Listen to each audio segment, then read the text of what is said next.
eyes lighting up, think you're dreaming of greatness. Send you back home, let you wake up.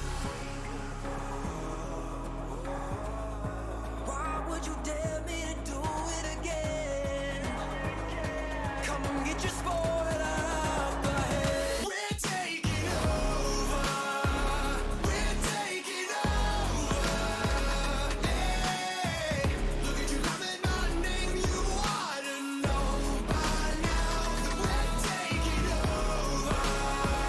We're taking over. Hey, maybe you wonder what your future's gonna be, but I got it all locked up.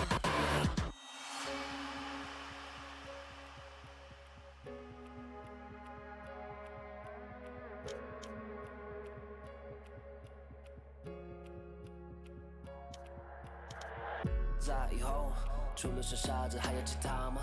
我左右，键盘噼啪在时间滴答着，还不够。你的固执让我来守候，哪怕太迟也不想以后。就在这时放肆的挑逗。I got the heart of a lion, I know the harder you climb, the harder you fall. I'm at the top of the mountain, too many bodies to count. I've been through it all. I had to weather the storm to get to the level I'm on. That's how the legend was born. All of my enemies already dead. I'm born, I'm ready for war. They know I'm ready for war. I told them we're taking over. We're taking over. Hey, look at you loving my name. You ought to know by now that we're taking over. Hey, maybe you wonder what your future's gonna be, but I got it all locked up.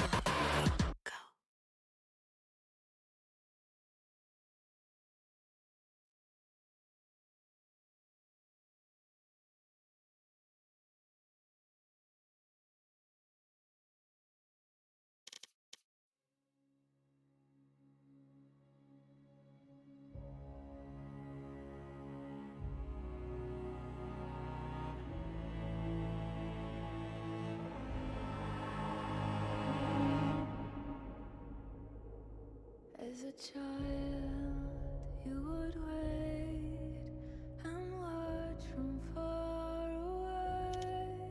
But you always knew that you'd be the one that would quiet they all play. And you'd lay awake at night and scheme of all the things that you would change, but it was just a dream.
Moving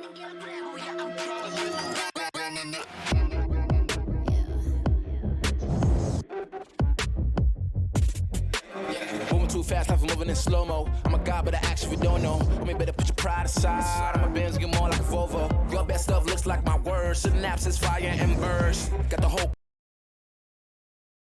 crew with me, about to do damage. You know we ain't average. I ain't gonna say this again, but it's in my time. Better look in my eyes. I'm a genius in the skies with my heart on my sleeve. You force you a block to a king in his prime. Everybody got a line. Sit back with the stars in line. I finesse like my life on the nine. Was a diamond in the rough, and now I shine. No one could stop us, they'll try, but they won't. Nada nos puede parar. Oh no, we're wide awake now. Our eyes are wide open. We're running this world. We're keeping it turning. We're living like giants. Yeah, giants. We're bigger than giants. We're giants. Oh, sleeping giants. Sleeping giants. Yeah, shutting it down. Been in the ground, and my people all up in this place. Spinning this thing, gold on my ring, royalty up in my veins. I'm loco, think I'm so cold. I say something, ain't no going back. Now they ask where Kiki's at. I'm like, you can't hang with that. 쏟아져 빛이 멀게 된 눈이 멈추지 않아. Once we go, 내게 더운 날로 모든 배워 빨리 달려. 넌 못 따라와. True damage we do it. True damage 보여줄게. 뭐든 쉽게 이기든 지든. My crew make the beat. No one could stop us. They'll try, but they won't. Nada nos puede parar. Oh no, we're wide awake now. Our eyes are wide open. We're running this world. We're keeping it turning. We're living like giants. Yeah, giants. We're bigger than giants. We're giants. It's not the way we're waiting, but we're coming right back. This time you're gonna see how we do it like that. We're living like giants. Yeah, giants. We're bigger than giants. We're giants. Oh, sleeping giants. Sleeping giants. I keep on shattering time. I'ma just leave you behind. Homie, you stuck on rewind. You just quit sleeping on mine. You got your back on reclined. When I damage your delicate spine, please don't act out, shy and surprised. They be like, what you mean? What is your winning scheme? I got a giant team.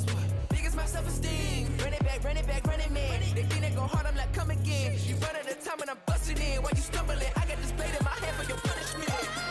We're wide awake now. Our eyes are wide open. We're running this world. We're keeping it turning. We're living like giants. Yeah, giants. We're bigger than giants. We're giants. It's not the way we're waiting, but we're coming right back. This time you're gonna see how we do it like that.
ladies and gentlemen, gamers alike, everyone that is here to enjoy some Victoris action, we are finally reaching the epilogue. The saga is coming to a close, and it will be the final countdown between our two finalists, Kuma Esports and the Boomer Zoomers.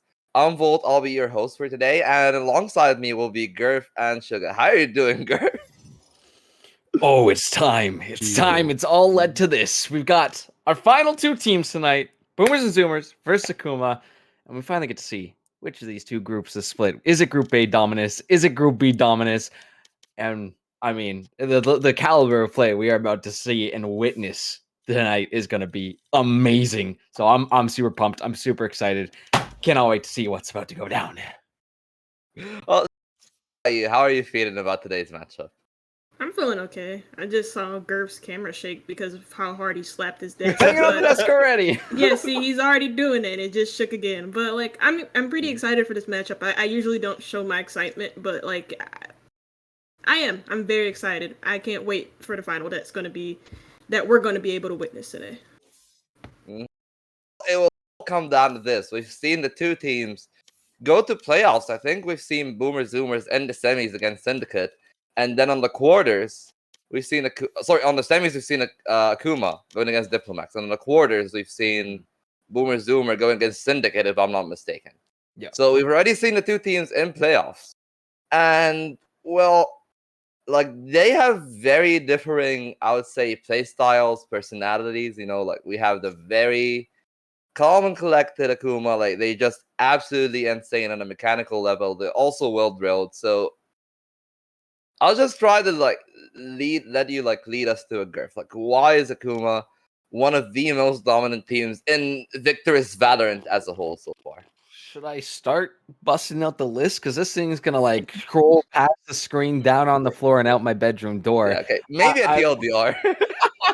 It's true though. I mean, this team just on every single level we've seen has been able to perform to a top-notch degree, whether it be their macro, the way they move around the maps, the way they make decisions, the micro just insane cursor presence that they're able to just click on heads. It is insane. Swinging together, spray transferring together, and just being on a level of communication and synergy that I have never ever seen before in Valorant history. So for any one of those reasons, you can pick this team and say, okay, this is why Akuma is just dominant. But when it all comes together, this is why we've seen them just dominate over and over and over again. So I would expect no less for the reigning champions here to be bringing us that type of performance, that level of play once again tonight. I'm so excited to see how it's going to play against Boomer Zoomers, since, we didn't really get to see them too much this split.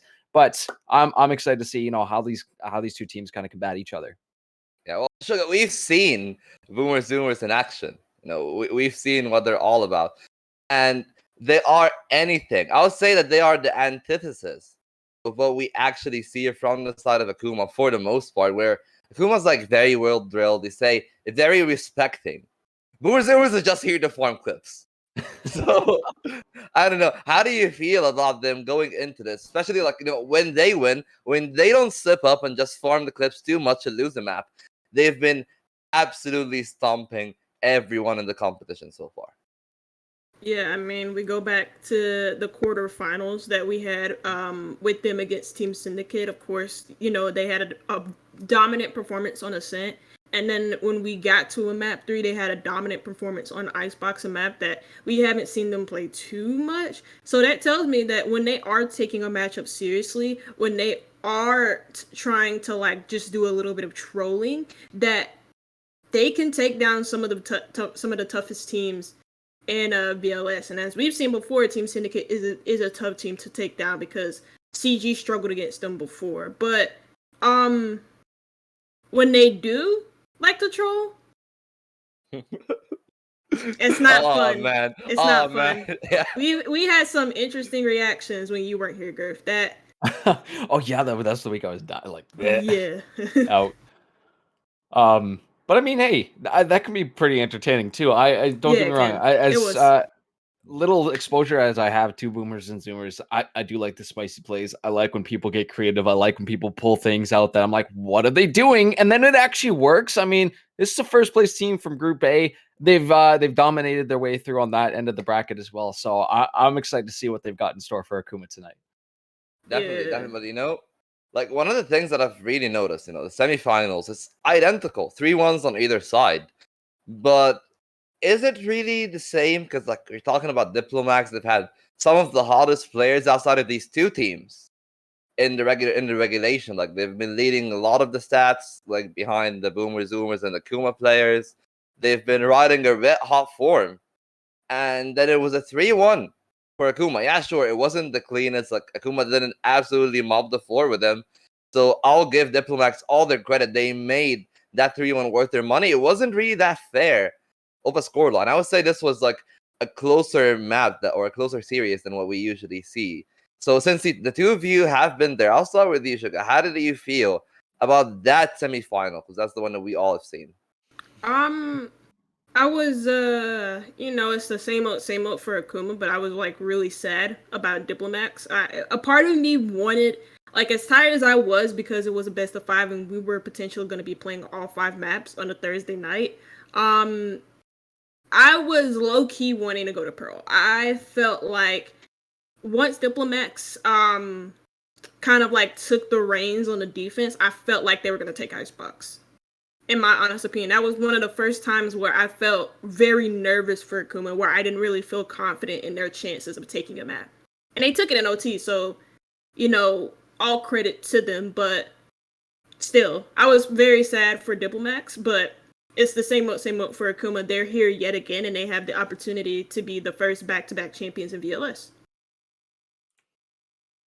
They might, but we still have a hurdle, and that hurdle is Boomer Zoomers. We haven't seen them in the semis. We've seen them in the quarters. So, Gareth, you haven't been there.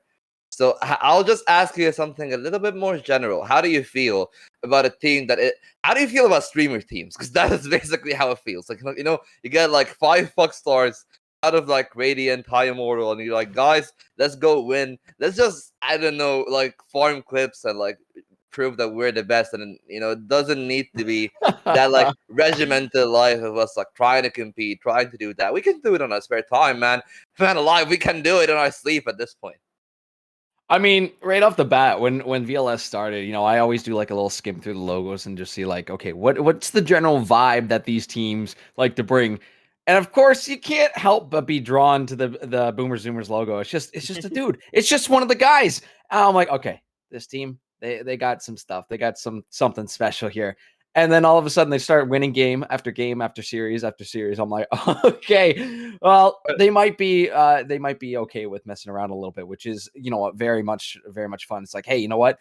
Even in the cast that I do, I'm like, hey, go back and clip this for yourself, add this to your highlight reel. So I respect it. I respect the fact that, sometimes you play for those moments to just get yourself those big highlight clippable moments. So I'm excited to potentially see that playstyle coming out. But even going back into a little bit more serious of realms last week when we were discussing Akuma Diplo and how Diplo is going to get around Akuma was reaching into that back pocket and kind of going for those plays that nobody expects. Nobody thinks that, okay, why would somebody be standing here? Why is somebody posted up here? Why are you using util like this? Like no one ever does this, but it works because it catches them off guard. And if Boomer Zoomers has that energy, brings that vibe to this series tonight, it could potentially catch Akuma off guard. So it's all about really playing to your play styles, playing to your strength.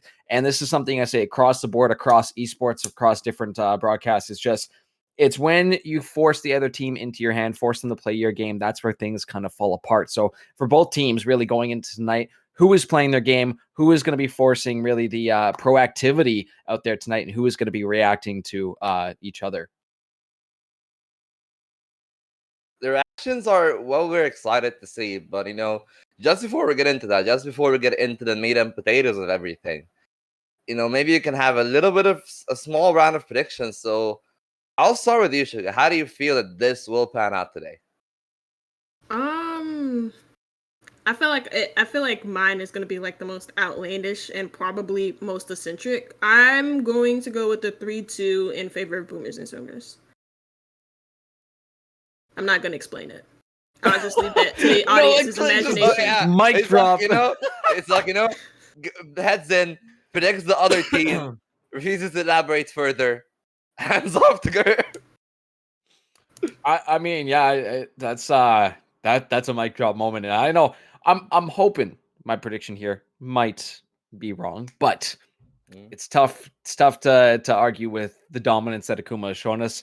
They have shown us, you know what? Gods do in fact bleed, but it's tough not to say Akuma 3-0 for tonight's games. Defending champs, reigning champs, looking to go back to back here. I'm hoping Boomer Zoomers can maybe prove me wrong, maybe take a game or two or even three off of Akuma here and maybe get the upset. But in terms of what we see in the stats, just don't lie. It's an extremely dominant organization here, and I am expecting them to really dominate out there tonight. You know, we've been through this before. We thought we had it coming yesterday. We thought, oh, like this isn't gonna be that complicated. You know, I'm on sugar on this. This will be a 5-game series, but where I disagree, I think this is where we'll be contradicting. Is I also vote for Akuma, but it will be a 3-2. I feel like that once they try on the side of Boomer Zoomers to like do some of these outlandish stuff, they'll be punished in a way that they haven't been punished before by Akuma. Because yeah, sure, all of these teams that they've played against, they are good. They have some of the strategies, they have some of the pocket picks, the flavors. But Akuma is the team that has no compromises. Like, where do you attack them? Where's their weak link? How can you exploit such a team where even if you do everything right, somebody's just gonna come out like, bam, bam, headshot, and you're dead. And that is why I think Boomer Zoomers will give them a run for their money. Because I believe in the mechanical level that they have. But I just don't believe in their macro play. So I don't think that this will be like enough of a factor to push them out right there. Yeah, I think that's totally fair. Like on a micro level, every single one of these players we have seen here deserve to be here tonight. And are just, I don't know. It's like the evolution of AI or something. They just find heads, they pick them off. But I think, yeah, you're right. That's something really big that we're going to be watching tonight is what is the macro? What are the rotations? What are the actual calls to pop out your utility? And in what order, right? What's the synergy looking like? So I'm hoping maybe a little something here from Boomer Zoomers to shock me, but we'll have to see. Yeah, we'll have to see. But like outside of that being done, while we're just gonna wait a little bit for the veto, so maybe you can discuss that before it starts. So, how do you feel that the veto should proceed? Like we've seen some of the tendencies of the two teams. Like it's a BO5. There will be at least one ban on either side, so maybe we can like start there. How do you feel about like the perma bans for the two teams? What are we expecting to see in that initial ban phase? It's a tough one. Not really though, but like at least for Akuma it is because they don't necessarily have a permaban. Boomers and Zoomers do though, so like you can expect maybe Breeze to not make it or Bind because those are two maps in which they're the most banned for Boomers and Zoomers, and then you look at Akuma and it's like more or less spread out between Bind Haven, and Icebox, and then of course there's Pearl that's been banned by both of these teams. Not so much as the 3 other maps that I mentioned. So I wouldn't be surprised with the way that Akuma played Breeze last week for Boomers and Zoomers to ban it out, not only because of that, but also because it's a map that they historically just don't like. How do you feel about it? Do you think that it's gonna be in the vein of, oh, we're comfortable about this, or we're not comfortable about this, or you think it will be actually more of a target ban thing? Because we've seen some strong maps, some weaker maps for the two sides. I think honestly these guys know these maps inside out. But maybe the one exception, if we do see a Pearl tonight, is since it's just so new. But I mean, the big 3 since the original Haven. What is it, Bind? I mean, Yep. we can't even include all the big 3 because one's not even allowed anymore. Damn it! But Ascent 2 is up there, especially for Akuma, right? RFP split. RFP split. Huge map. But I think we actually might have the map bans and selections ready to go. Confirmation from yeah. Let's go. Okay. Who just called Breeze? That was a good call. Okay. Me, I did. Yeah, okay. I Suga did. did so. So I'll let Suga try to narrate the picks. So we've seen Haven being banned from the side of Akuma. I think that this is statistically the best map for Boomer Zoomers. Breeze has just been called because this is the map that they don't have it figured out that much. That's almost their ban. And then we see Akuma picking Ascent and Boomer Zoomer picking Icebox. So how do you feel about this? We've seen Akuma being pushed a little bit on Icebox a few times before. But the Mm. Ascent is almost a neutral map, so is it really that's why it is the decisions to pick something such in like a neutral sense so early on as your first map? I feel like Ascent complements. Sorry, it complements both teams. Both of them have good win rates on it. Of course, Boomers and Zoomers have lost this map twice, and the Kuma haven't lost this map at all. The only map that they did lose was, of course, last week against Diplo, and that was Bind. Icebox is a map that can get a little crazy because not only do Boomers and Zoomers not really have that great of a record on this map, but also Akuma, they do have a great record on this map. But most of their results have been very, very close. And at some of their best moments, they do kind of look shaky on Icebox at times. Even when they're at their best, they do look a little bit shaky. They had that shakiness last week against Diplo when they had like such a good lead at the beginning, and then Diplo like came back on their defenses, and then they had that shakiness against CG where they led by a really good margin, and they allowed CG to kind of climb back into it. So again, there goes that complacency with Icebox. Bind, we will most definitely see. I think we will most definitely see a Pearl, but Bind and Fracture, I'm actually not surprised that Fracture made it through. I was about to say I was, but no.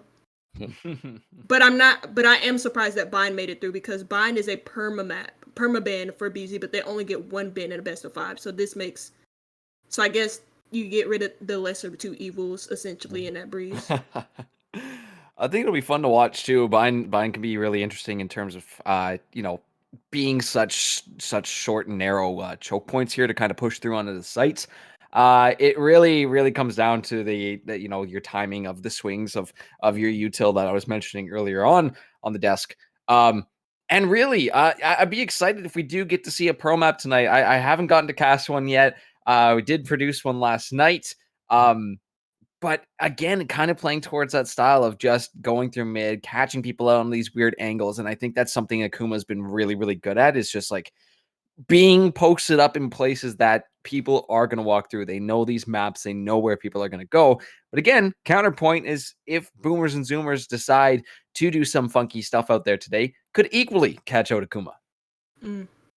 Yeah, they might do so. But one final point before we will head into the first map here will be the Fracture. It has had a major overhaul.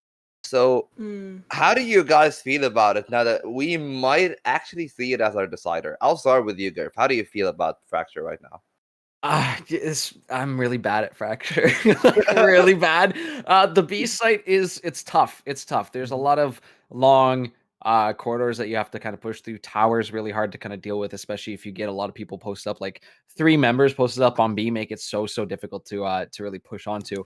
And it really becomes a deciding factor as your team, especially from the attacking side, of do we split the team, do we split the numbers and use those zip lines to kind of go for those pincer maneuvers, rather than just going a full 5-man stack. It raises a lot of questions. But again, for teams that can be more innovative with their play style and how they approach these sites, there's lots of different combinations, there's lots of different ways, so you can switch up your strategy and the way you approach these sites almost every single round if you really look at all the different kinds of ways you can approach them. So I think for creative and innovative teams such as our top seeds from our 2 groups, this could make for some fun if we do make it all the way to map 5 tonight.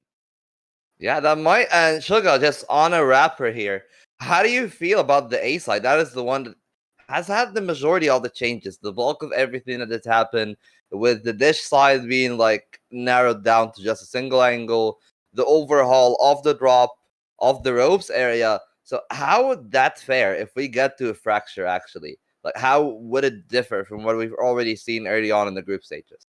The whole premise of the fracture changes was mainly just to focus on the A side, like you mentioned, and to make it so that the A side is a little bit more comfortable to defend. Because I know previously, especially with the way that drop worked, you were kind of left overexposed to a lot of different angles. And the same thing goes for ropes because of how it was built to only like one single doorway, and it wasn't as extended as it is now. So I feel like it'll be interesting to see how both teams kind of like work around those positions, especially ropes, because I haven't really watched a lot of fractures lately, so I don't really have any thoughts on my own opinion when it comes to how people play around the ropes or the drops area. But I know that satellite also had a big change to it as well, so you can't like rotate around it or go for like it makes it so that that area isn't as tricky to maneuver around if you are a defender trying to challenge that early. But I think it's really good because Fracture is a extremely attacker sided map. A site was so easy to hit before these changes, and now it's not so cut and dry anymore. And I really do think these changes help make the map a little bit more fluid for the defenders. Yeah, speaking of fluency, we're gonna see the two teams speaking absolutely perfect Valorant here, native level on the Ascent, as we are getting ready to kick it off. And I'll just give it no further ado. We're gonna have a small break of like a few minutes, so maybe you can talk about that just before we kick it off. Ascent, how do you feel about the agent selection? Like yesterday, for example, we've seen some Chamber. We've seen some Astra, but we've seen also some Omen, Brim. Like, how is the controller meta feeling for the two teams right now? Gurf, how do you feel about it? Again, these players just using their overall map knowledge can be really impactful in terms of the smokes that we see come down. And it really is going to be interesting seeing, of course, what combinations we see kind of paired with that. Especially with the changes on 507, it was a lot of flash changes. So combo those with the smokes, it makes these initiations to kind of get on these sites a lot more impactful. But again, it comes down to the combos of agents that they decide to run. I think specifically, Sugar, you might actually know a little bit more about what these guys are going to be bringing out, and maybe give us some insight to the combos we might see tonight. Yeah, I mean, for Akuma, it's usually not like as complicated as what Boomers and Zoomers bring because they usually bring your average lineup. You get Omen, which he's very popular on Ascent nowadays because Astra nerf happened like months ago, but even then Astra's starting to creep more in back into the meta. So I don't think we'll see it from both teams because their specific comps on this map usually don't include an Astra, almost always never will include an Astra. You see KJ a lot from Akuma on this map too, as well as KO, as well as Sova, even though Fade has kind of itched her way into the meta even on Sova specific maps like Ascent. Whereas with Boomers and Zoomers lineup, I don't know what to tell you about that one. They have a Breach, Yoru, combo that usually works really well together with their flashes. We saw that 2 weeks ago against Team Syndicate when they played this map of Ascent. And then even when they played hashtag Gaming Crimson in week number 2 of VLS, they did the same combo with the Breach and Yoru, and they played perfectly well around the flashes and the fault line ability. So I mean, again, and I mean, Vote, you even saw it too on Ascent when we had Breach and Yoru, and the way they kind of lured Team Syndicate to mid and then used the fault line to stun them, and then they striked on them. So But for me though, it's weird. the highlight was but it the works. decoys. You remember the decoys? You know, just Oh my god, like, just like yeah. I don't. We don't talk about I'm that. definitely a decoy. We don't talk about that. We don't talk. I don't think Acoustic's gonna do that. I hope Acoustic don't do that. Yeah, I mean, I'm hoping to God. speaking of players that are gonna do stuff, we are gonna have our players to watch here. So who will be our danger men? I guess we have some stuff prepared. We have Fire and Sultanate from the side of Boomer Zoomers, and then from Akuma we have Degrees and Franks. So very different kinds of players. We're even seeing 4 different agents, a controller, a duelist, an initiator, and then a sort of a flex sentinel in Fire here. So I'll start with you, Sugar. How do you feel that Fire and Sultanate actually bring to the table here that might actually push them over the edge over, I would say, our favorites in Akuma?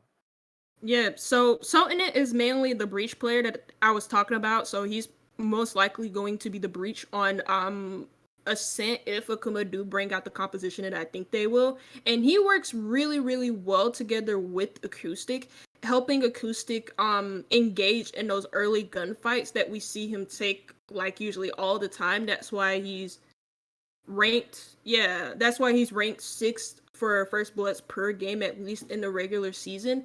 And as for Fire, I mean this man can op, man.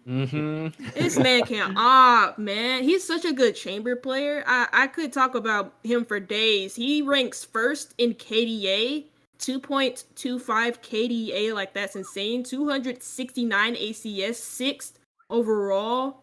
23 first bloods in total. And that may not sound like a lot, but I mean, he is a chamber. He is an opper. You usually don't give your first blood opportunities to your opper, at least not on Valorant. I would hope not, because then you lose that player early on and you lose your flank potential anyways. But he's just overall solid player. There's not a lot of complaints from Fire on my side. Some complaints, but I'm pretty sure Boomer Zoomers will have complaints about Franks, but mainly Degrees. Look at the stats, it's absolutely insane. 200 kills, 35 first bloods. Sure, he played 2 more maps than everyone else, but 35 first bloods with a 1.8 KD is no slouch for a duelist that is gonna just sacrifice their life a lot of the time here. Yeah. So, Gurf, you're the one that bangs the drum of war for Akuma the entire time. How do you think that Degrees will actually be the difference maker in this finals? I mean, Degrees is just one of the most nasty, filthy entry fraggers I have ever seen. Will get on site, will get in your face. I think it's literally repeating what I said last week too. Literally gets in your face. At least one of your teammates are going to be going down, and that is the majority of the cases when Degrees is first there. In other cases too, which is not that rare that it happens, where he picks off a second, even a third player. Like Degrees is just very, very aggressive, but has the skill set to back it up, to get in there and get work done. To just, it really just opens up the map here for Akuma. And you see so many times where Degrees first there, picks off 1 or 2 members, and then the whole team just swings around saying, "Hey guys, we got a free entryway onto the site. Come on over. The water's warm. Let's go." So that is the type of player Degrees is. And the reason why I also put Franks up there as well too. Last week in semifinals had some incredible play, had some 1v3 moments out there where they were just super duper clutch, and making sure that these rounds that were not in Akuma's favor went back in their favor really, really quickly. So I'm happy to have Franks up there as well. A bigger graphic and have everybody up there, I would. But yeah, everybody's cracked tonight, but definitely some players to watch out for tonight out there. Absolutely, and we are gonna see these players right in action as we're gonna kick a stand. So let's see who's gonna have the flaming hot hands and who's gonna have a little bit of a slower starts. Gurf, Sugar, I'll leave you to it. Let's get ready to rumble. Sorry, ears. Every time, how many of these clips I have of just destroying Sugar. Hey, buddy. Thank you so much, Fulton. Thank you to our producer, Sashman, as well, too. But we are here, game 1 of the grand finals, the deciding series for who is going to be our champions tonight. Will Boomers and Zoomers get the upset and take down the reigning champs, or do Akuma have the sauce? Let's see what the picks are coming through, as a few agents already locked in for both sides, and not too surprising to see Degrees on a jet once again. It's not surprising seeing what BZ are lacking in either. Again, a comp that a lot, when I first saw this comp in week 2, I was very confused by the breach because we don't see him on Ascent a lot. But BZ make it work with like their coordination and with how well they're able to like work his utility around the map. Even so, kudos to them because they make this comp work and they make it work wonders. And they win dominantly as well in this map with this same comp too. So, I mean, no surprise to what they're running, as there is no surprise to what Akuma are running. Again, we see Franks looking to lock in onto that Omen. I said I don't really expect to see an Astra from either one of these teams, just because on the Ascent specifically, they don't really run her with her comp. And that could be for a lot of different reasons. Maybe they don't know how to fit her into this comp, and they just like the extra mobility that you're afforded with the Omen. Or maybe they just don't like Astra at all, and that's perfectly fine. Yeah. Demo on the Killjoy as well, too. Just a classic for Ascent, a classic for Demo to be busting this out.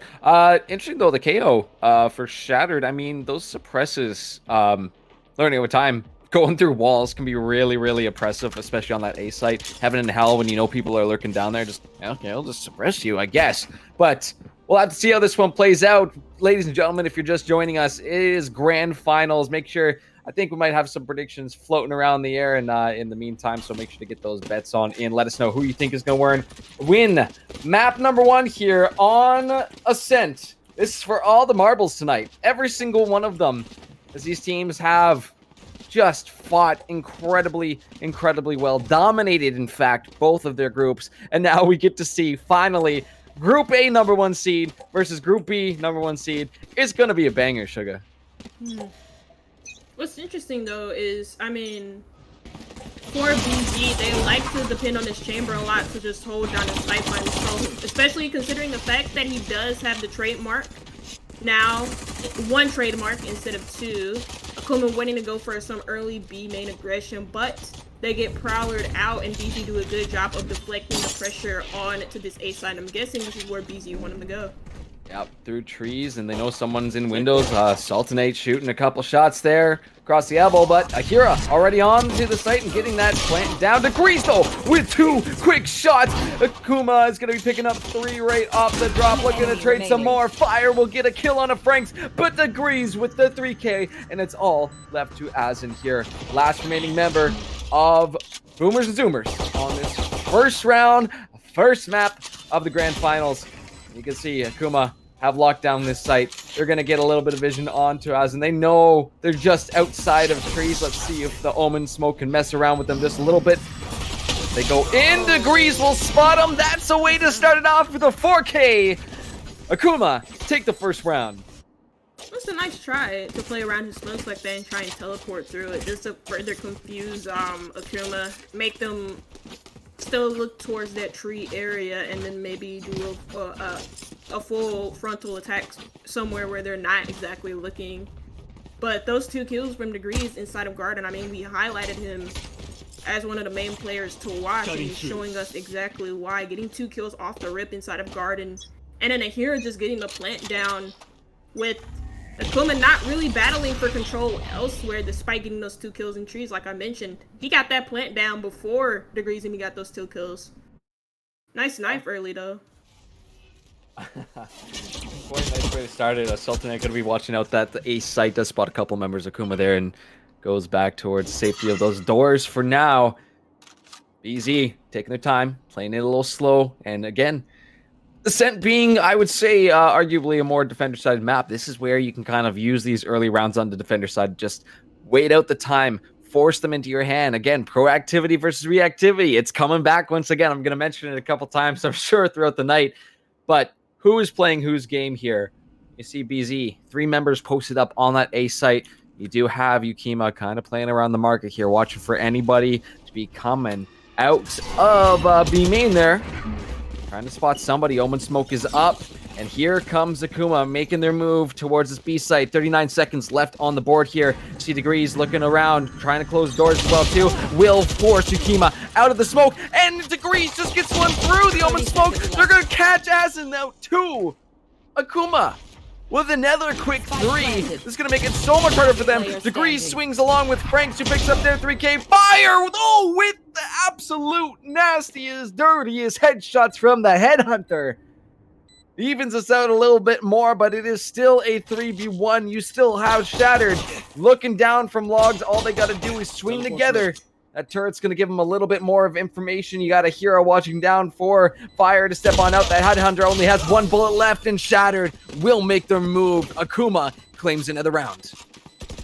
The way Akuma into that site, I mean, they got smoked off, so BZ had some sort of time wasting with Asian using that smoke in order to smoke off B main and keep Akuma at bay. But then once the smoke dissipated, there wasn't really a lot of action from BZ's side. And I mean, I understand if that's a pistol round, you don't You know, you at least want to try and take it slow just a little bit. They're not trying to take it fast. They're not trying to take those gunfights against Akuma, knowing that they can't really do that, especially with the lesser weapons. So, I mean, that's just good attacking from Akuma. Also, the amount of utility that they just dumped inside of the B side, knew it was clear. Because, I mean, BZ, for the most part, since it was a save round, they wanted to try and play for a retake mainly instead of taking the aggressive heads-on approach. Guys, though, on Catwalk, Akira is going to be sending out that drone will spot Asin right there, and rightfully so. We'll back it up because you know these Akuma players are not going to be alone. They figured out this lovely thing called the buddy system, but Asin just sends out some astral projection and somehow finds a member of Akuma through the smoke there. Acoustic going to be picked off too, so 1 for 1 so far. Teams are evened out unless Franks has something to say about it. Sultanate will go down. Nice headshot for Franks. And again, opening up that corridor onto the A site. It's going to be another trade of members for both these teams. Fire from up in heaven. Picks off Shattered. Once again, Frank's going for that plant, but we are down to a 2v2. Frank's, I mean, maybe playing those mind games with the Omen. That's what we like to see. Moving around. Wait. Oh, he's so playing the mind games. He's over to the B site. He flipped the entire script here and gets the spike down. And now BZ are left to answer here. They're going to be forced to walk up and try and find something here from Akuma. But let's take a look, actually, where Akuma is set up. You got Hira in B main. You've got Franks watching out just outside of the main courtyard here. Fire is going to be taking a peek, but trying to use that smoke to block off some vision. Akira finds a kill early on. Little shock dart comes on out, and Yukima left all by themselves. They're going to find Franks real soon. Akuma with 3 straight. Cover going out.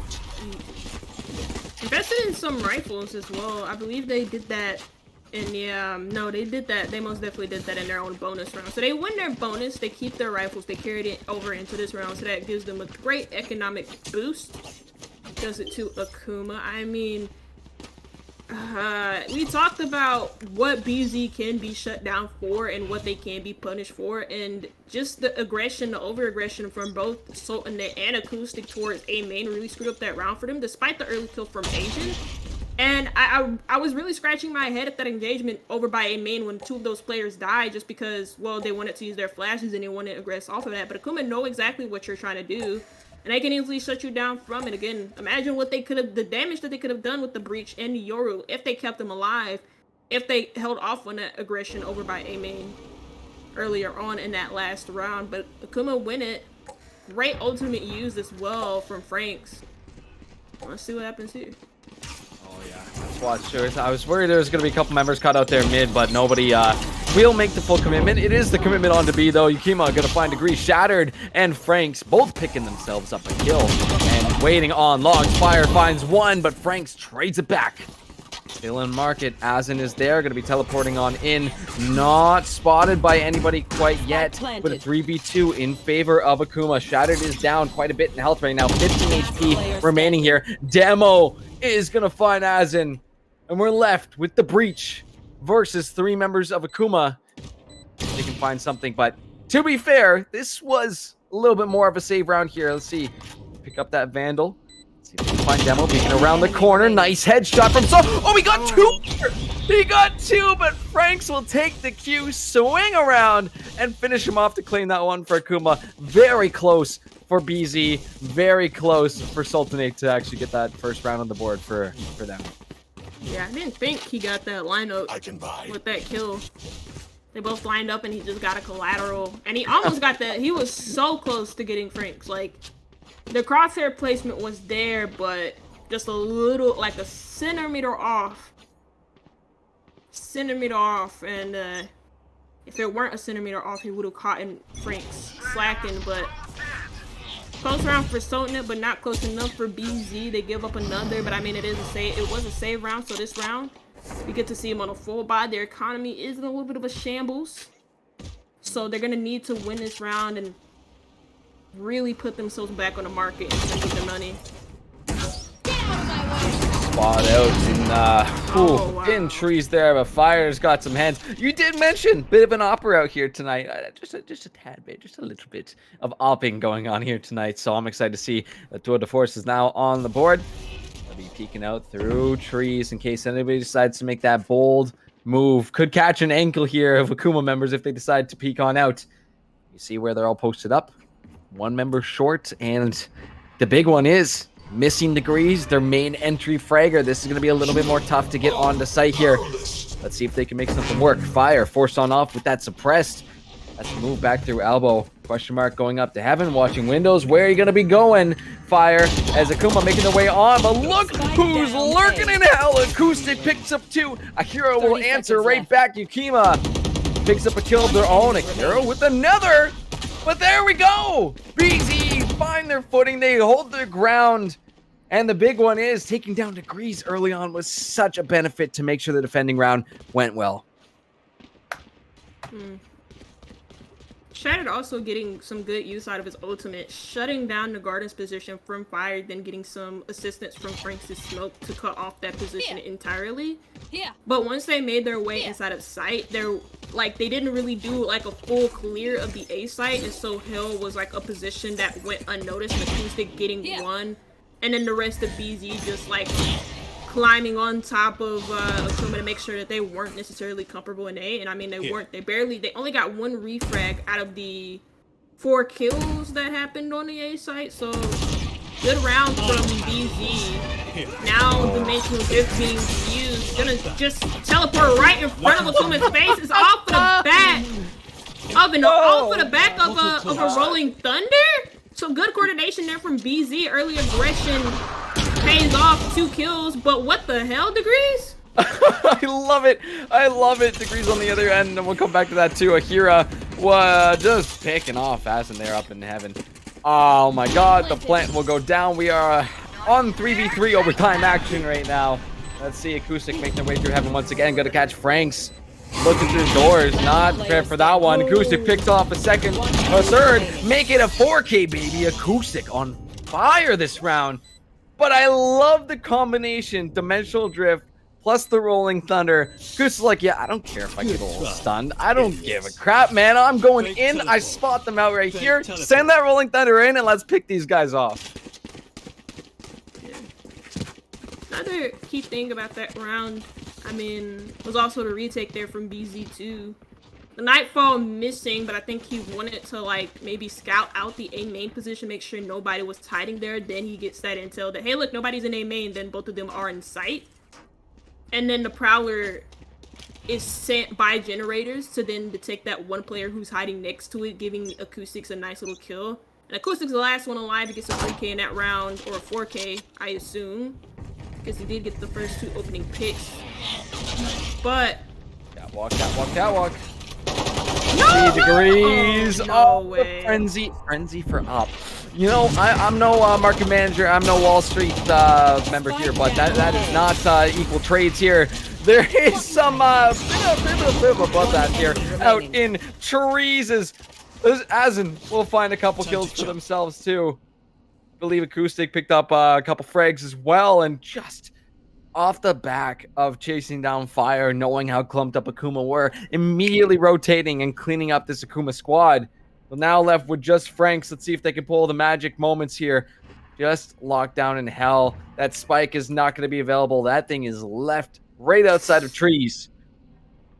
Will Franks be able to find some miracles to happen here? Might catch Acoustic, or will Acoustic catch him?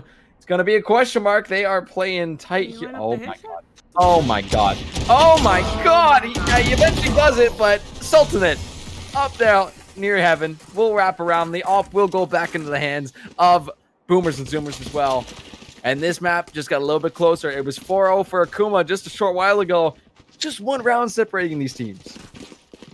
Yeah, BZ waking up just a little bit, finding a way to actually use their utility effectively to catch Akuma off guard in the early round situations. The round before that, it was the Rolling Thunder mixed with the Dimensional Drift. That last round, even though Akuma did get the first pick, it was just a util dump from BZ inside of trees that Akuma could not bear with. And keep in mind, Akuma, again, just like how BZ were rounds and rounds ago, Akuma were on a pistol round. So even when they had the opportunity to take gunfights, they really couldn't. But I mean, this time they're in a gun round, they take the first gunfight and they win it. That's big because that's a player through mid that was primarily looking to counter that area of control from Akuma. But then the big Omen. I mean, he got that from the Prowler. Yeah. Even though it didn't hit, he still got it. Yeah. Good information gained from that Prowler. And to follow up on it with an Odin, Degrees is probably sitting there like, oh my god, man, come on. With an Odin in mid. But yeah, that is sometimes the punishment that can happen from playing that mid catwalk so aggressively. We got a lot of aggressiveness coming out here. Here with 2 kills off the Hunter's Fury.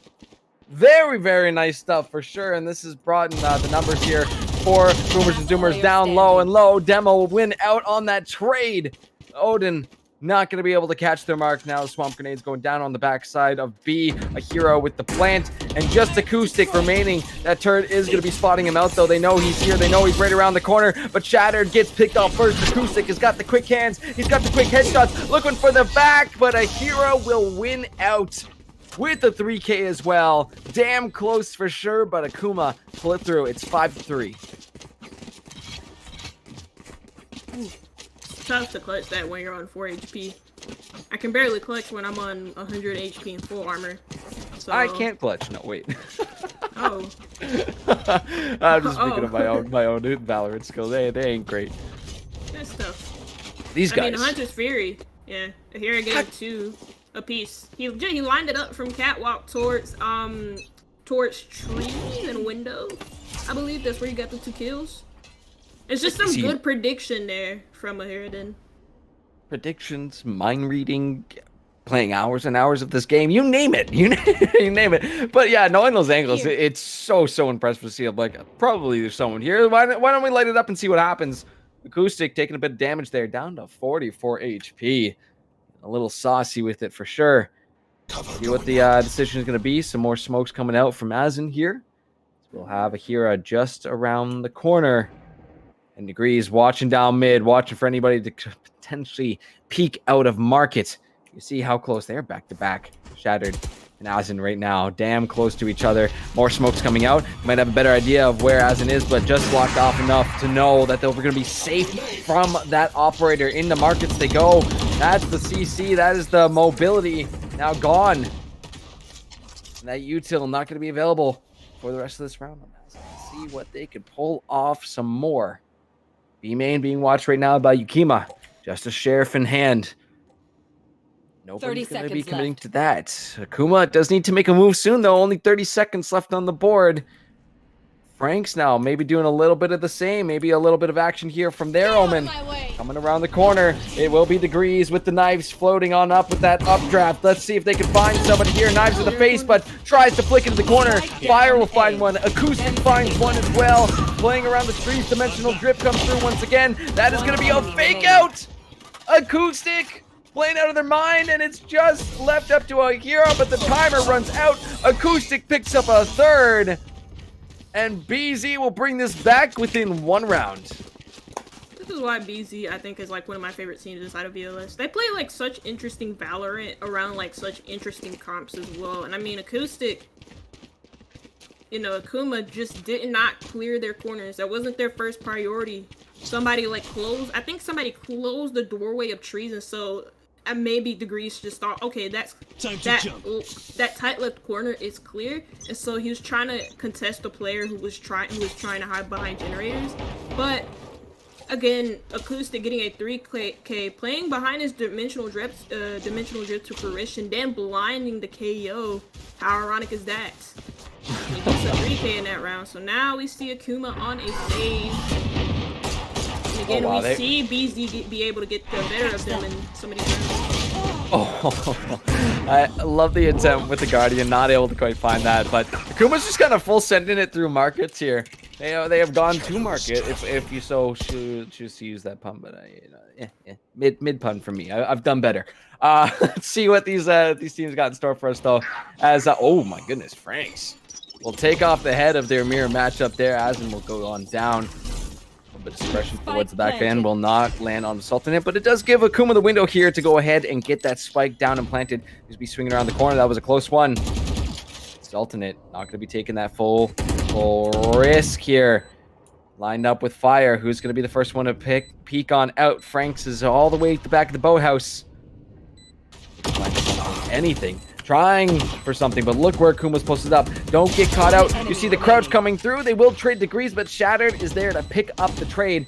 And Sultanate, the last one left with 34 HP. Let's see if they can make a miracle happen. No, they cannot.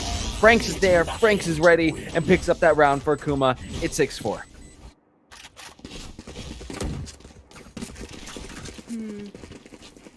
I just sent it into like B, and then I mean, yeah, got a plan off and made it work.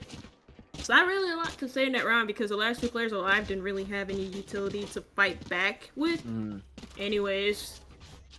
So it was made easier because of that for Akuma. Even though we saw the Greens kind of like holding the same angle as the KO, that was the plan. They're just gonna like trade each other out.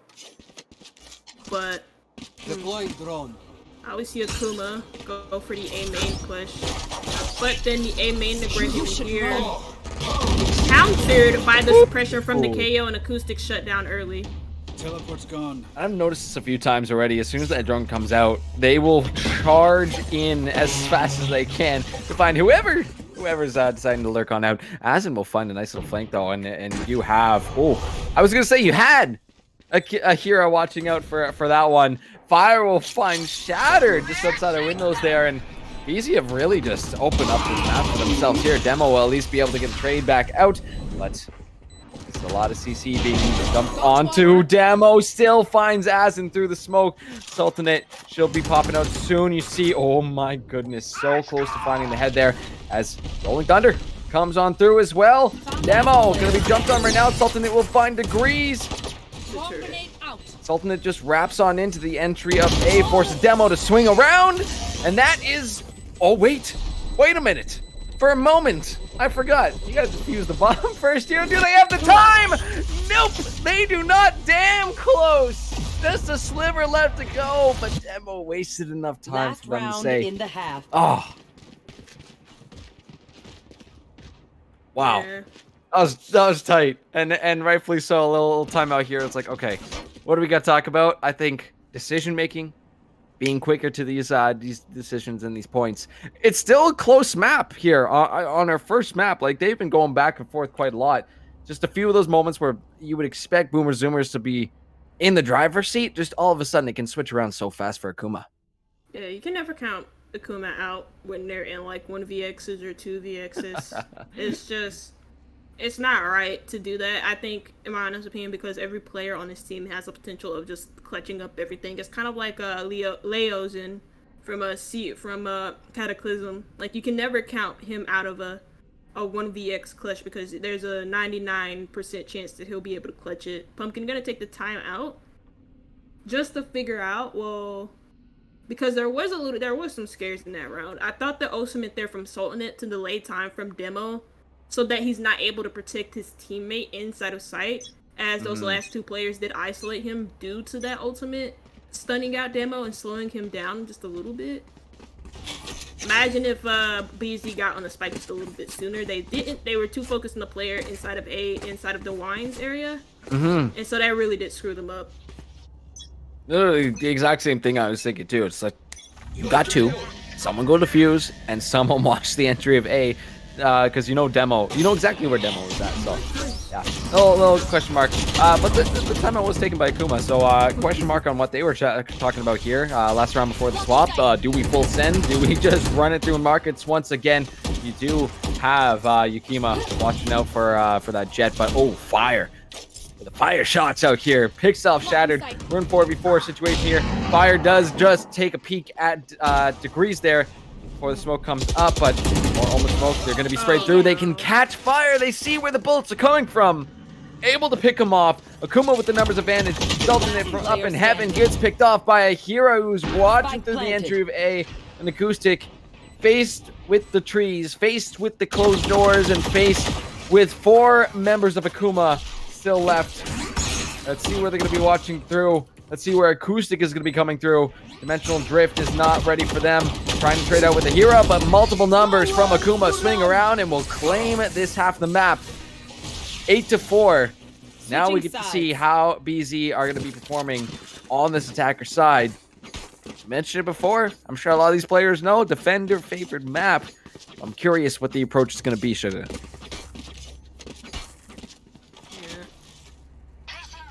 Akuma on their attacks just have been able to read the setup so well from BZ. And so when BZ want to try for like these flashy plays, it worked a number of times. That's why they have 4 rounds on at least the defense, in which you saw some early aggression a lot of the times from Sultanate or from Acoustic. But even then, Akuma have played very well, and they've been able to shut down that early aggression from BZ a multitude of times. And so it doesn't seem like BZ are able to play like their usual game, because Akuma are like doing really well at just countering them each and every step of the way. They want to go for early aggression. Akuma can easily isolate you because you're doing it by yourself. And that's what I've seen a lot of times against Team Syndicate. Like Acoustic was doing this, Sultanate was doing it, where they were going for like early 1v1. And they got caught out a lot of times. They shoot the dummy, they get flash degrees.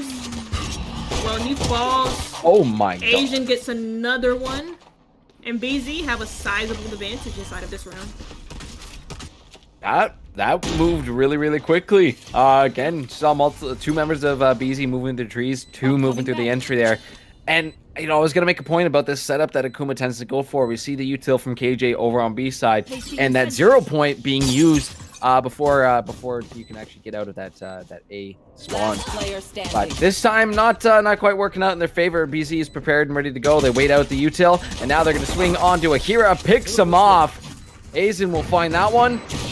They pick up another round. Still 3 separating these teams, but again, a little bit of the unexpected. That attacker side is doing so well on Ascent. Yeah, but to be fair, it is only the pistol round. We'll see how this round. Yeah, I mean, we'll see. We won't see really how this round ends up, because it's probably most likely going to be a win for DC since they do have the better weapons. And everybody, with Ascent being one of the more popular maps, being the love child of Valorant almost, a lot of teams know how to attack this map just as well as they know how to defend it. So, like, nowadays, you'll even see Ascent be, like, just as attacker-sided as it is defender-sided, even though it is slightly more defender-sided.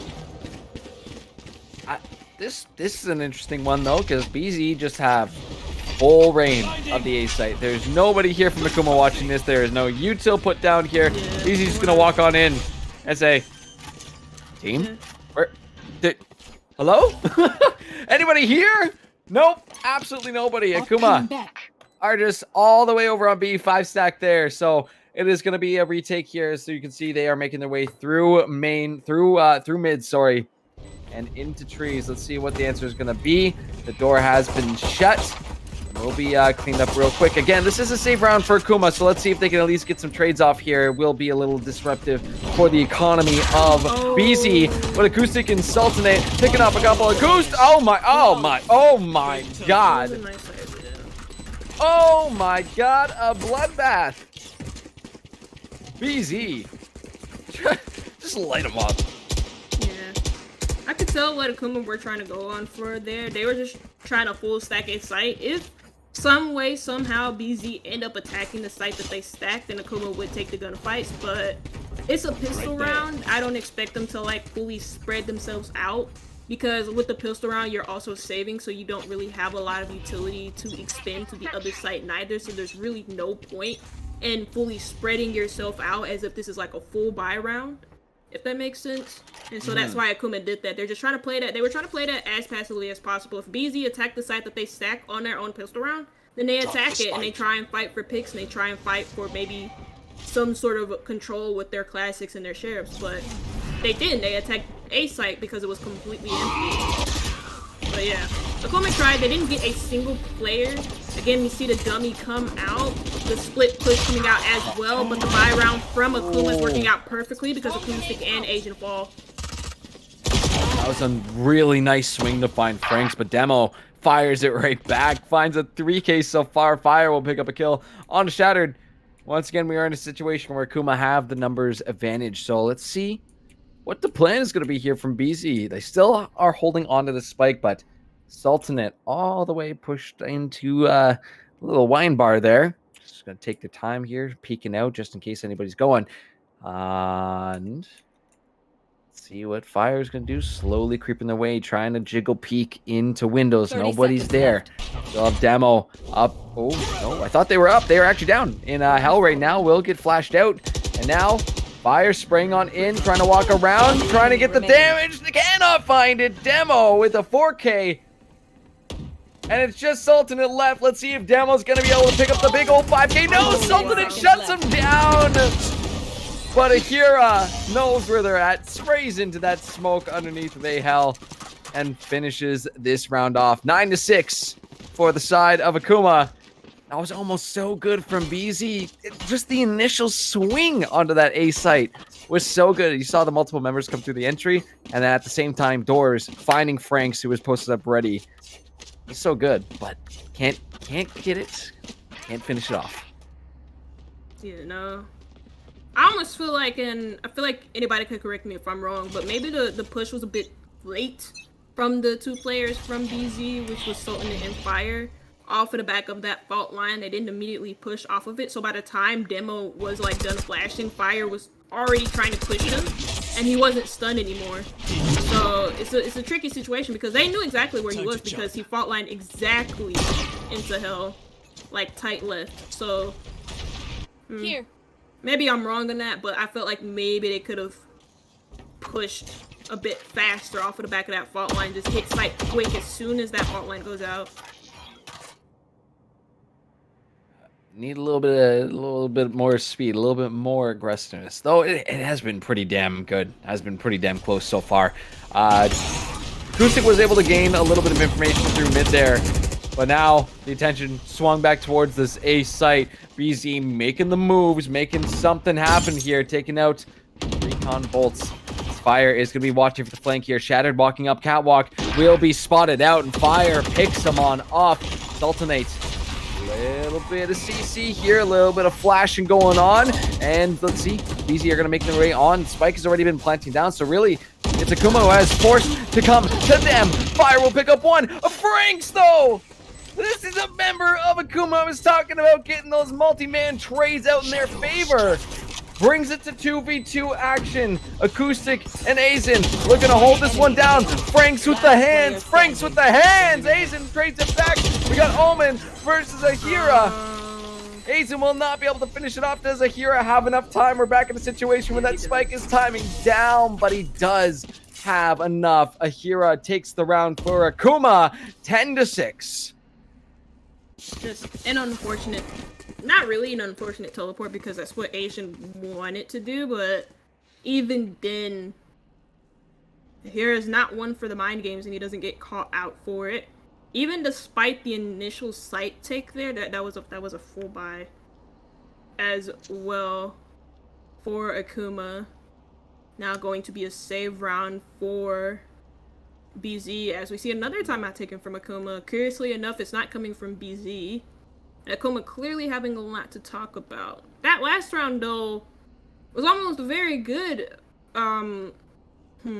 Almost very good from BZ. They just kind of like lost control of the whole situation. Got control of the site early. There wasn't really any site presence at all. Like even nobody tried to retake from heaven. Mainly the retake came from gardens and trees, where two players were set up for BZ, and they got taken care of pretty early.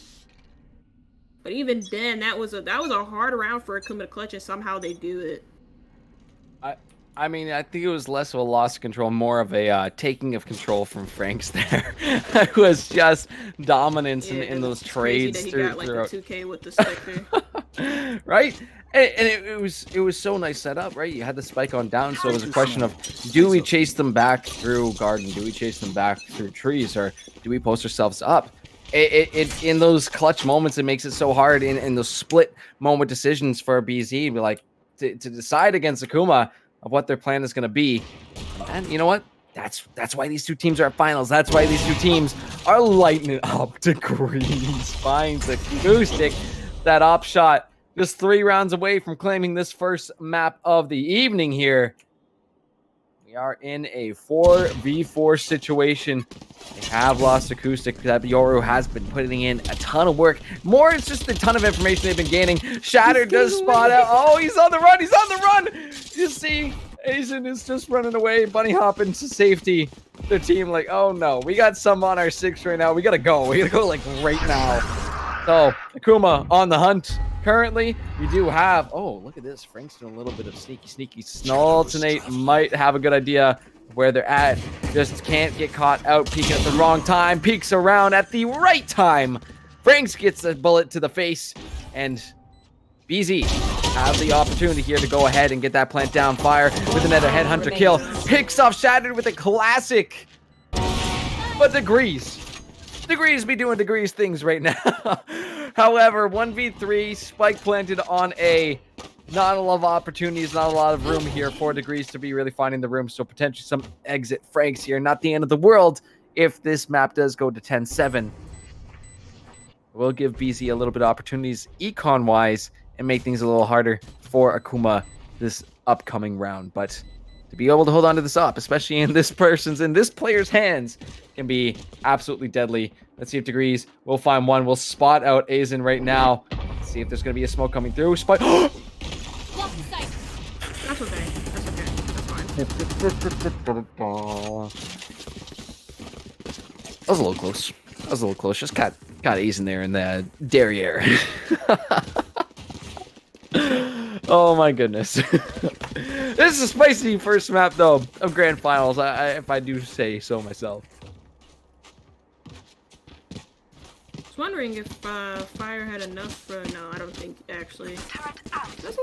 I was gonna see if he had enough for an operator. I don't think he does, but he does have the Tour de Force available. You want Speaking to play? of Let's ultimates, play. though, 3 other ultimates available, and BZ are gonna make quick use of it, using the Dimensional Drift to get some information. And this isn't a stranger to what Acoustic does with this Dimensional Drift. He doesn't really like to play so aggressively off of it, but instead he just gets it out of sight, looks to get information for his team. Sight is completely clear from Akuma, as they are on a save round, losing that round and then losing most of their players.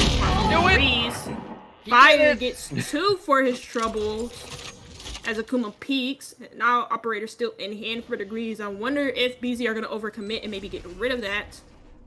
But again, Akuma doing what they do best in the pistol round. Let's just try to play casually and for retakes, but they can't find anything. Unfortunately for them, not even a player is going to go down just as of yet, unless Degrees somehow hits a shot. I'm surprised he even missed it. I don't even think he missed it. I think that's just some Valorant BM. That was something, all right. I'm honestly not too sure how that one missed either. It'd be incredible if they ended up trading themselves out, but try and flank around, try and get this off Degrees right now. Smoke comes out. Degrees will still find Acoustic. More smoke going up. You cannot find me. You can't see me. The updraft, they will eventually take Degrees out. They hunted him down, lost a member in the process.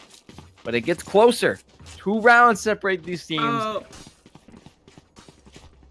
Okay, so Fire did a thing. I don't know if somebody saw that, but he did a thing. He got the operator from Degrees, and then he just threw it off the map.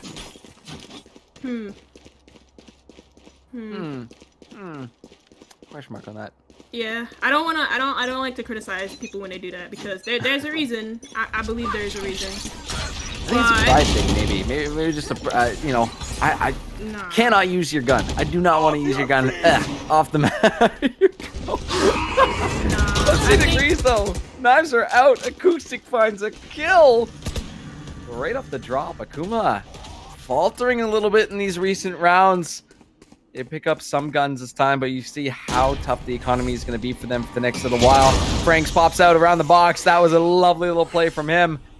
Now alongside Degrees, let's see if those knives can make home with the face of a BZ member. Spike has been planted. Let's see where they're going to go once again. The fake outs, are they going to be enough here from Acoustic? CC'd on up. Mark has come down as well too. Damo going for the swing. Will find one. Franks finds a kill as well too. Sultanate trades it on to Franks. Damo caught as soon as they step outside the smoke. What? Gun here. That was BZ's. They had it. And Akuma just stomp on it and say, no thank you. Yeah, BZ unfortunately had to play aggressive in that situation because of the lockdown being used from demo. And I was gonna really compliment that because I was the only reason why the lockdown really works in situations like that is to force the attackers to come out of their hiding spots and to force them to aggress onto you and take those head-on gunfights. That's exactly what BZ had to do, and they just lost all of them. It was very, very frantic because the amount of time that you have when it comes to lockdown going down is such little time, and so BZ had to act quickly, but they just couldn't hit their shots when it mattered most. So in a 1v2, unfortunate for him, but again, a good lockdown to force a lot of the BZ players out of their positions and to force them to over-aggress. And I don't blame them, because that's exactly what that lockdown is there for. Yeah, get those mind games going. Play around with. Oh my god! I had on my end. I had toggled the actual crosshairs and the sight lines going through. I just saw a blue dot just right in the face from Degrees. Oh my god! Terrifying stuff to be out there. You do not want to beat mid with Degrees on the other end. Acoustic though, picking up some information. Giving that over to Fire to say, hey, Shattered's right here. Shoot in this direction. 4v4 again as BZ making the way on over to this A site. You see everybody's pointing on through. Garden's being played, held down by Frank's currently. Frank will find a kill on this ultimate. Acoustic going to be questioning, can I go through there? But Degrees will be swinging around this corner. Will be caught out first by the Yoru. Now Frank's peeking on down, takes some damage from Acoustic, but there's more members of Akuma you got to deal with. 3v3. See what these guys got in store for us. Frank once again swings out, finds a kill, Fire with the trade. And we're down to 2v2. Spike has not yet been planted, but it should be going down. Yukima looking for it right now. Ultimate Hunter coming on out and delays that plant. Fire with the 3K finds the headshot on the demo. Now officially going for the plant here. Let's see what Akira's got in store. A little recon action to get that information. But we'll jump on down. Finds one. Almost gets the second, but Yukima fires right back. Claims the round for BZ. Brings it into 2. 11-9. Still in the lead for Akuma. But this is so damn close. I knew what a hero wanted to do with that silver dart too. He wanted to see if there were players in hell, or at least somebody close to hell. But they weren't. They were like right behind generators, and you gotta think if maybe he repositioned that dart towards that like a main archway instead, he probably would have figured that out. Used his shock darts in order to clear that space out and force the mispositions there from BZ. But again, BZ found an easy way in. And you know what, in that situation where Degrees took that gunfight with Acoustic, I was surprised that he did not hear them jump, because the sound is very, very clear on Valorant. Oh no, stop taking the gunfight! Oh my goodness. No, well, bro. This being a save round for Akuma, they do tend to do a little bit of hunting out here. So they just were completely wrapped around. The spike does go down, but look at the positioning right now from Boomer Zoomers. They have completely left the site with the exception of Acoustic. All by themselves right now. We'll hear the footsteps coming in from Akuma, but I think we're about to meet a few friends there in mid. 1 for 1 so far. Shatter will find a kill on Yukima. Yukima finds one on Degrees. Shatter's getting sprayed on out. A little bit of suppression coming through. Fires right back. Finds 2 of his own. And Akuma with only 1. Sorry. Nope. Nope. No members. No members left. BZ playing off that save round from Akuma really, really well. Bringing it into 1. 11-10. Still in Akuma's hands. They just need 2 more. But the thing's, that lead that they had is now, it's evaporated. It's just completely disappeared. Yeah, with the trend that the economy's taken, we've seen like a couple of saves round for Akuma. So their economy is still, like, they get the full buy this round, but their economy is still in quite a bit of a rough spot. And that's the thing about Valorant, or even like games like CSGO, where they have like in-game markets like this, where you have to like win your rounds, you have to win your ones, you have to get kills in order to get more money. And if you don't, then you put yourself in such a hard situation round to round. And that's what's been happening to Akuma. The rounds in which it's very possible for them to win, they're not able to win it. And the rounds in which they are full buying, in which they are setting up correctly, they're losing bodies early on, and specifically not even like a specific player, just like there are players who just get overwhelmed by the amount of utility that BZ are just throwing at them. And that's one thing I gotta compliment BZ on. Even though their early aggression has been shut down a lot of the times from Akuma, they've been able to catch them off guard a lot of the times. Shatter tried for that pop flash through mid that we've seen him do so many times and it doesn't work out. He gets killed first. But BZ, they don't clear their corners, and Degrees gets away with one.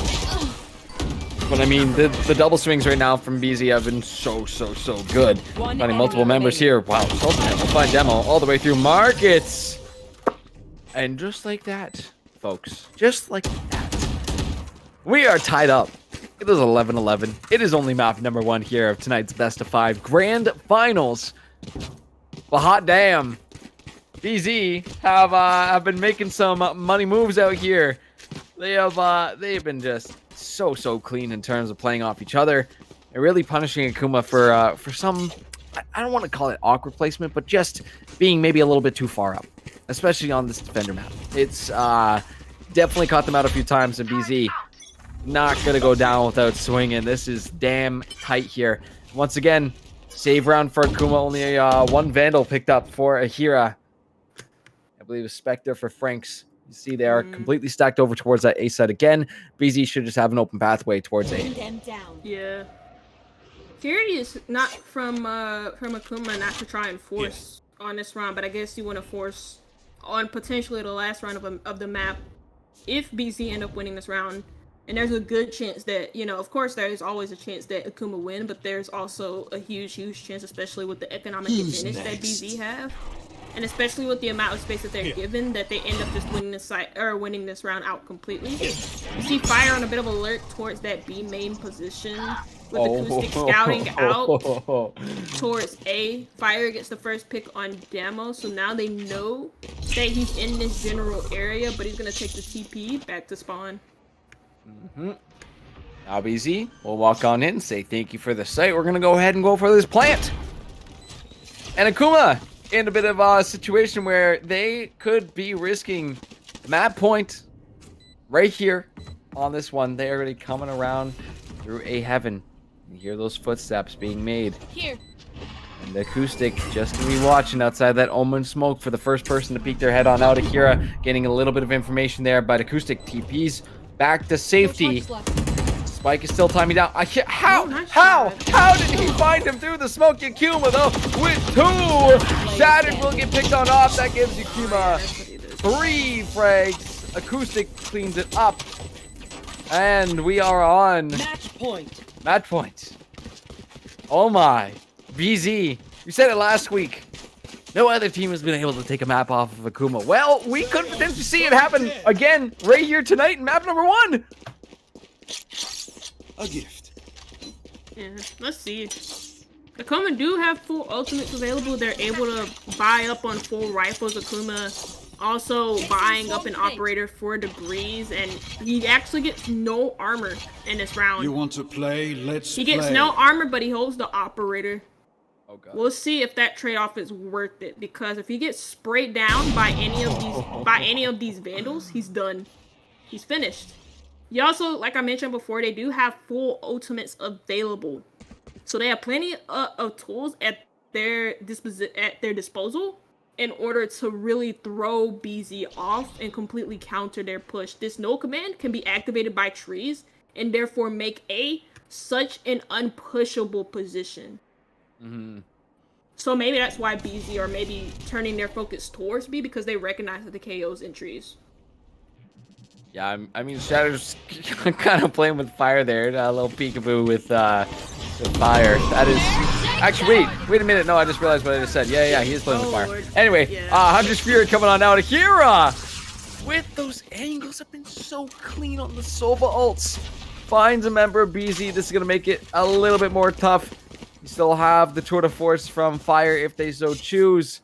We got the Nightfall from Yukima if they want to use that to clear out a site, but going to be forced towards this A site. Shatter gets picked on off, not without taking fire with them. Down A. And I think I sense a little bit of overtime in this first map. Damn right, I sensed it. It's here. We're going overtime on Ascent sides. for our first Overtime. match of Grand Finals. Oh boy. Tonight's going to be a night, isn't it, Sugar? Yeah. I mean, how many ultimates were using that round? Akuma, I didn't count. I know the Hunter Spirit was one, the Lockdown was another. And then that was literally in the Blade Storm. So that was 3 ultimates out of 5 potential ones. And that was all started because Akuma, or not Akuma, because BZ didn't really have any confidence to push towards A. Probably due to the fear, since they saw that KO by trees, due to the fear that he would activate his null command, and they would have nothing to push into A with. And so they kind of like go into B instead. But Akuma's ready for it. They have the KJ utility there, and they have the Hunter's Fury as well to counter that push. A lot of util being sent through from Sultanate into B main. And the whole Akuma squad waiting outside, waiting for any more to come their way. Acoustic is going to be rotating back around as well. While you have Aizen watching markets, watching mid in case anybody decides to peek on out. Shattered might be the first one to take a peek. It's going to be close though. You can see potentially some ankles could be caught out here. Those Omen smokes always trip me out with just being just a hover. Just a toe could be peeking out. Well, these players will find it if that so happens here. See Omen smokes going across the map to block off trees. As Yukima is the one holding that one down. But let's see if it is going to be our main entry fragger here. Degrees to be the first one to step on forward. Onto the B site. Akuma come. The footsteps will be heard. Acoustic flips on around. Does find 2. Demo trades him out. That is huge for boomers and zoomers to get those trades and leave just 2 members of Akuma left here. Degrees still holding onto that spike. Will just tap it a little bit. Left. Dodging away from that flash. Yukima flips around the corner, picks up Degrees, and we're down to just Akira. Spots Aizen coming out of markets, but Yukima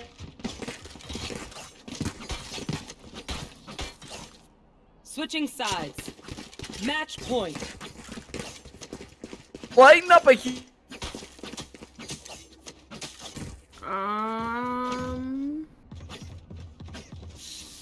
Okay. Heard. Turret out. Oh, this is just insane. Look what we got. Demo with an operator, full buys. Let's see what these teams have got in store for us here. Oh my goodness, Degrees. Don't play these games with Degrees. He'll take your head off. He'll take your heads like the Queen of Hearts, man.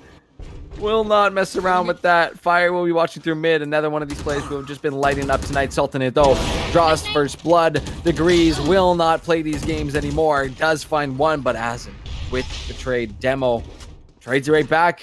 3v3. Once again, as BZ will make their way into the A site. That's Fake Out will draw some fire here from Akuma. Let's see. Sultanate holding on to that spike. You got Acoustic already pushed in super duper deep. Oh my goodness. I'm so surprised he didn't find somebody there. The flashes were on them. He had the angles. Well, holding on to those shots might have given Akuma a little bit of wiggle room that he cannot afford here. Let's see what the answer is going to be. Franks, though, making some magic happen. Takes down the doors as well and brings it to an Akuma numbered advantage. Lurking in hell will be sold. And Acoustic makes their way up. Can't find the shots, though. Shattered picks him off. Gonna be tying it up once again. Let's see. You just gotta swing together. Sultanate will find Franks. But Akuma brings it a 13-13. We're all tied up once again, baby. Switching sides. I'm wondering, yeah, that fault line did not hit them. So Acoustic tried to play off of the back of that because BZ in that situation needed desperately some sort of picks to work with. And he just couldn't find anything because Akuma played smartly around the fault line. Also, that knife was huge in confirming where the last 2 players where BZ were in that held position. And another thing, for at least Akuma's sake, I didn't really like how aggressive Degrees was early on. He played behind the smokes, then wasted his dash early. Got a kill, but then immediately got it traded out. But I mean, he did get a kill, so it works. It wasn't like Akuma were the only one taking risks that round because BZ were as well. Oh, this is tight. Akuma back on the attacker side. Once again, we saw how powerful they were earlier on in this map. Let's see what they're gonna make do here. As watching Asin right now. Deploying drone. Watching outside of markets. Here's some footsteps around. That's just acoustic. Sorry, I'm just hearing it. It's just acoustic footsteps. That's friendly footsteps for now. For now. See Degrees making a lot of noise outside of trees here on that catwalk. Prowlers will come on out. They won't fully catch them, but they will have a good idea of where these members of Akuma are lurking. As Ahira and Franks stepping on up. Ahira picking up an alt orb as well too. Let's see if they can get that ultimate hunter out again. We've seen how good Ahira has been with it tonight. Just needs 2 more charges. 2 more points into the alt before they can actually fully use it. Fire 30 seconds watching left. the entry. We got Acoustic and Yukima watching trees, watching garden. The rotation's coming through to maybe get some more information onto this A site. It will be Degrees dashing on first. Let's see. Acoustic can't see anything. Fire forced on back. And Akuma make their way on in. 14 seconds left to go. You have to go for the plant. Suppression coming 10 through. seconds left. And now the plant will go down. It's up to BZ here to go for the retake. Doors will go down. A little bit of noise being made on catwalk once again by Acoustic. Shock darts coming through as well to slow this down, to just waste as much time as possible. But look at Acoustic and Yukima walking on in. Shatter finds one. Fire trades it right back out. And we're down to just Degrees, who will lose their life to Acoustic. Demo's still there, but can't find the kill through the smoke. Finds Acoustic, but my God, BZ will take it back into match point again. Back and forth we Switching go. sides. BZ just Match needing one point. more. Yeah.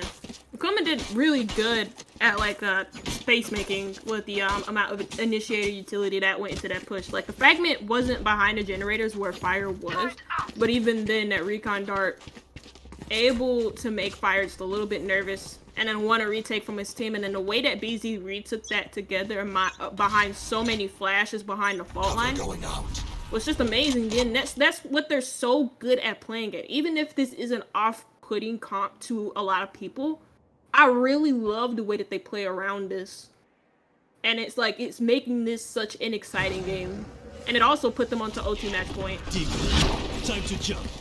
Just hold my breath here. This is absolutely insane here. Demo watching trees there. Frank's doing a little spray back and forth. Shatter's with him though. Don't line yourselves up too much though. It does draw a lot of risk, but Shatter finds first blood onto Acoustic. I don't know, kind of a how? What? Where? When? Who?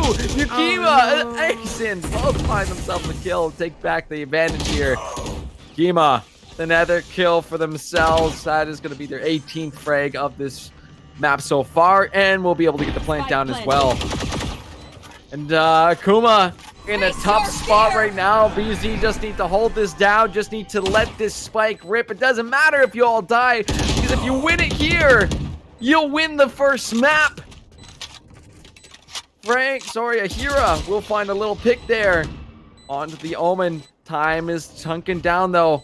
You see those bolts being used just to try and get some information of where people are shooting from. Ahira walks on in, but behind you, look behind you. Degrees is up in heaven.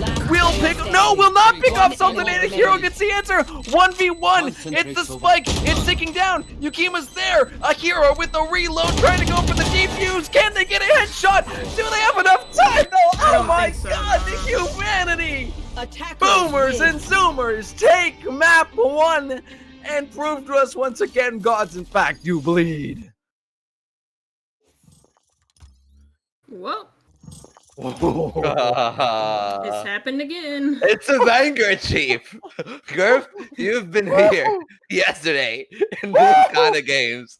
And you know what? This has literally been top tier Valorant. You couldn't have asked anything more out of these players. But Fire and Acoustics just managed to push it through the finish line. 29 kills each. 6 and 5 first bloods between the two of them. That's 11. So, for an overtime victory, that has been a very good performance from the two teams. That's the opening map. I'm starting to get a little bit nervous on how map 2 and 3 will go. Yeah, both teams played extremely well. I felt like on Ascent. I mean, that's why I went into OT, and no team was completely better than the other.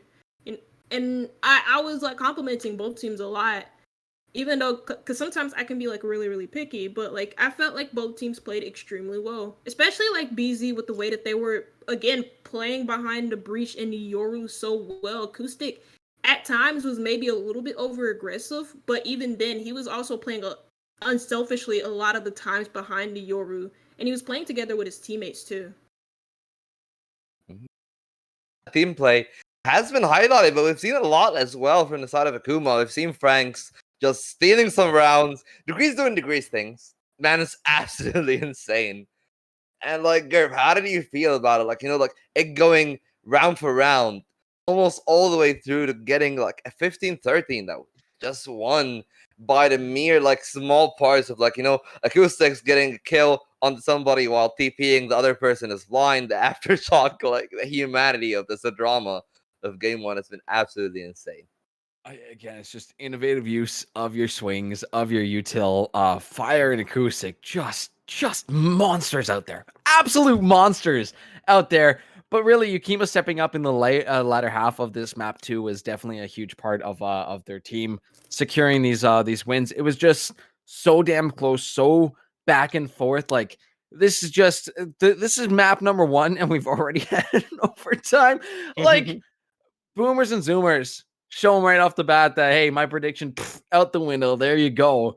But that they can go toe to toe with this team and push them to their limits and put them on the edge and take a map off of them too. That is impressive stuff. We're in for some banger maps tonight. Well, we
have a lot of time to talk about that later. We have Icebox now.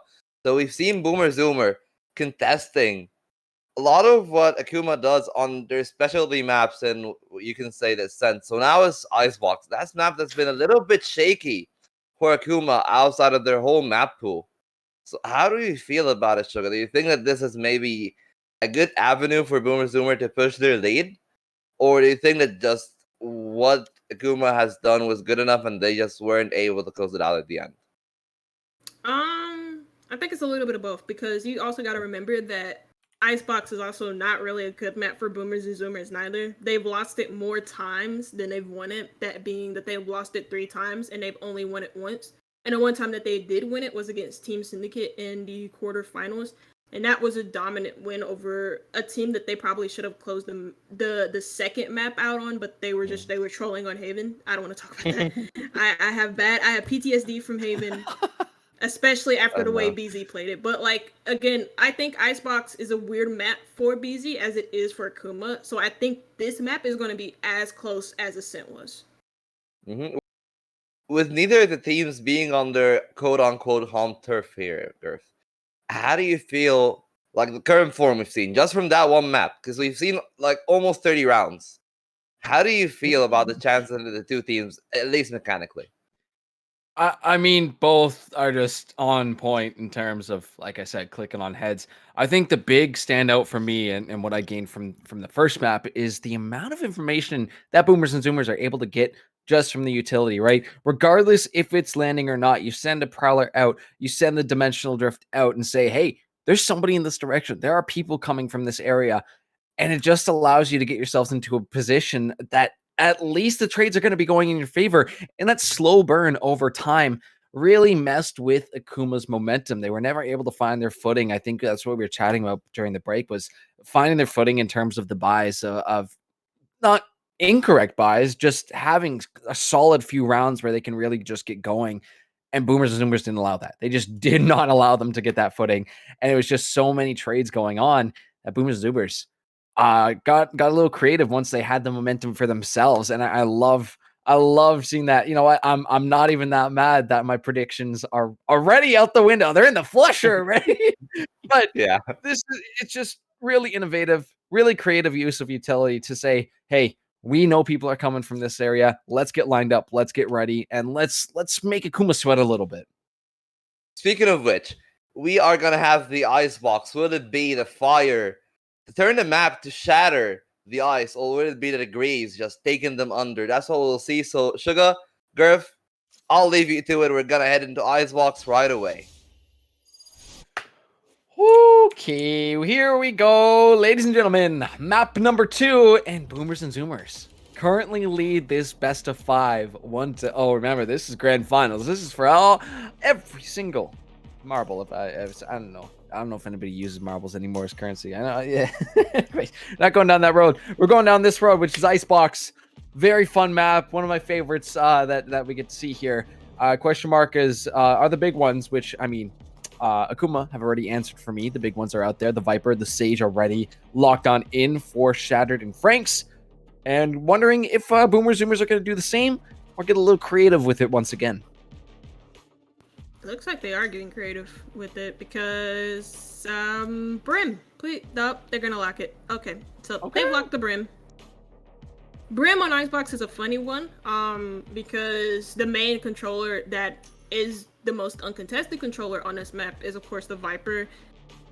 And Brim isn't really all that common on a map like Icebox. Why? Because Icebox is a big map, and his utility doesn't fit big maps. It mainly fits smaller maps like Bind, like Fracture. I kind of got stuck there a little bit, but like Bind, like Fracture, where there's a lot of different like nooks and crannies. The space is a lot smaller on either side where his ultimate can find a lot of usage on.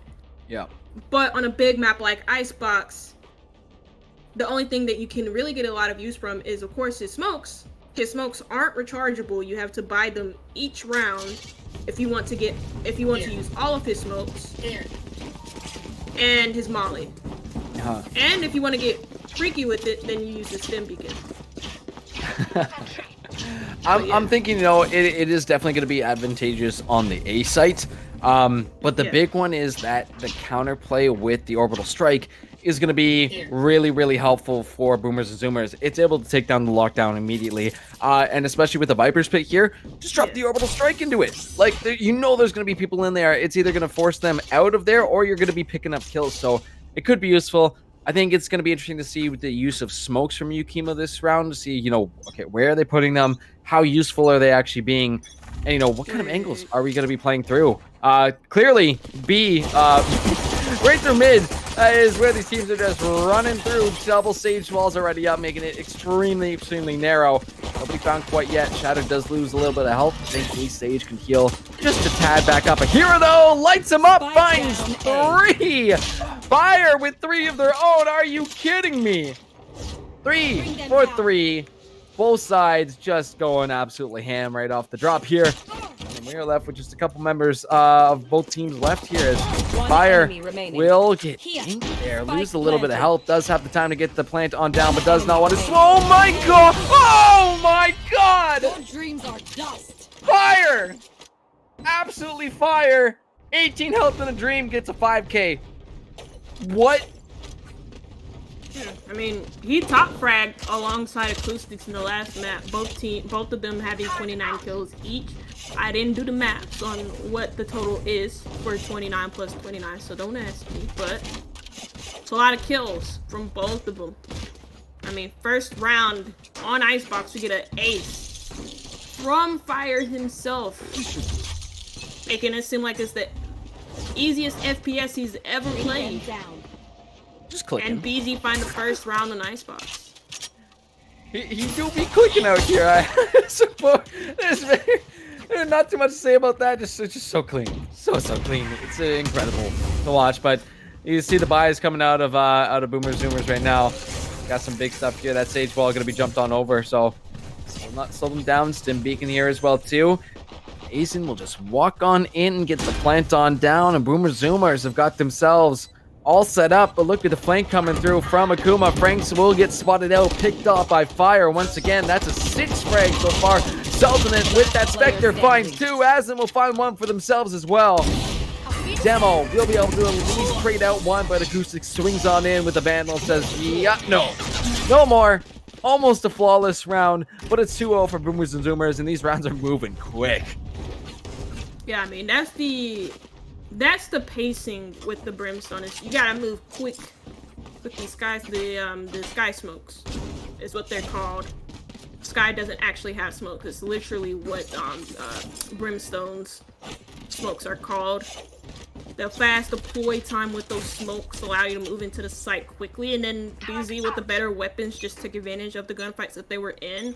Of course, the ace from that very first round from Fire, he gets to afford a Vandal. Acoustics also buying up a Vandal this round, so this is most definitely not a. It doesn't feel like a bonus from BZ, but it most definitely is. Acoustic finds the first pick onto Shattered, and that clears up this A site really, really well, using that fragment to zone out screens. I think Acoustic had like a frame there where he saw the Sage and said, it's like, eh. Let's just get rid of that. Oh my god. Boomers and Zoomers, literally the pace right now that they are moving at, wasting no time. Yukima finds a kill as well.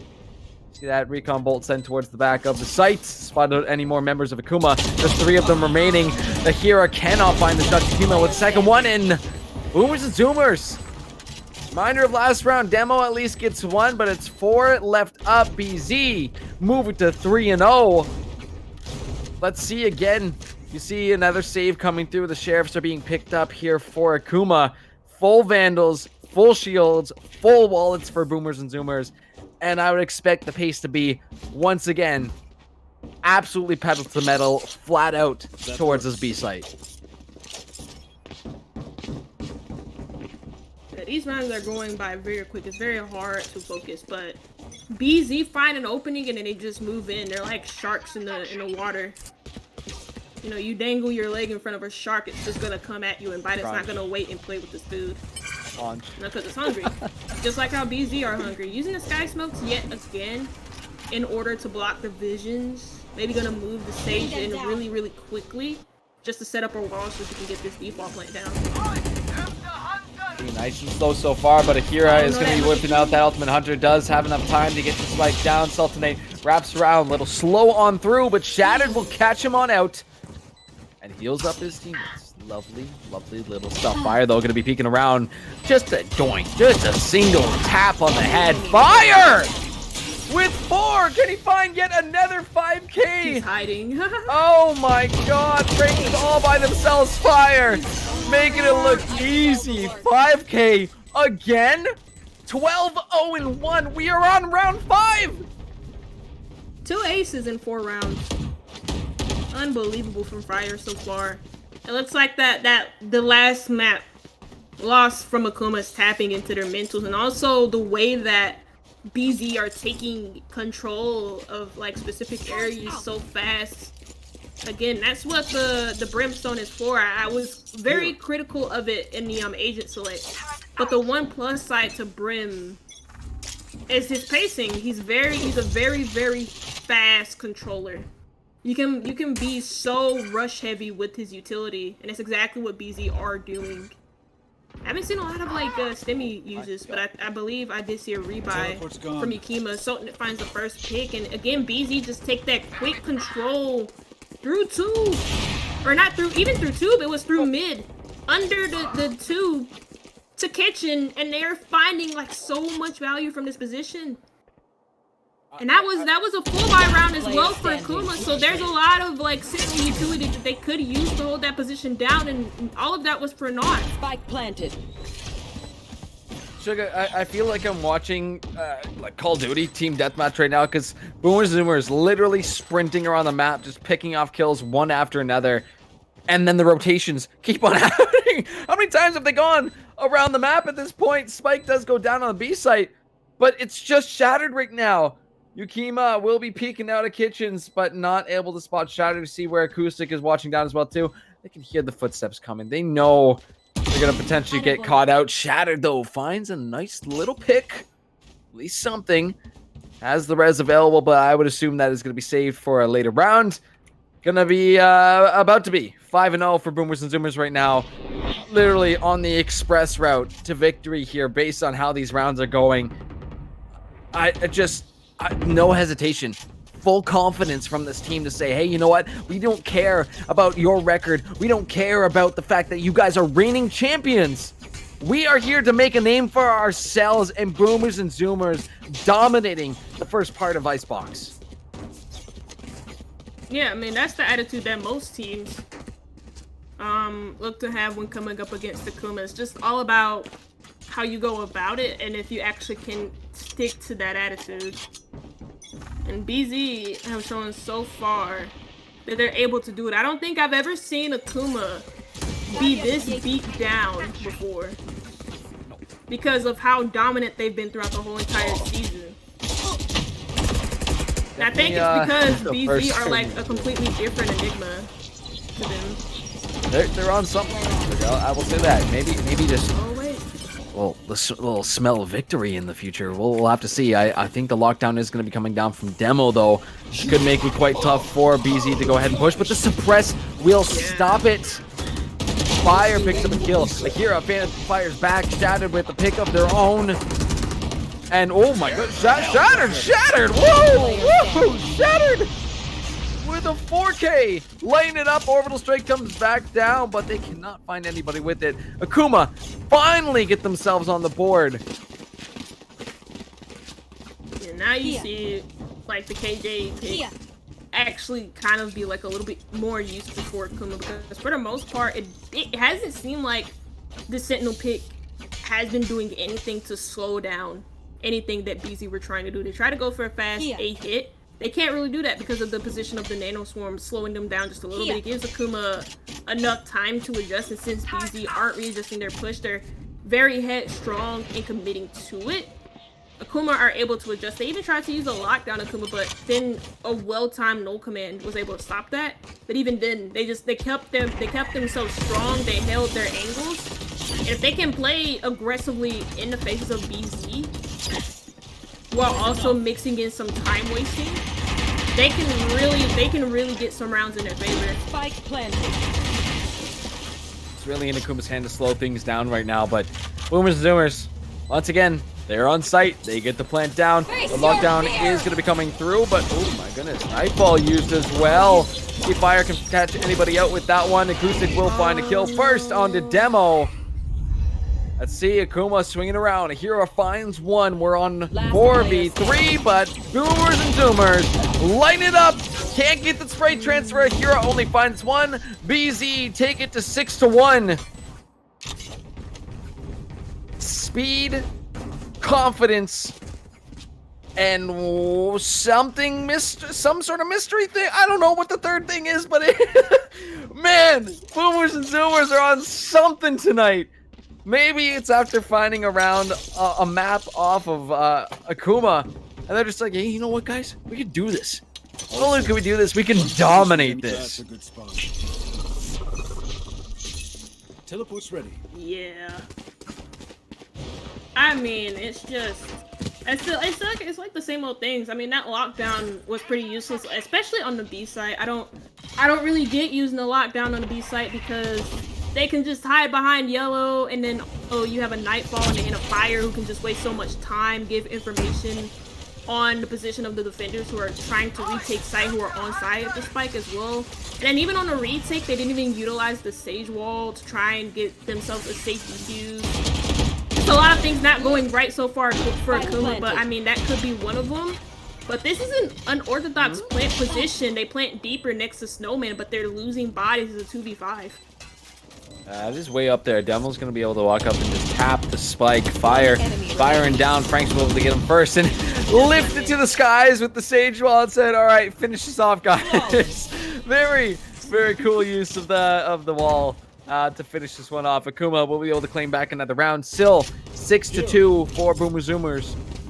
But I think a little bit more clean, a little bit more synergy from Akuma. Needs to get their affairs in order right now, and Pumpkin will call that timeout to be like, all right, calm down, guys, take a breath, slow this down, because that's really going to be the only answer to deal with the absolute Mach 5 speed that Boomers and Zoomers are running at right now. Yeah. I think they need some cool heads to talk to at the moment, because I imagine that at this point, that it's like a huge hit to the ego, and I don't mean that in a bad way. I actually love it when players and teams have egos. What I mean by like it's a huge hit to the ego, when a team is kind of like knocked off of its perch for like a little bit, you can tell that like in the next round or in the next match that they play, that they're still overwhelmed, and they realize that, hey, look, we make mistakes too. And so that translates into their gameplay, and so you can tell that at this very moment that Akuma may be getting frustrated, comms may be cluttered, and so they just need to calm it down a little bit. That last round was a nice little bit of composure from the rest of Akuma, even though they allowed the plant to go down. They used their U-tool correctly, unlike how it was used in round number 8, or unlike how it wasn't used in round number 8. And they're able to make a retake work through early picks and just through, again, getting that Sage Wall in place so that they can get the defuse down. Ooh. Kima will be taking out that drone on a site, so they know at least one person's here, but the rotations do not take very long from Boomers and Zoomers. You do have Demo watching down mid, just in case anybody decides to peep their face on out, but so is Yukima. Let's see what the end's going to be. This is probably, I would say, the slowest pace round we have seen so far tonight. You know what? I don't mind it, though. It gives me a second or two to breathe here. But here I will toss out some shock darts. Will not catch anybody. With a flash coming in from Acoustic as here come Boomers and Zoomers making the way onto the A site. Sage Wall will be chunked on out, leaving just a very short little entry to move on in. Who's going to go first, though? Let's see as Acoustic swings around the wall, gets caught by Hira. Shattered finds a kill as well. Going through the ropes, they get picked up. Akuma trades out for one. Salting it. The wall up. And just the forehead of that Sage was caught. Just the ponytail peeking on out. The hero we found. Oh, so damn close. The crosshair was there, but the click was not in time. Akuma take yet another round. It is 6-3. Let's see if Akuma can keep this momentum going. You see the econ, you see the buys on either side. Gonna be a tougher one here for Boomers and Zoomers. Akuma starting to find their footing in this map. Yeah, they're able to consistently shut down the A site now.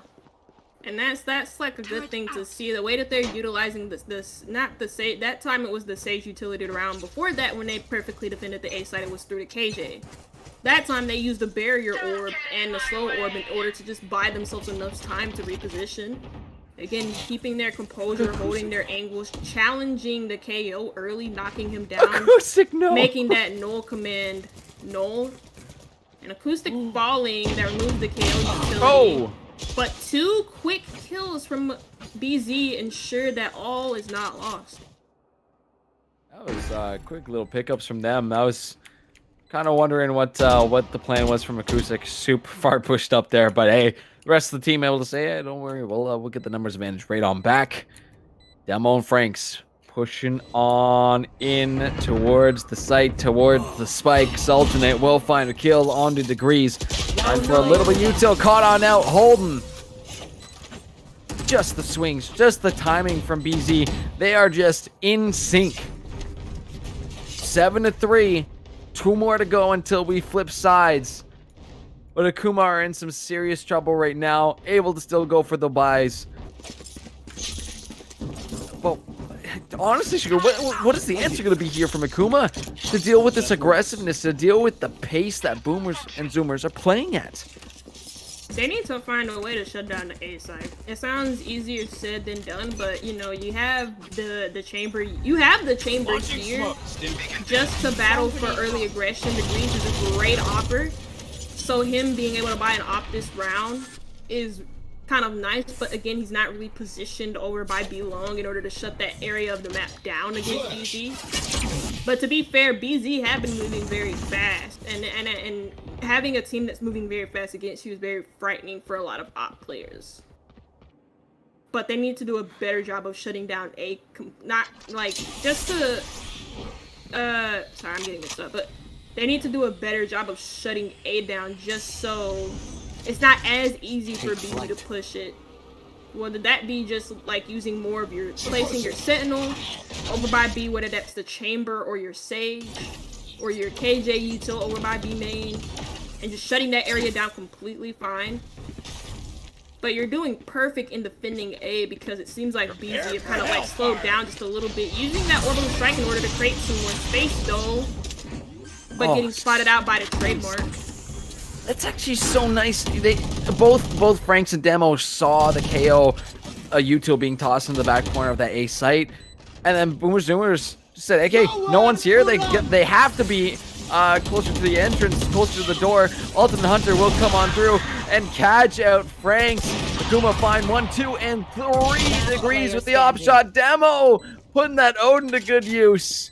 And BZ, let's see if Sultanate can do it. Couple of picks right there, but enough time to get the defuse. Maybe trying for a couple. Oh my god. Oh my god! Before the switch.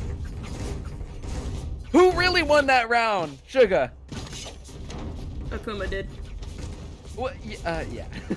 Yeah. But Sultanate, what the hell, man? He did take out. Yeah, no, he took out 4 players. The rest of the Akuma squad, and I mean that does force Akuma in a very tough spot economically. 2 players have to rebuy, or they don't even have enough to full buy on like shields. Degrees doesn't have enough for a gun, so he's gonna have to use his ultimate this round.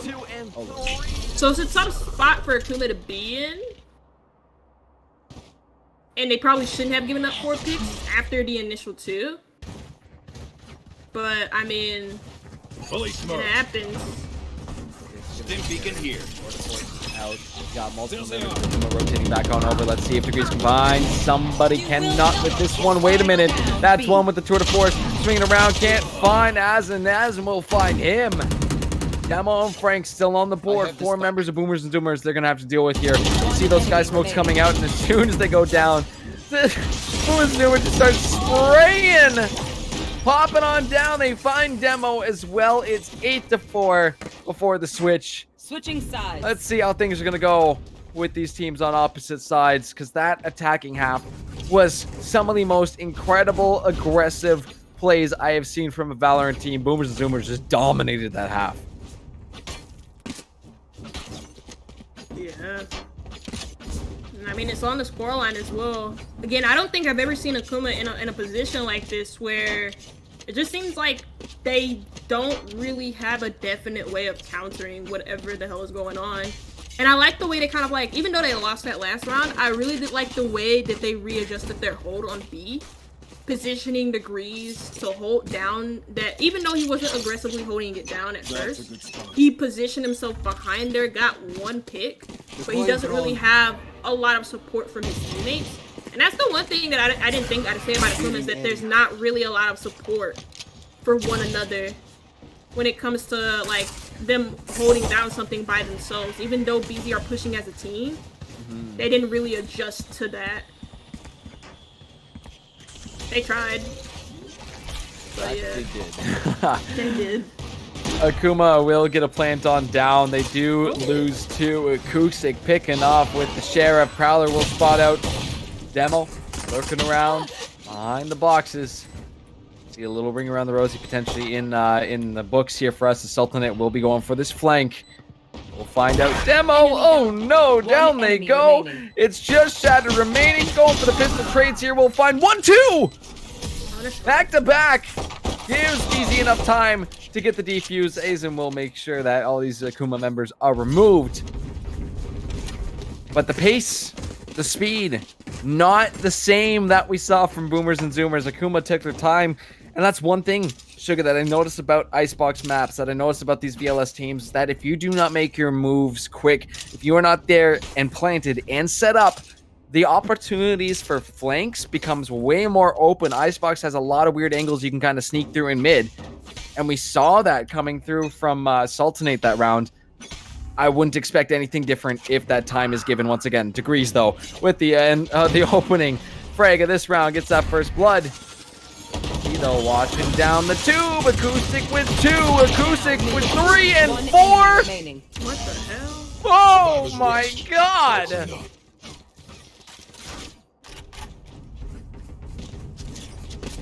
Okay. Okay. Yeah, I mean, like, what the hell? I literally look away just to take, like, one single note.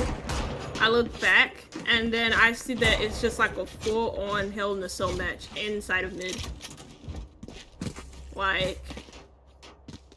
And Acoustic's just there to get, like, what, 3 kills? 4 kills? 4. Doesn't matter. That's a 4K, yep. Yeah, at this point. Whew. You know, I think we are... Oh, yep. Oh, Looks like somebody has DC, so we are in a bit of a tech pause, but I mean, this gives us an opportunity to kind of like talk about the game so far. It's been very hectic for Akuma, but very, very electric. And BZ have been able to set the pace a lot of the times with Akuma not really having a consistent answer back. Uh-huh. And I mean, this is kind of strange to see, especially for Akuma, who are so used to being able to set the pace themselves against teams in which they're clearly better than, but like now against BZ, who's able to kind of like, who not only has the aim but also the teamwork to be able to work off of that pace early on and be able to just throw Akuma off completely. It's very interesting to watch so far. Well, I mean, we know Akuma's playstyle, right? It's very tight. It's very controlled. And just Boomers and Zoomers are saying, yeah, screw that, man. Yeah, let chaos reign. Taking a book out of the Traveler's notebook there, and just chaos and confusion is the name of the game right now. And it's working. It's working. They are completely catching Akuma off guard here. There is not really a lot of answers that we've seen from Akuma that have dealt with where Boomers and Zoomers set up, the pace that they are playing at. They're giving Akuma no wiggle room whatsoever. And once again, the theme, the thing I said right at the beginning of this stream, which was proactivity. Boomers and Zoomers are playing their game. Straight up, easy as that. They are forcing Akuma into their hands. And Akuma needs to take some time to figure out, okay, how do we get things back into control here? Because we cannot let this chaos just disbar this team we have just put together and have dominated so far with Boom and Zoomers that are just tearing it apart.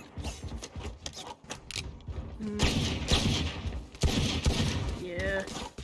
It's very tough for, again, this is a seat that Akuma have never been seated in before. This is a card they've never been dealt with, This is a new type of hand for them. So they're gonna need to figure out how to shuffle the cards and find the right ones that fit their deck, because they're it's not like they're not. It'd be a different thing if they were doing the same thing over and over and over again. If this were like a much bigger, if it was like a much bigger half in 8-4, because Akuma have tried to adjust the way that they like set up themselves. They tried positioning degrees over by B to hold B main down. They've adjusted their KJ utility a number of times to counter a lot of the pushes that come in on specific areas of the map. They've done that as well with the Sage util, the Sage wall, the slows. They've tried that, but nothing was seemingly sticking consistently, and BZ have made this a not so close game. I love this. I thought it was something really funny because you mentioned, the card analogy. These two teams are sitting down and playing poker, and Boomers and Zoomers laid out their hand. They just have the left leg of the forbidden one. I'm like, what is happening tonight? Did not expect that. Did not expect these plays. Let's see, though, what the plan is here from Akuma. We do have Frank's back, so we are into this round, and Yukima with the hands, with the pick, with the sheriff. Kapow! See you later. That's a nice little early pickup from them. Akuma, you can see, slowing things down. They have split up as well, too, and I'm keeping my eyes on that mini-map right now to see, okay, how many more seconds till Boomers decide to start going on the hunt right now, because they don't have to, but they have the numbers. They have a good idea of where Akuma is going to be coming in from now. So why not make the wraparound play? Why not make some magic happen here? Fire still watching at the back. The Viper Wall will go up as well as the Sage.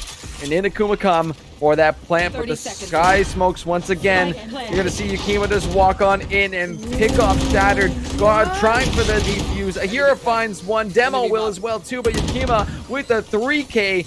Demo fires right back. It's 3v2 in the favor of BZ. Swinging around though, look at Azen, look at the swings! And you're just left with Demo. Wait, Demo finds one. It's 1v1. Demo versus Azen. Timer ticking down on that spike. Will Azen have enough time? They'll just tap it right now. They spot where Demo's swinging around from. Can't find the shots, can't find the aim. Neither one can do it. This spike is going to be timing out. Demo will find it, but no time to get away. Will accept their fate, and down goes down. Woo! I was wrong. I had a great setup, but no, the timer ticks out. Oh my god. 10-5 for Boomers and Zoomers. Akuma pull back around there. Much needed for them. We do see a save round coming in from BZ.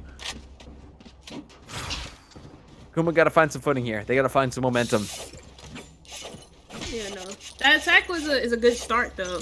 I mean, they were taking their time. They were trying to work something, and I don't particularly have a problem with them taking their time. Standing ahead. Fire.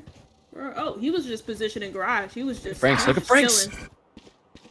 Yeah. Still here. They know he's still here. They just have pistols though. Let's see Yukima swinging around. Watch behind you though, Franks. Watch behind you. Demo will get picked up first. Franks gonna know where they're at, but the rest of Akuma have made their way towards that B site. Spike will be going down in just a moment as Ahira will get this extra plant. So again, trying to go for those ultimate hunter stacks as Franks gets picked off. Degrees though, Guardian gets that kill. It's just Sultanate left. They do have a better gun than what they started with. So question mark, do they want to go to the save? Or do they want to go for the hero plays right here? 1v3. Sage ult is available as well, too, if they decide to bring someone back. Keep that econ rolling. Hear the noise is being made here from Sultanate. They have a good idea. They're coming in from the backside of B. Hira gonna be peeking around the boxes. That Sage ult's come through. Sultanate with a pick. Sultanate making some more noise. Two members of Akuma still here. Sultanate. Big. What? Ah! I lost my words. Something was playing so well. Degrees will finish him off, though. Spike does go off and picks off Degrees as well. 6-10. Akuma get a second round back to back. But everybody's dying out here makes Econ just a little bit more tight. Yeah, these rounds are getting extremely close now. I think, like right now, the flip has kind of like switched so far. As soon as we see Akuma get on the attack, they seem a little bit more lively than they did on the defense. And BZ kind of like look the same, but you can tell just a little bit that maybe they're kind of faltering. But that was a safe round, so I don't want to be like too judgmental. But you know, still, because even on save rounds, they have looked solid on their defenses. So no, but I mean, they're afforded the space over by B. There goes the knife to maybe give them some false sense of hope, but BZ aren't falling for that false sense of hope. Because this smoke, I mean, look at the brim smoke, like right in front of the players over there by green. Okay, they're not looking at it anymore. I really like those type of smokes where it's on like the tip of the crate, and it's like a one-way. Viper does that all the time, or you can do it with any agent, but I love those type of smokes because it operates as a one-way. The attackers can't see you, but you can see their feet, and you can just line up your shots. So I love those type of smokes. Oh, let's see though. Playing the solo game right now. Akuma are coming towards this A site. Lockdown goes down, and there's the counter right there. Simple as that. Orbital strike will just take on out the Killjoy ult.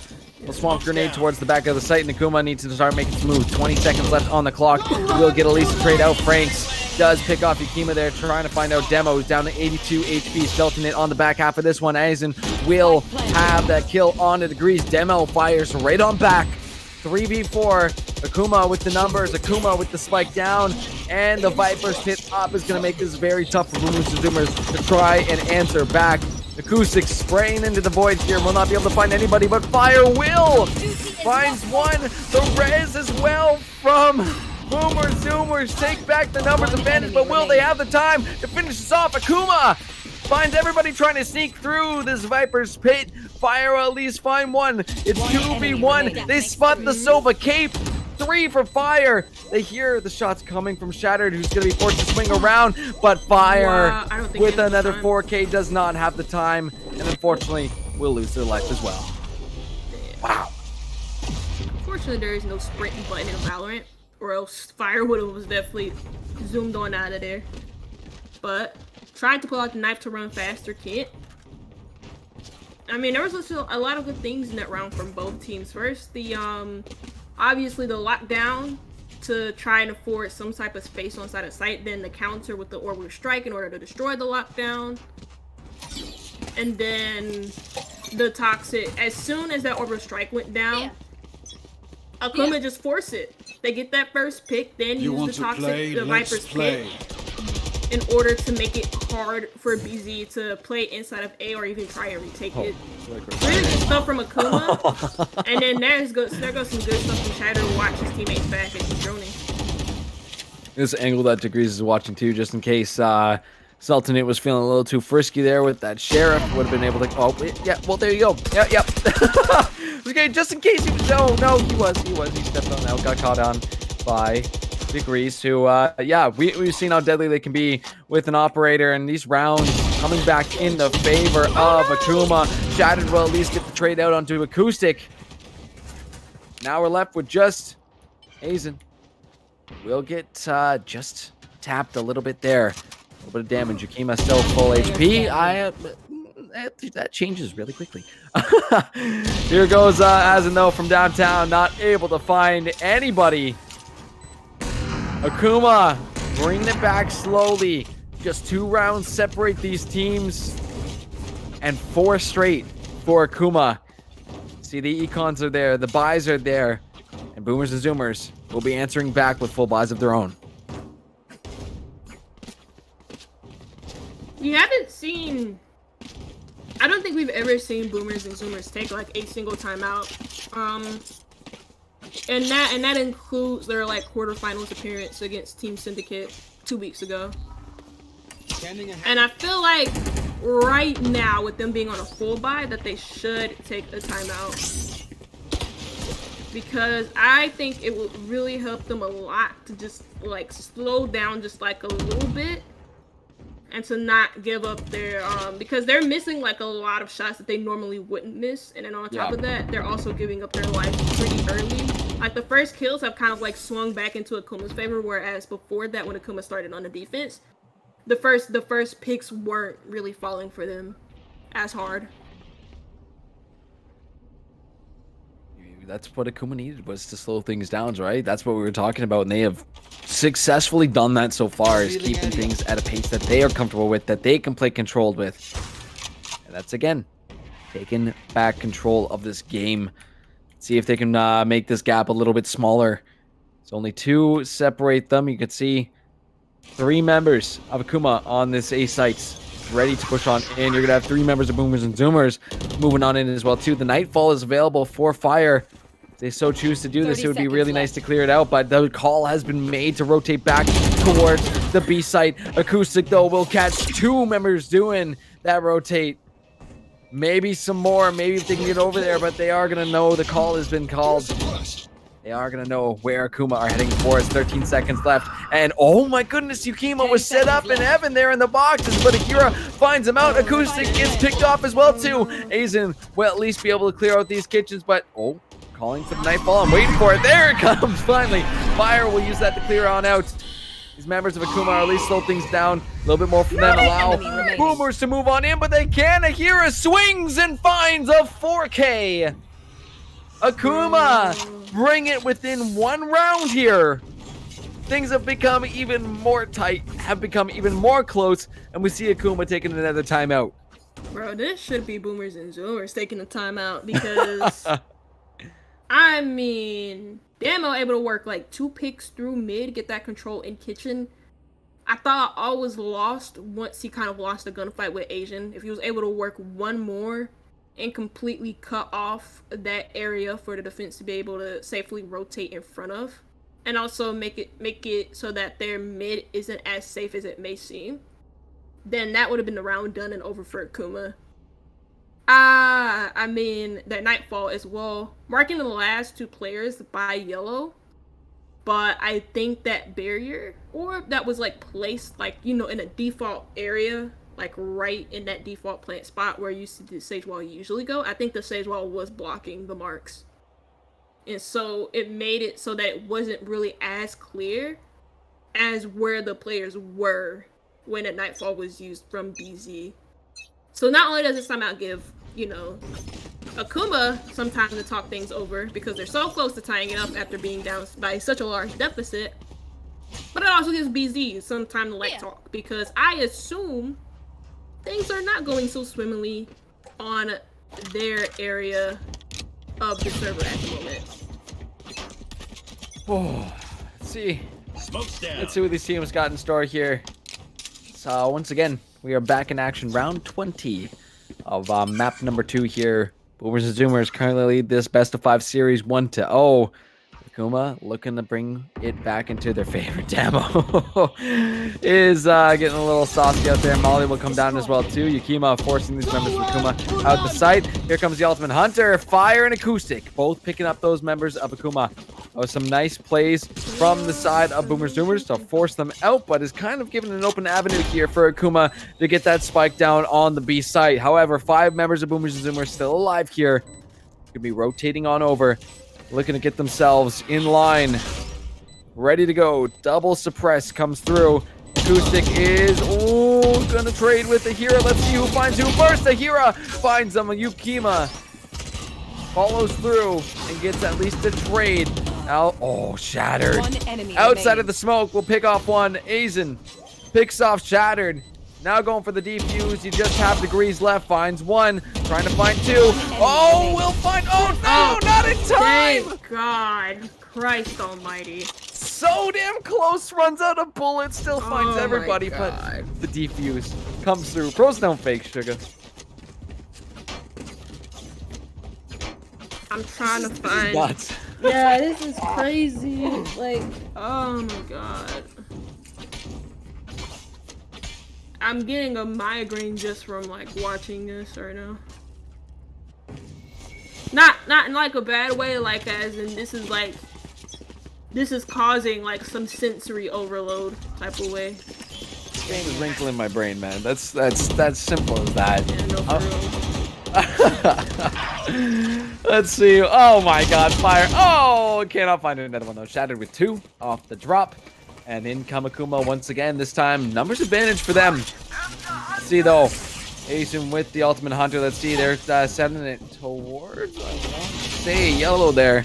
Well, flying degrees. Nice shot. Brings his numbers into even. 3v3. Swamp grenade goes over before the stage wall goes up. That spike has not gone down yet. Oh yeah, he's Orbital strike comes through. Degrees gets absolutely cooked. My god, my He goodness. literally got red just to die. Yep. Let's see though if if Degrees is fallen, so the rest of Akuma can run here.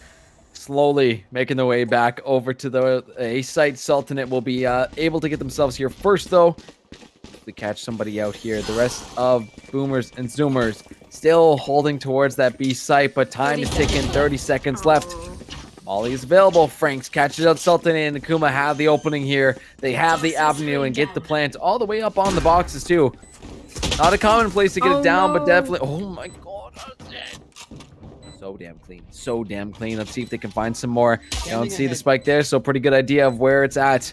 But Akuma, do they have themselves set up in a position that they're going to be able to go and stop this defuse? See, Sky Smoke's coming down once again. They have a good idea. It's getting cleared on out. Will they be able to stop it? That's the Viper's poison.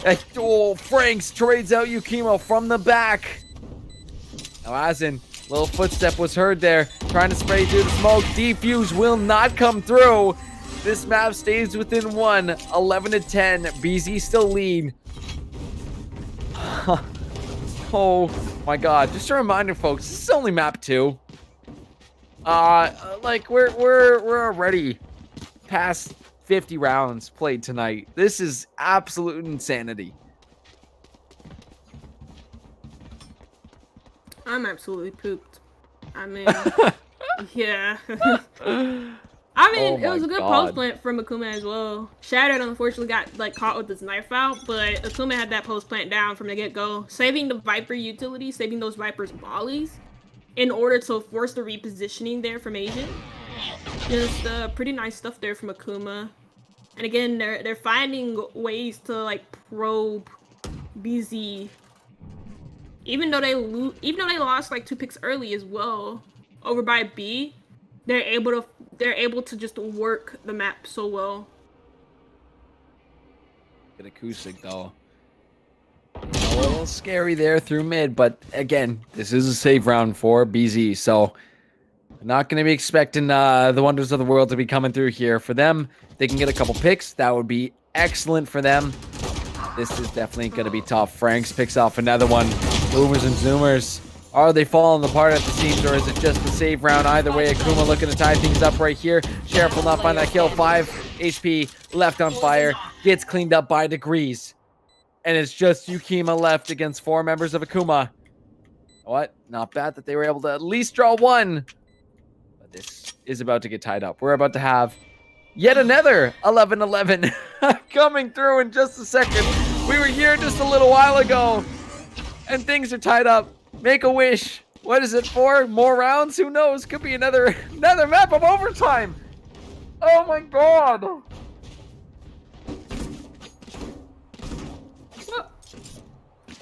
Let's see. Will we finally get to see BZ on map point, because they've been stuck. They were stuck at 10 rounds for like a good chunk of this game, and then Akuma made a comeback, and now it's 11-11. Or will Akuma be on match point? Will they take Icebox, or will we go into OT? Well, only time will tell. Jesus Christ, and I hope it will tell soon, because I'm tired of predicting what's going to happen next. You can't even tell what these teams have got going through their minds. We know. I think to sum it up, clean tight plays from Akuma, madness from the side of Boomers Zoomers? Question mark on that? It's just wild. It's wild what they're going to be planning. But I think at this point, Akuma going back to their fundamentals right now and just saying, okay, play this out clean. We know what we have to do. We know who we have to trade out. This is what we need to do in order to finish off this map and get ourselves onto the board in terms of series score. Hazen will be lurking around on those pipes. A demo right below him, but unknowing to Hazen. The rotation has been called here to make their way back towards the B site. Akuma, are they going to be rotating as well too? Lots of time still left to go here. 45 seconds on the board. Sultanate will be peeking out through the tube. Demo finds one. Now question mark for BZ. Where are these members of Akuma? Spotted on out, but he misses his shots. Crucial. You cannot miss these shots this late in this map. The Viper's Pit available too. Akuma gonna lock themselves down. Molly shot in that as well. To at least spread out these members of Akuma. But BZ, I've got an upwards battle here to try and find somebody. Wait a second. Ahira just dipping out. And Akuma find two more. We're left with just Yukima left by themselves. Once again, no orbital strike is available. Franks cleans them up. Emron match point. This is exactly what happened last map, though. Point. Akuma were on match points. And then BZ brought it back. Oh, God. Oh, dear Lord. Yeah, the circumstances are different though in this map because BZ were like in control of it, in control of the scoreline for a good chunk of it until Akuma took control. Until Akuma started to really slow them down and started to slow down the pace as well. Like at first, there was like some criticism about like, oh, Akuma are kind of like going a little bit too slow at times. But I think the reason why they did that was because eventually Boomers and Zoomers would be dragged down with them. And being slow would make them very hard to predict what they'll do next. Like this, you don't just. I mean, actually, I don't really know what Yakuma's doing anyways. I'm gonna be honest. Back and forth trades right now. A little bit of a bloodbath here on the A site as the Nightfall will come through. Ahira gets a trade onto Acoustic Fire. Fires right back. And we're 3v2, 2v3. It just switches right back because the res comes through from Sultanate. Spike is ticking down though. Lockdown is going to force these members of Boomers and Zoomers off the site. Nobody gets detained. BZ need to make the re-entry extremely quickly because that spike is going to be timing out and you are not left with a lot of time here to get that defuse. Sage wall is up. Oh my god, can they do it? Acoustic takes the ropes on up. See the rest of his team trying to answer back. Franks finds one, swinging around from the top. Let's see if they can get the drop down. They will. Acoustic finds the kill, sees the ponytail of the Sage, but cannot get a lockdown on. Shattered. Over the wall they go. That's a reload. Can they find a kill? Shattered finds one. Shattered gets popped. But Akuma have done it. There is no time. This series is tied up 1-1. Oh my god, you guys. Let's bring it back to the analyst desk. See how Volt feels about that one. Man, what's going on? Bro. What's going Look. It started with like 2 aces and then 4 rounds. And then it ended like this. It's literally it's a steal. It's a crime. What happened in that situation, man? Bro, I don't know. The start from Boomers and Zoomers, like I said, one of the most incredible and aggressive starts to Icebox I have ever seen. But you know, I was asking you, Suga, you know, what's the answer from Akuma? What do they got to do? And it was to slow things down. And we saw the pace of this game incredibly slowed down, incredibly controlled from Akuma. And again, played whose game is it? Who's playing whose game? Boomers and Zoomers were playing their game when they were on attack. And Akuma took things back into control there. 13-11. I'm just blown away. This is insane. Yeah. It's absolutely nuts. I'm lost for words. I'm lost for emotions. Almost lost for anything that you can humanly fathom in that situation. Because where else can you go? You've seen an overtime on map 1. Then it's 13-11 on map 2. And to be honest, in a matter that like not too many of us expected things to go that way. Because like Fire, at the end of the game, he is still on top of the scoreboard. But was shattered on the Sage. And Hira, these aren't the two people that you expect to like show up, turn Akuma on, and keep the engine rolling. But they got it on this time, and they held the fort for their team. And if that what matters, if that what wins you the game, then that should be it, to be honest. Yeah, I mean, again, Akuma, like the main thing that again, Gurf highlighted it, but like the main thing that really brought Akuma together in that map was just slowing the pace down. And at first, it didn't seem like it was working, but then as the game started to draw on longer, them slowing down made it very hard for BZ to predict what they actually were going to do. And then when BZ kind of like see a team that's like playing very slowly, they seem to like get impatient and they seem to want to challenge a lot of things early, and that means that they're giving up picks early. And that's what we saw happen a lot of the times.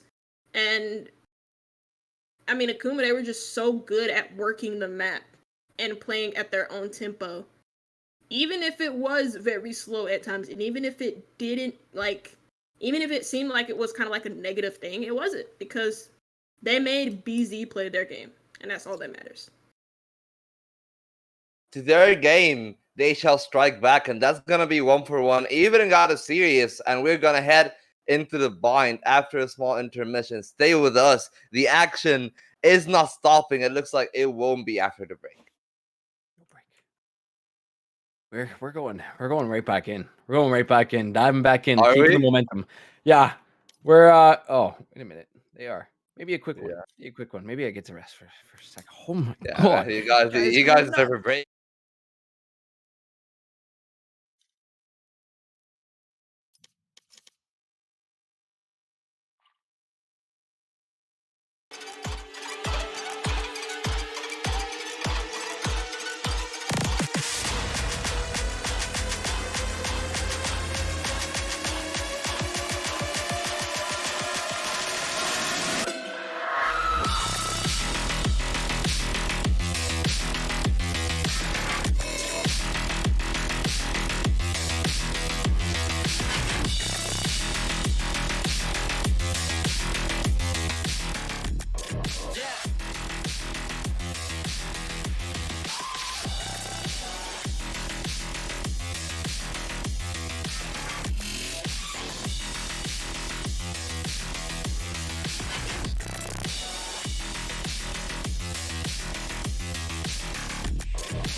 Ladies and gentlemen, welcome back once again. We've had the BZ strike, we've had Akuma fighting back, and this is like the gods versus titans from the God of War.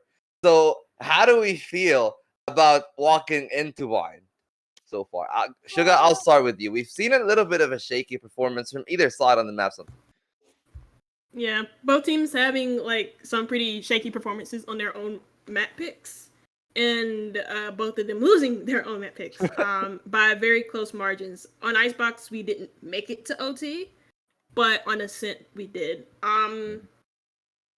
If that's how Ascent plays out, I don't know how Bind will play out, because Bind is a very chaotic map in its own right. Yeah, well, Gurf, how do you feel about the chaos? Because, I feel like you thrive in such frantic action. So, in a small map where you have stuff like the raise that is very prominent, you have a lot of Yoru from Acoustic, I think. Like that's something that we've seen in VRS. We're probably going to see today as well. So how do you feel about the Yoru pick, especially in that situation? Bruh. I mean, it's gonna be fun watching where they kind of send it. I mean, the teleporters is the first thing you think of when it comes to buying. And I can count how many times I've been just lurking in there with the judge waiting for okay, chase me, do it, come through the teleporter. But honestly, it's chaos, confusion, and that seems to be Boomers and Zoomers' strength here. So keep on playing to that, because again, with this map, it is very tight, narrow corridors that you have to kind of get through in order to get yourselves onto site. And you got to be able to break the foundation of Akuma, as we saw when BZ were on attack last map. But it will come down to agents. It will come down to, what kind of utility is going to be used to stop that. And of course, Akuma, they can keep things slow again, keep things controlled. It makes it really, really advantageous for the defending side if they can do that. But I really don't know anymore. The series is tied up 1-1, and it's just been absolute insanity so far. And we don't stop as we head into the Vine. Will it be the action or will it be the control? Gurf, Sugar, I'll leave it to you. Okay, here we go. I'm honestly, I can't do anything but laugh, because it's just been nuts.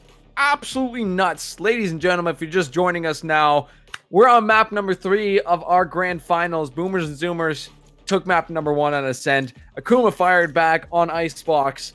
But here we go on the Bind, where a lot of crazy things can happen. Let's see what agents are gonna be selected and picked up here. Potential Reyna action from Fire, and we've seen how impactful those Lyras have been. But no, they go for the raise. Oh my god, I love it. You get spicy with it. Brimstone for Azen, possible Brimstone for Frank's coming through here. Double raises. Oh, we're getting spicy out here. This map 3, Sugar. Yeah, Raze is not like too surprising. I think she's like the most popular duelist pick on Bind in general. Like hands down, nobody else comes close. Period. Ratio. Anyways. And you get to see the double controller pick potentially from both teams, it looks like. I think with the Brim and the Viper kind of going together, and that's not, again, too uncommon on Bind these days. The meta, especially when Pearl came out, double controllers are starting to get more consistent play, and you see that more specifically on maps like Bind. So Brim and Viper makes so much sense on this map, and I really do love the combination. I actually like Astra and Viper more, but Brim and Viper work just as well. You see that chamber in the hands of Demo this time, potentially doing some operations over on that B site, but on the attacking side first, so should be interesting to see what they go for that. I think the only difference here is it just the chamber and the Fate. I think both there. Yeah, everyone else is mirrored up. So it's interesting. I kind of want to see how that works out, and what positives and negatives that brings for both teams, because of course with the Fade, you get that opportunity to spot out the tight knit areas around Bind with the Prowler, and of course the Nightfall ability works very well on this map when it comes to clearing out a site or helping you retake. And also, Fade's utility is so well matched with Raze that it's almost like if you bring in a Raze, you have to bring in a Fade I saw something really funny. Just to just to have those two kind of like work together with their utility, especially when you think of like the season paint shell combos. Oh boy. Oh my god. Okay. I had my mic muted for just a second, and that's really all it takes. That's all it takes. This guy's wasting no time. They will hunt down Demo and only trade one. And there's just a line of bodies across B line. Like, oh wow. It is just pissed around. That is something we mentioned last game, but oh god. Okay. Yeah. Okay. That's a lot. I mean, I saw the stack from BZ. I didn't know what they were going for, but it was most definitely that. They were stacking over by Garden, and they just like rushed down long into Fountain and completely destroyed Akuma. That's literally the round. That's it. That's the analysis. I think Akuma's just saying, "Hey, let's do it again." Let's do it again. I mean, both teams kind of on a save. There's only a couple Spectres really picked up from BZ. Sultanate is going to get spotted through, but might face the firing squad. Yeah, you can see how many sight lines are pointing down this B site here, and here they come once again. Sultanate trying to toss a little CC on out. We'll find a kill with the Spectre. Yukima with two of their own. Sultanate picks up a second as well. And here are the Spectres just getting sprayed through. What is Shatter going to do about this? Nothing! Nothing! 3 for Sultanate and 2 for BZ on the board. Yeah. Akuma tried the same play again. They were just trying to go for Fountain aggression, go up into Gardens, try and at least flash out, or get some intel with the flashes from the sky. And not only did they flash the Fade that's hiding in the elbow, but they also flashed their own teammates. So both of those players were flashed when they took that gunfight. And it's just BZ winning with the better weapons. I'll go back with a Prowler too. I don't think the Prowler hit, but it most definitely confirmed that information where the Fade was hiding in the elbow. Oh my. But okay, we're starting off hot. Jesus. Yeah, cleaning things up in the showers here. Sultanate will run right past Shattered and get picks on off fire. At least able to get the trade onto Shattered. As, yeah, we are down to just 2 members of BZ right now. You have, Fire watching over A, you got Yukima watching over B. Question is going to be, okay, what? Oh my god. The reaction time sometimes of these players is just bonkers to me. And we're down to 2v2. Just like that. Demo Franks making their way through mid. Onto the A site. Fire, though. Oh, he's going to catch them off guard. Spike goes down. Back in the lamps you go for safety satchel for extra safety. Demo should have time to get this plant on down. This is in a 1v2 situation. Yukima tossing out some poison. Demo with the aim with the hands. Yukima find it. Nope. Demo's got it. And get Akuma on the board. It's 2-1. BZ still lead. But damn close and damn chaotic rounds to start this off. Yeah. You see both teams kind of go for some little BM at the end there. BZ started off and then Akuma pay it right back. So there you go. You can tell the kind of the mood for this matchup so far.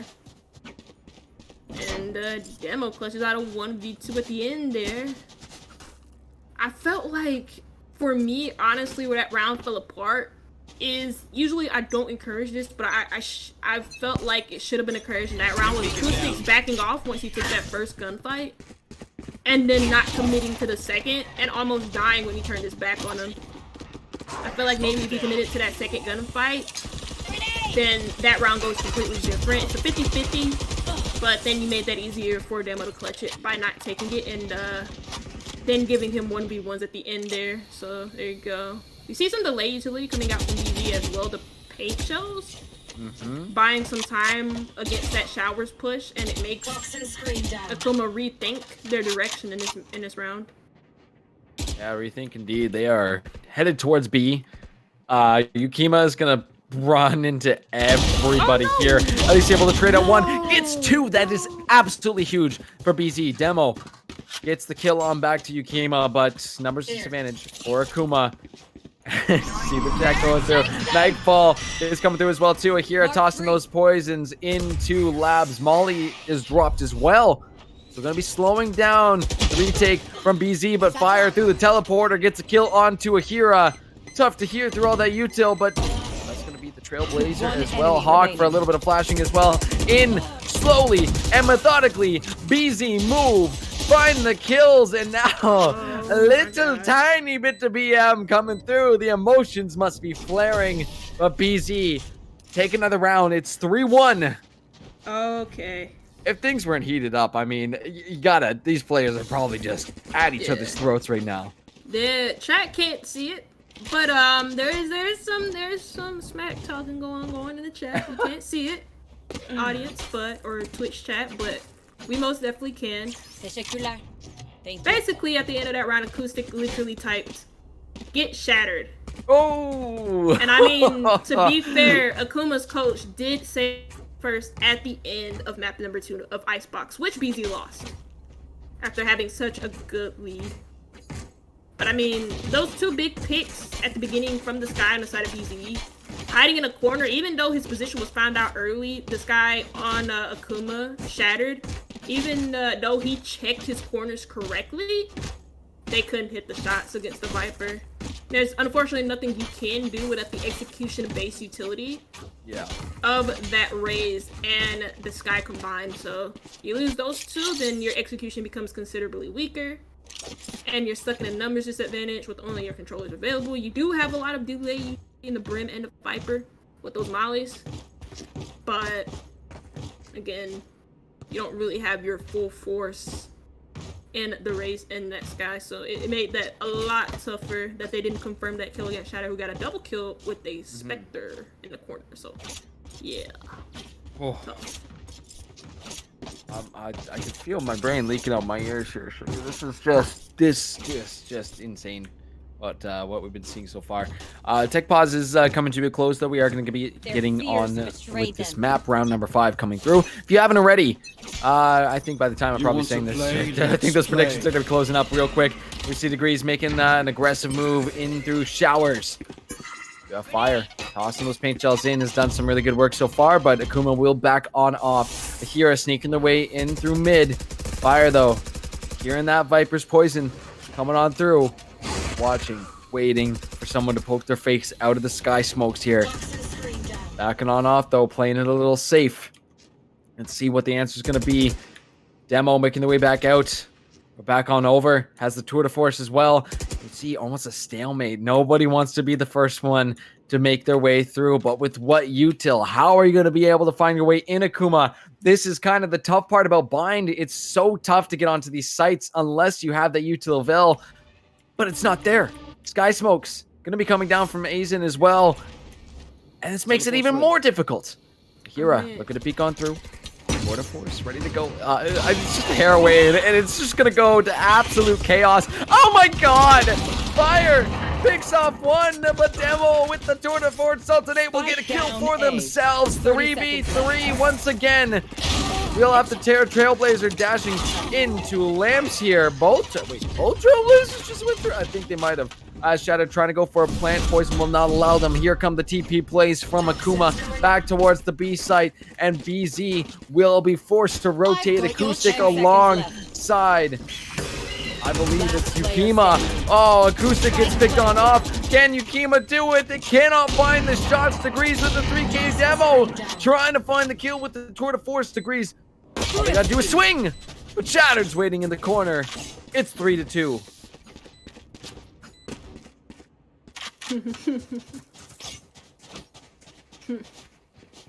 That was a thrifty. Your eyes did not deceive you.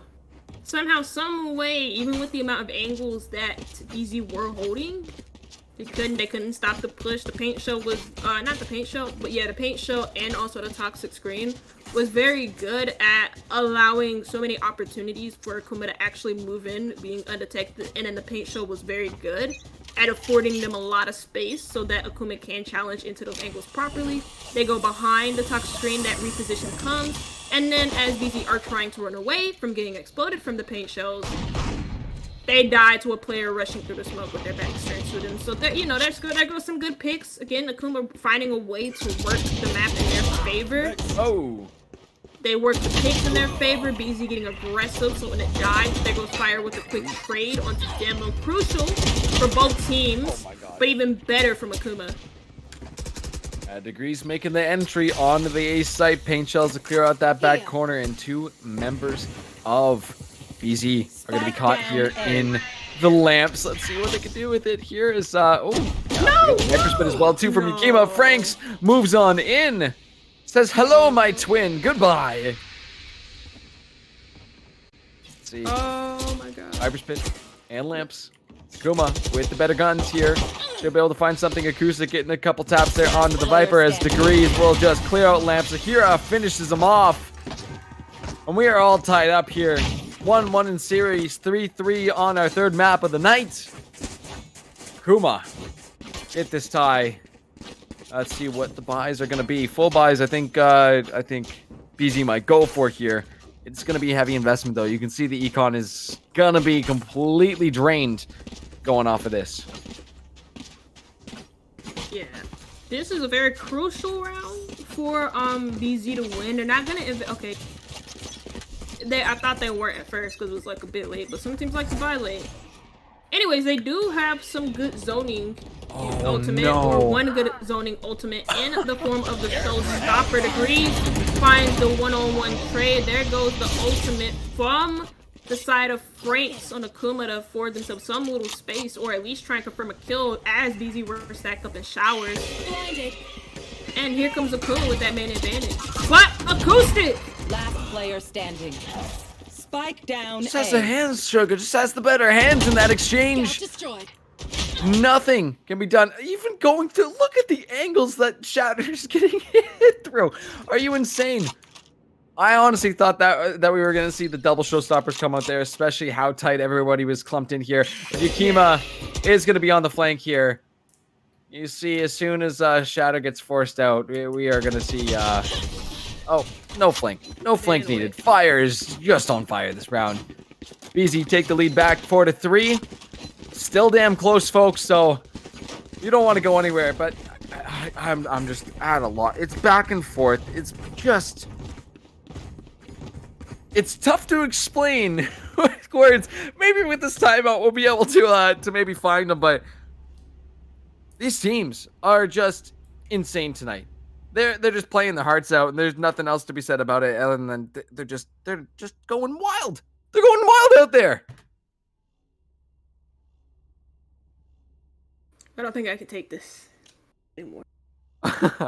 You're gonna break my caster, guys. Boomers and Zoomers, Akuma looking at you. Oh my god. I know for sure my voice is done tomorrow. It's gone. Non-existent.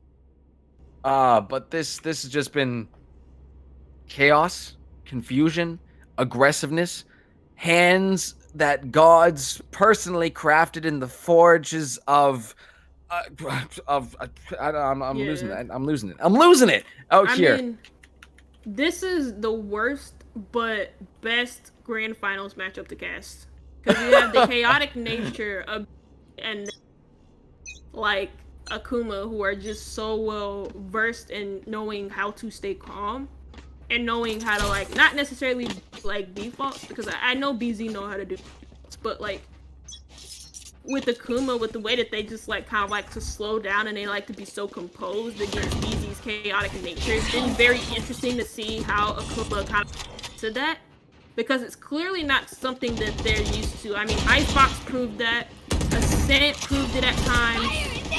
Of course, they did lose that map. The Showstopper coming out, Degrees. Holy making moly. so much space. He's Prowler near-sighted fire, steps into his near sight, gets killed, and Akuma have control of the site. Doesn't matter. I don't care about your CC. I'm shooting my stuff in here. I'm tossing my paint shells, and I will find you. Planted. Takes him out. BZ down to 3. Viper's pit is up. Sultanate will still find a kill. A hero trades it back out. Trying to spray into the pit. Cannot be found. Acoustic though still up in heaven. Is the last remaining member of BZ. Blocked off by the Viper util. And Akuma will be on the hunt. They don't have to. They can just hold this down. You gotta know. They want to find Acoustic right now. Backing slowly off. Does want to save this gun here. We saw how big of a buy it was a couple rounds ago for the side of BZ. Trying to keep a little bit of momentum on their side. Akuma, though, tying things right back up. This is about to be 4-4. Back and forth. It's like a teeter-totter out here. And oh my goodness, yeah. Just insanity. Woo! Grand Finals is living up to expectations. Is depleting me of oxygen, in fact. And the last tangent that I was on, it was the Forges of Hephaestus.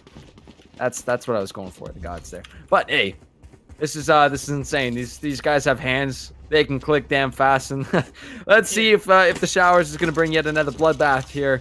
I think B site is where Akuma are gonna be lined up to go for. Yeah. Vine is certainly taking a different direction than Ascent and Icebox. And that neither one of these teams are dominating early, like how we saw Akuma did on Ascent and how like we saw B do on Icebox. It's been very back and forth.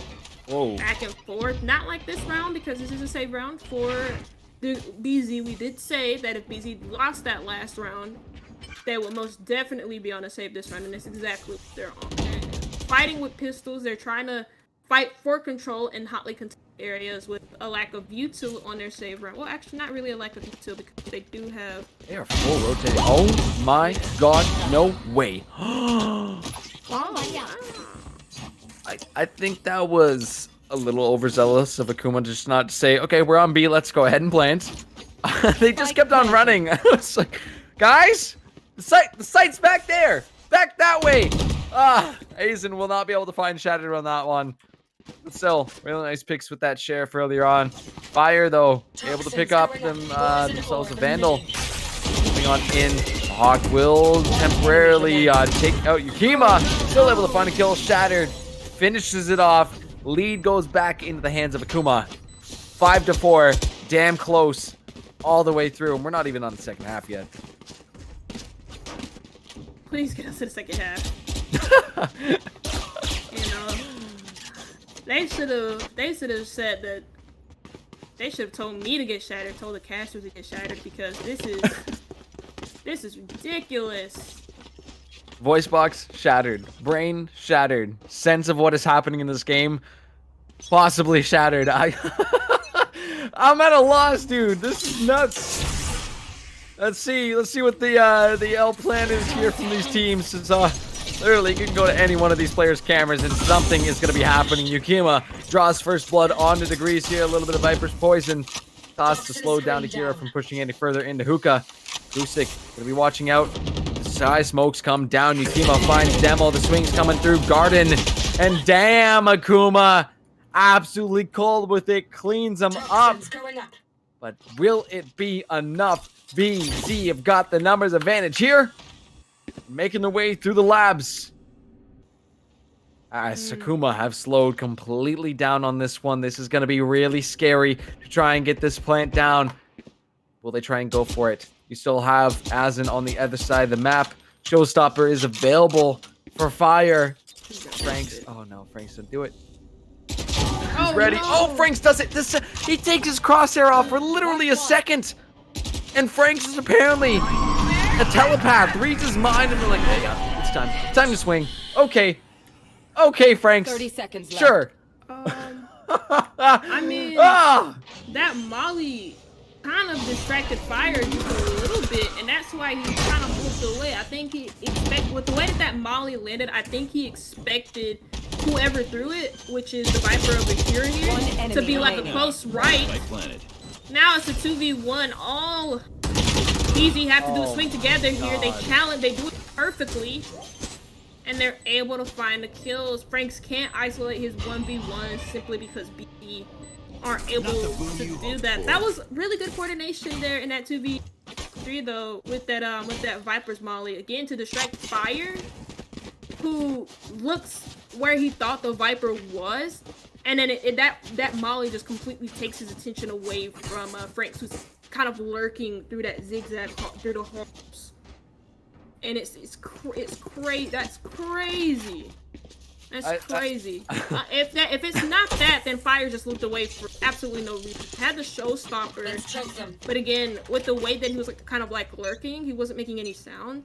You wouldn't have known that he was. Yeah. But it's not really too clutch there from DPZ. I love that. like the way they played it. Insane. Yeah, pack tactics coming through to say, all right, let's close this off though. Orbital strike comes down outside the entrance of Showers. Will stop this push any further. Asin still holding down, and here come. Oh, wait a minute. Yakima all by themselves over on that B site. The Spike is going to be making their way there as well too. Degree still making some noise in Showers, but Akira takes out the enemy Viper. And BZ are going to be forced to rotate. They know the play here from Akuma. Let's see if they can stop it. 4v5. Sultanate roaming around. They can hear the footsteps. Fire taking their sweet time, rotating around. Spike will go down, and now it's up to BZ here to go for the number disadvantage. Retake. Husik sending the Trailblazer on through.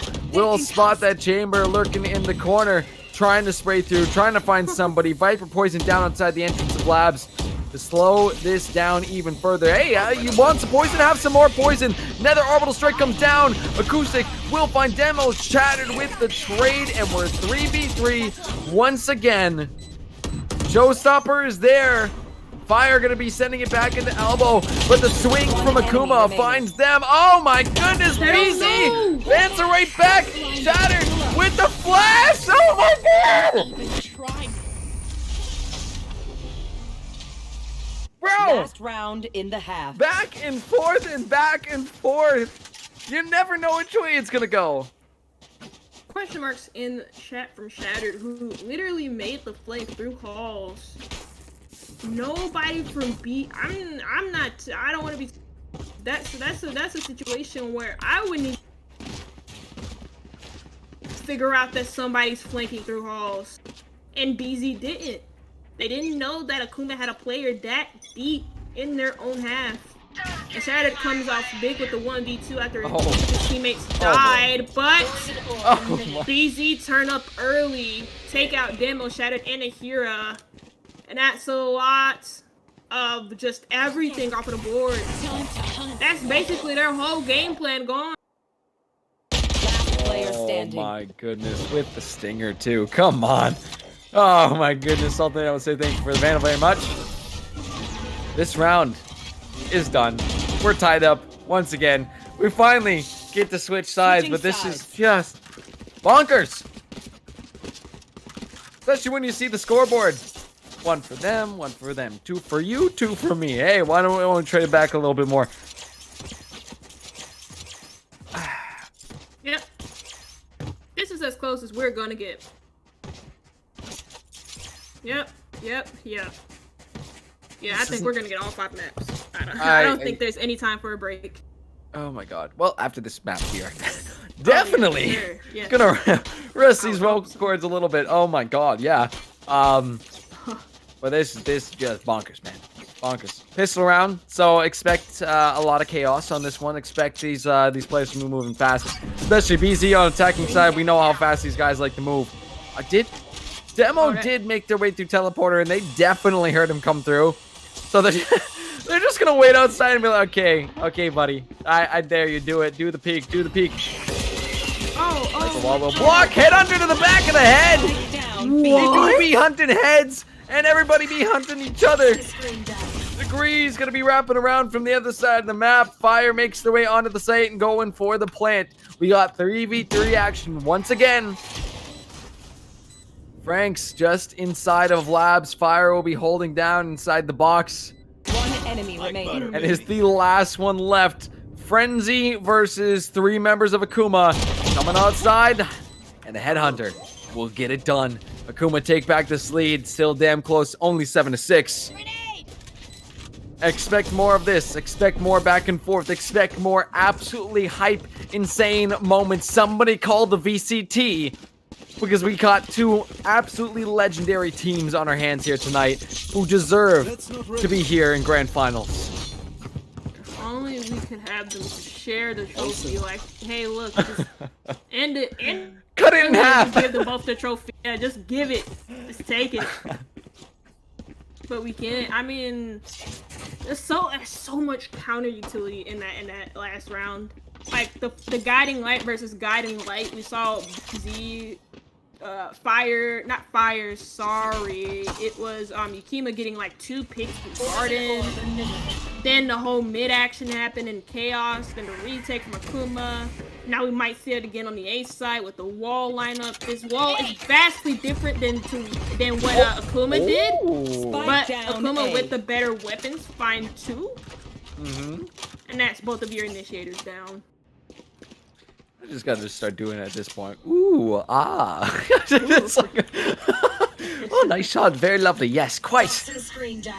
And we're gonna get to the point of Soup Brain Girth later on tonight. Who knows what happens at that point, but let's see.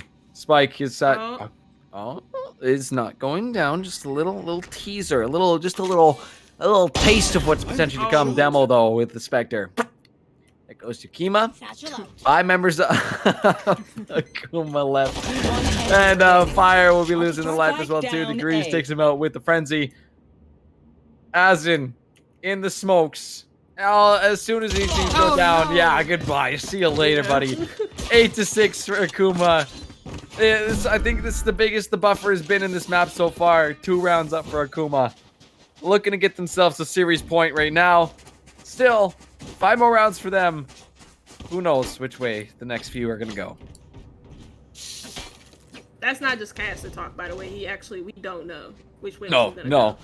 It's been just insane back and forth. Like, these teams have been pushing each other to the limit, making each other sweat. And honestly, it's the first time they've met up too. And of all places, it's grand finals. Number 1 seed of Group A versus number 1 seed of Group B. Like, you couldn't have asked for calling the script writers. Thank you guys. You guys did a bang up job this split. Well done.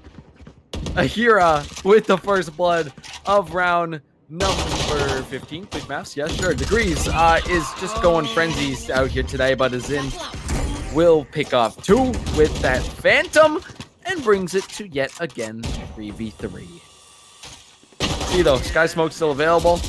And noise being made here in Shower's not going to be able to find those shots. Degrees will... Does Degrees have an actual gunner? He's just been running Frenzy for the past few rounds.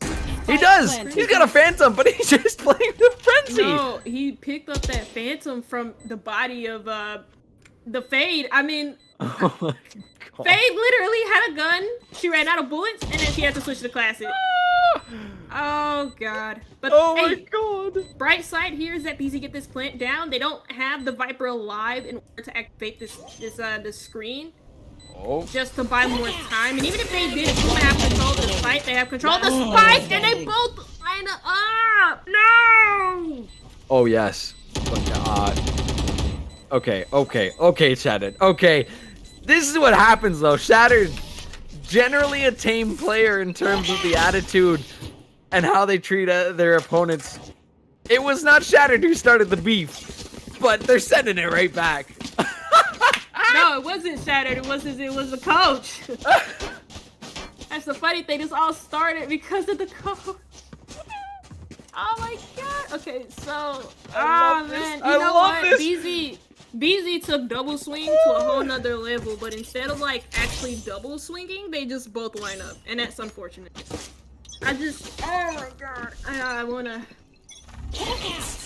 I feel like I wanna bang my head against something, ironically, metaphorically, not really.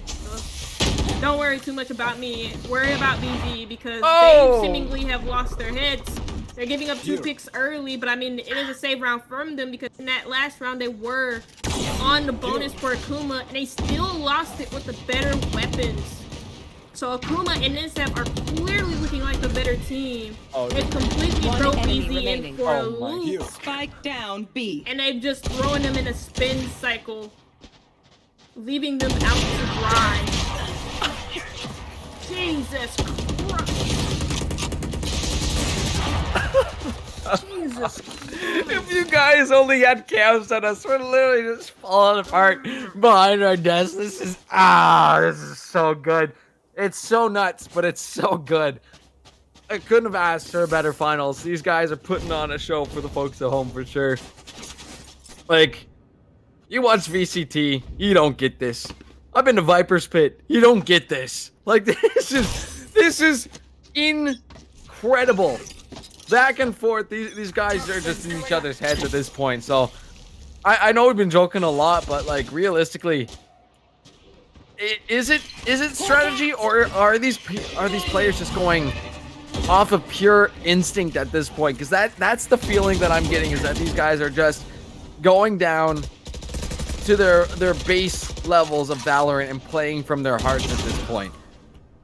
I think it's for sure.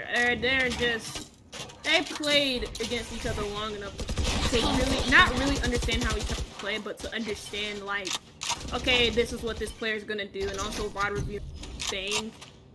But crucially, you lose the Viper early. The wall set up by A, so maybe they're gonna have to commit to B push. And I think that's exactly what they're going to do. Going for the split takes towards Stuka. There is a trademark. So once that goes up, then this push might fall to blows just as Sultan it did. He's gonna die anyways because of the orbital strike.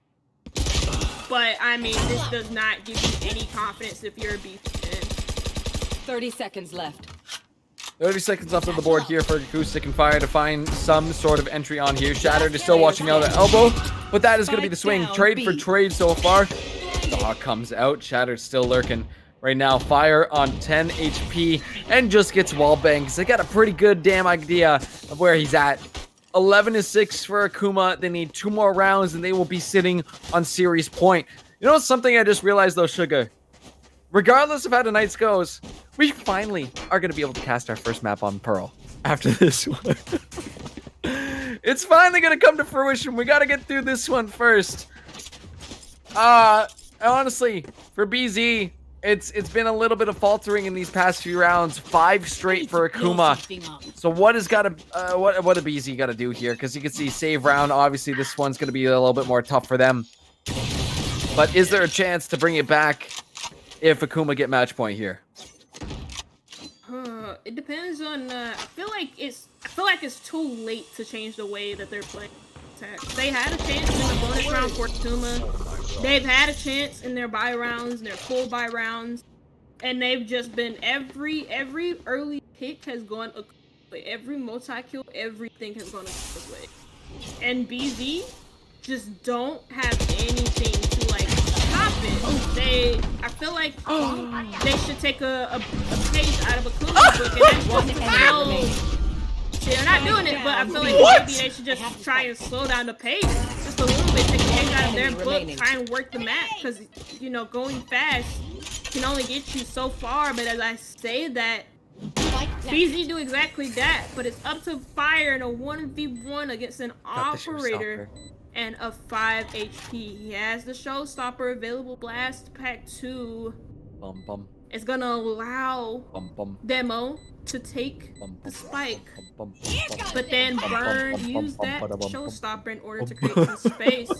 But then switches back to Vandal. Oh. But he was on 5 HP. Yeah. Oh, wow. That was damn close. I thought the showstopper was going to be able to make it work. I don't want to skim over the fact that something I asked for, something I was hoping for, came to fruition that round, which was the absolute bonkers teleporter plays. Multiple members going through. Akuma found a pick. Then you had a member BZ come through and pick off Demo. Like, it was just back and forth and back and forth. And that's I was hoping for that. And this is, I think, one of the first times we've actually gotten to see madness take over in the teleporters. But, and being real here, it is match point here for Akuma. They need one more. They'll be on series point. They'll make it 2-1 if they're able to clean this up. A lot of ults available. That orbital strike is available for Azin here. Viper's pick comes up, and you see it is going to be absolutely clogging up B long as Fire picking off 2, not able to land that op shot. Degrees though with the showstopper dodges out of Fire's crosshairs and finds that kill. Akuma down to just 2 members. BZ looking to hold on for a little while longer as the spike will be going down from Azin. Planted. And going from opposite sides of the map here. Here are going to be wrapping around towards the sides of Bats, possibly through mid. As Degrees slowly making their way up to heaven. But those Sky smokes, once again, blocking off the vision, blocking off the crosshairs, cannot There. find an angle in. And you see that Lamps has just been taken over here by the side of BZ. Let's see what they can do. A little bit of noise being made on this map. That Spike is timing down. Honestly, Akuma, even if they don't get this round, they are in perfect position for exit frags. And now let's see which way they're going to go. Oh, no. Teleporter. Forgot to account for that one. Unless, ooh, Ahira gets one. Ahira gets two. 12-7. Kuma still just need one more.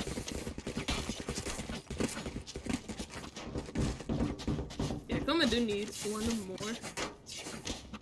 Kuma's still in a very good spot economically as well. So I reckon they could like lose a couple rounds and they still be good for like 4 buys. I don't think they want to do that. Yeah, I would hope they wouldn't want to do that. Like, just I think this is the round in which they're gonna try and end it out here, but it's gonna be hard because we see a full buy plus 4 ultimates available here from BZ. It's all about, well, which ones do they want to use on this case? Face your fear! The Nightfall being one of them in order to spot out the players in showers. So you know that 2 players are here. That goes the Prowler. Both Chamber and the Razor are holding on to Reeves and them are working together. But, I mean, BZ are all over the site. It doesn't matter because Oh my god. showers isn't even in their control. I'm so scared with that operator sitting in Demo's hand. Now it's all up to Asin here. Can they allow Bind to go a little bit further? Akuma looking to close things off right here, right now. Demo going to be coming through Lamps with that Headhunter. Spike still being held, but turns away at the Defenders win. just a second, just a millisecond turned away for. That is map number 3, ladies and gentlemen. Akuma take back the lead. And Volt, how you doing, buddy? How you feeling after that one? Look, that's good. I feel good. To be honest, I feel good. Yeah, exactly. It's just like, oh man, this game. Bro. It's been giving me a lot of emotions. I'm happy with the way things going. That is how I expected things to go, to be honest. Like, it's gonna be a back and forth. But this is the first time that I think BZ have been tested because like their aggression have been tamed for once. And on the Bind, nonetheless, one of the maps that like you really expected aggression to pay off. Mm-hmm. You know, I 100% agree.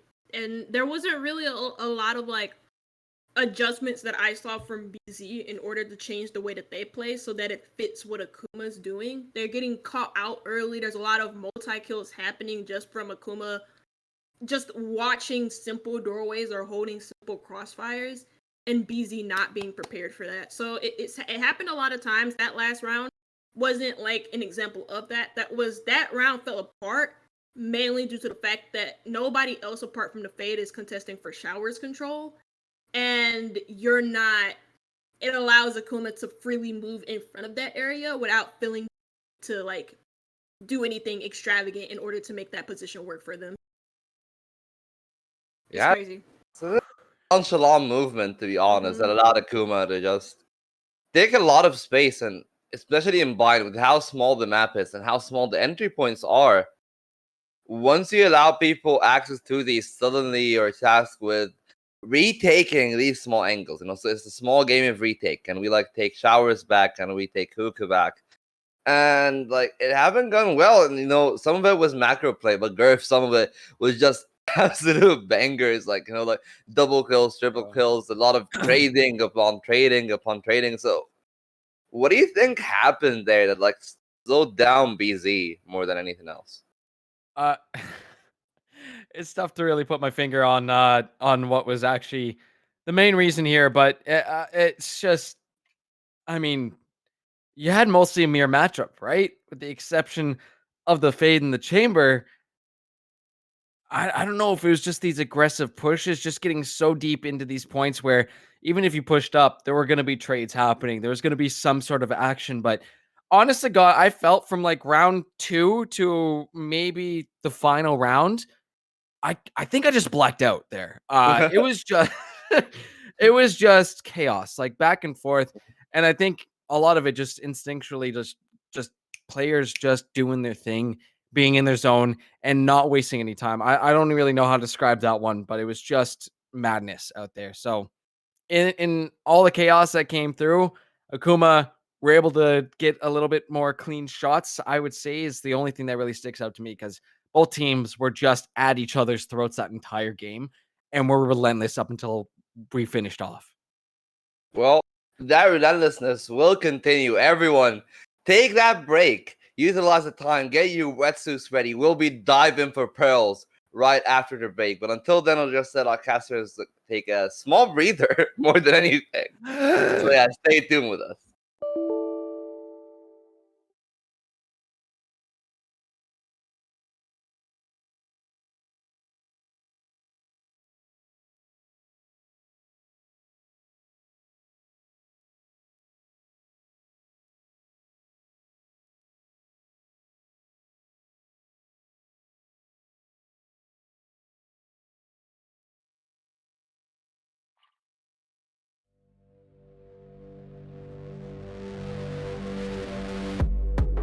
Who told you it was down here? Come along if you wanted a peek. I've seen your face around here. Come along, tell me under the table, what do you see? Welcome to the playground, follow me. Tell me your nightmares and fantasies. Sink into the wasteland underneath.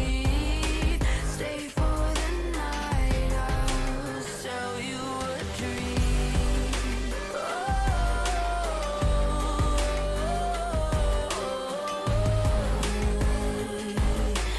Welcome to the playground.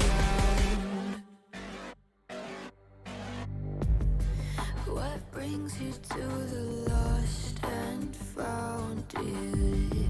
Won't you pull up a seat?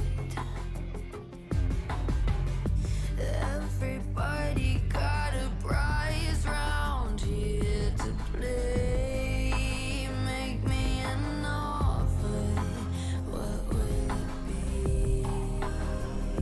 Oh, what will it be?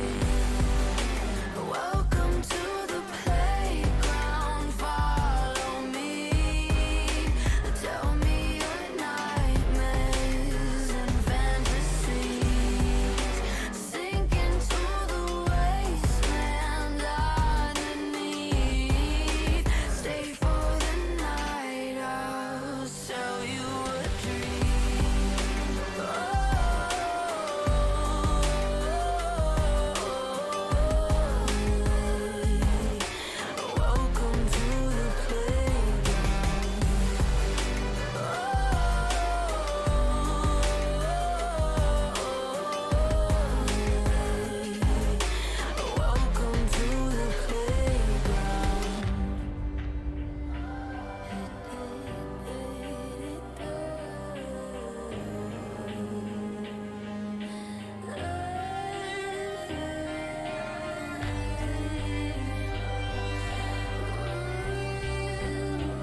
Hey, hope you're ready, guys. It's gonna be an evening. So, this is the little bit of the time. Yeah, exactly. Like the nasty, I don't know, skinny dipping hours. We're gonna go for pearls. And Garth is dying for it. He hasn't been casting almost any pearl the whole time. We've had our first pearl in the VRS finals yesterday, and now we're gonna get ours in VLS. So how are we feeling about it? How do we feel about the map as a whole? Go ahead, Fingers Sugar. crossed Riot doesn't have any server issues and we actually can play this map. Because with our luck, somehow, some way, Riot would always ruin us. I'm just jesting. Don't like take that seriously. But like, I'm excited. This is the first time I get to cast Pearl ever. It's so rare to see in competitive play because a lot of teams, it's a new map, but at the same time it isn't. A lot of teams just don't really like Pearl, unfortunately, so they're not willing to try it out. Especially not over maps like Ascent. That's such a default map. Everybody knows how to play it. Same thing with Haven, same thing with Bind, same thing with like literally any other map that's in a breeze even. So I'm excited to see it here between these two teams. It's been a confusing grand finals. It's been an amazing one at that. And I'm excited to see how Pearl turns out. Yeah, that is we all are. We still don't have Harbor, which is not the yet. thing that might throw a big monkey wrench in the way that this map is played.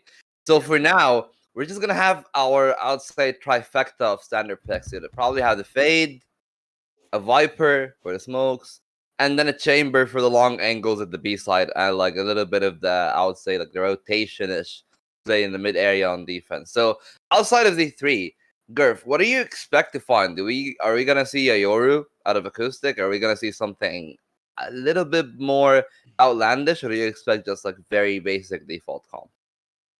You never know what to expect with these guys. I think the Oro would actually be really good. I think already tonight, Acoustic showed us how potent it can be in terms of gathering information. But Pearl is definitely. You touched on the point too of the chamber for B long. It's really really long down there.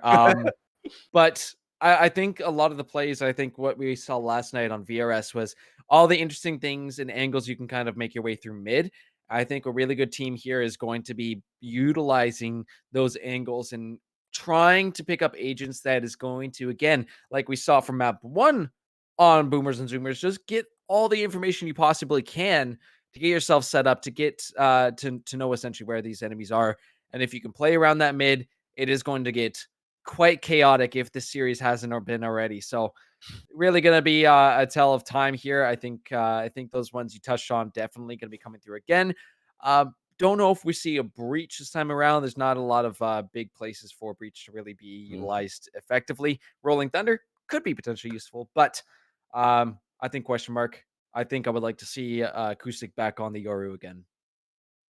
Well, we're all just gonna have to wait and see as the water might slow us down a little bit, but boy. we shall eventually be heading to map 4. Would it be the Rapper for Akuma? Will they claim their championship, or will Boomers and Zoomers take us to map 5? I'll leave it to you, lads. You just take it over from here. All right. Thank you, Volt. Here we go on to map 4, potentially series point here. Series decider as Akuma sit 2-1. They just need one more win to claim their title once again as defending champs. But I don't think BZ are going to make this easy. We do see actually a Phoenix. Acoustic did hover that Yor for a second. I was like, oh, maybe. But no, going for the Phoenix instead. Vipers are going to be coming out. Well, at least a Viper from demo here. What else are we expecting? What are we thinking of these picks so far, Sugar? I don't know. This is one of those maps. Actually, this is the only map in the map pool where I think that anything as of right now can be completely up for grabs. People are still experimenting with agents. Of course, there are some preference for agents that I do have, and these agents are completely fine on the grand scheme of things. Of course, walls are very, very powerful on this map, and also smokes are powerful on any map, but like on this map in particular, smokes are very, very crucial, especially like the default smoke. So as long as both teams have that down. Also, I mentioned it on Bind, double controller on Pearl has been quite popular. Choose your and it agent. seems like that's exactly what Akuma are like. Well, let's see if BZ have got the answers. Let's see if BZ are going to be taking us to map number 5, or if it's just it right here, right now. Only time will tell, but we're getting into this one. Akuma on the attacker side first. It will be BZ back on defender side. I don't know. What's the vibe you've gotten from Pearl? Is there any side that is preferable? Is there any side that has an advantage, or is it pretty even through? I believe the attackers have like the better of this map, especially on A side, and also with mid being closer to the attackers and mid being like a crucial part of Pearl. Yeah, this map is extremely attacker sided. Oh. I think so, in my honest opinion. B is a little bit more balanced, but A is most definitely not. It's a hellhole for the defenders to try and like actually sit in and try and anchor in properly, whereas on B you can sit here and hold the B long angle with the chamber, which is I'm guessing what Fire wants to do. But I think Akuma wants to go for some early mid control. I was mentioning how important that mid control can be, how these plays around mid can just be absolutely bonkers. Especially these pistol rounds, these teams have not held back. They just got full send. Let's see, peeking through doors here. Let's see if we're going to find anybody. Viper's poison will block off that vision. But Yukima draws first blood. Very nice little pick from them. You do have Shattered slowly making their way down B long. Fire lined up just for anybody to peek on out. You got the KJ turret there too, just as a little peek. Where are they gonna go? Where's the answer gonna be? Yukima tossing a little bit of util out as well too. And a little bit of noise being made as some members of Akuma. Will they go A? Will they go B? I think they're making up their minds right now. Slowly head back. I can't tell. This is the funny thing about Pearl. They play through mid so much that you can never tell until the last moment where they're actually going to go. Astro Smokes does block off Yukima, but if they come through, oh, Franks will spot him out. Picks him off. 4v2 though in the favor of BZ. Oh, Fire though cleaning it up along Sultanate and BZ on the board first. A little disjointed from Akuma. I don't know. They just couldn't really. It seemed like there was like I would say disjointed. It seemed like there was kind of like a disconnect between the B long players and the mid players. Like there was no commitment from the mid players to actually advance further through mid, into the link area towards B. Whereas with the long players, they kind of like advanced further up, and then you just have your Viper dying early. Use it in that wall again. I mentioned walls becoming crucial on Pearl in particular, just to cut off extra lines of sight and cut off extra positions. But yeah, there was, I feel like there was a big disconnect between the players, just because the mid players weren't committing, but the B long players were. But yeah, I totally get what you mean. First round goes in favor of BZ, so they're able to get some SMG round. Headhunter v Headhunter towards the long area, but the main push again, Akuma focusing on mid. Ooh! They get the first pick of class. One enemy remaining. But that's a big down mid. gravity wall That works. in order to find one, or actually all of them. Sorry, I don't know why I said one. I was thinking of the first kill. Well, that's that was a quick turn of events there. Obviously, on a save round, Akuma not going to be able to find too much here. Is yeah, they just get absolutely cleaned up. A little bit more banter between these guys. They're having some fun out there, and that is good to see. That all the way up to this point, it is a little bit of banter, but it's in good fun, which does make it entertaining. Degrees though, not going to be able to get this one done. You see where that spike is planted up, caught in between the doors, and if you even take a look at the sight lines right now, there was just no angle. Unless, oh, you know what? Not too shabby. He at least trades one out. But BZ picking up a second round for themselves.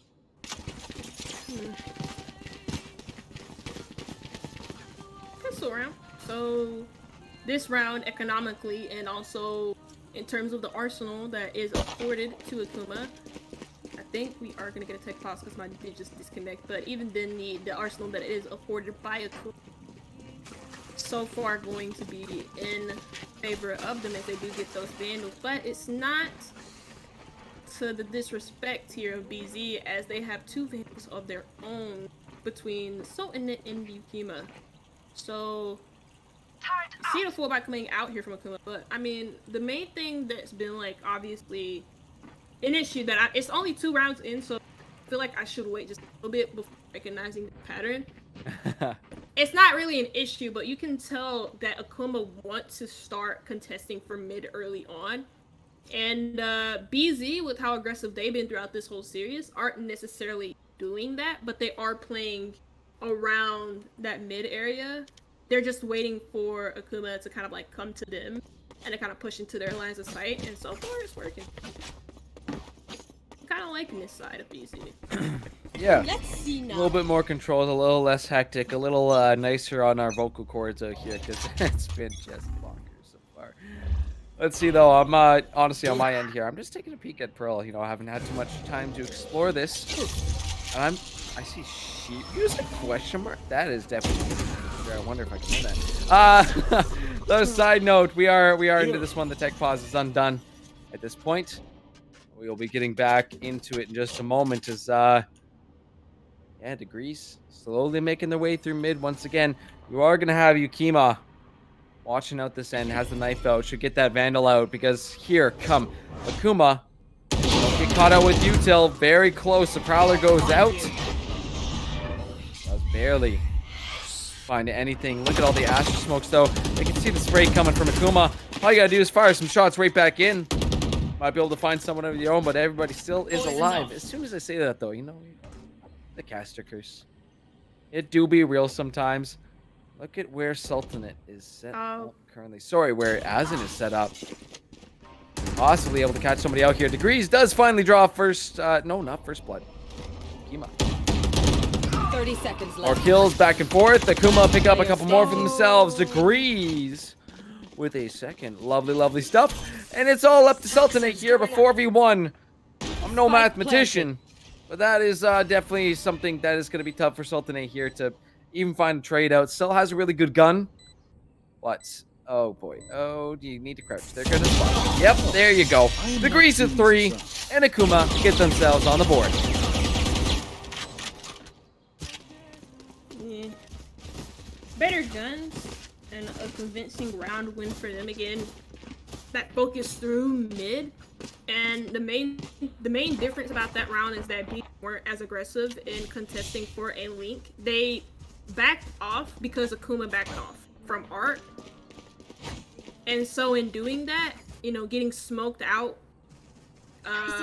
from that connector area, getting smoked out of that area, kept forcing them that back. They can't push through the smoke, allowing Akuma to push in through a link, push further into sight. And the only way that BZ win that round is if they try and aggressive smoke through their flashes, and they couldn't do it.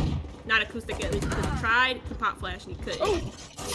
Shattered though, finds the first pick, and this round is with Degrees with the follow-up. That's kind of nice because it frees up a lot. Well, that pick actually frees up a lot of space towards B, where the KJ util was sort of set up. But reminder, if you didn't see the economy, it is most definitely a safe round. Oh yeah. Big time, big time. Maybe acoustic can get a little spicy with that frenzy, but you see the angles being held off right now by the side of Akuma. Even no options. Hot hands come through. Toss them down and making their way forward. Acoustic pushes forward. Let's see, alongside Fire FPS with that Headhunter. Up in B heaven. Slowly but surely, can they make their way through? Degrees with the flank. Does get some damage onto Acoustic. That Viper poison, he's forced back into it. He's losing HP, but he's still... Oh, I thought he was going to be able to find Demo, but the shots go through the 5-hole. Not able to find that one. Akuma will tie it right back up. That's crazy. That just proves, like, I love the frenzy, but that makes you want to hate it so much. He literally sprayed down the Viper. There were so many shots that did hit because I heard them hitting. and he still just wasn't able to confirm it. That's crazy. But again, I mean, Here. save round from BZ. Not a lot to be said about that round, especially with how easily the first pick was given up. And Where are you? and how well it played that post play, not really giving a lot of things up. Oh my god, a lot of action here. Thank you.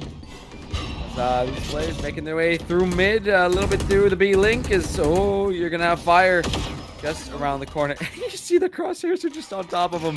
Not seen through the Aster smoke though. Degree's gonna be pushing a little bit further. Fire potentially with a rotate.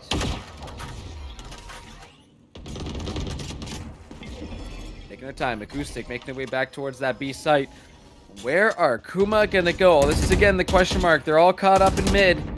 They've got options. Are they gonna rotate back towards A? Don't know. Look at who's coming through. Fire set up, waiting for the rotations. Catcher shattered, making their way towards B. The rest of Akuma have decided, hey, okay, B's the site. B's where we want to go. Yukima tossing out the Prowlers, get shot down. Haunt is available as well. Let's see if they're gonna go for it. Akuma forced to come through a very narrow corridor. Oh, you have 30 Akira seconds on the left. rotation. But Fire is going to be watching that angle once again. Here come Akuma, blocked on off. Yukima forced in the Viper Poison. It is a trade. Spike Fire is down, set B. up, but Akira picks him off. 3v3 action. Face your fear. The Nightmare coming Spike through planted. from Akira as well. You do have Yukima set up in B Heaven. You want to play? Let's This is play. so scary for both teams right now. Let's see what they're gonna do. Forcing on One the... enemy Oh, seen through the Viper's wall, but can't find it. Degrees and Demo get themselves a kill. It's all left to Sultanate. Does get spotted out in B Heaven. Gets a trade, but Akira cleans it up. Kuma take the lead back, 3-2. Ooh, I mean, that was very scary at the beginning there from Akuma because they couldn't really find a force through mid. Or not even really, they couldn't really force a lot through anywhere on this map. Tried to have Heading to some the sort above. of lurk over near B main, but Shadow got killed quickly.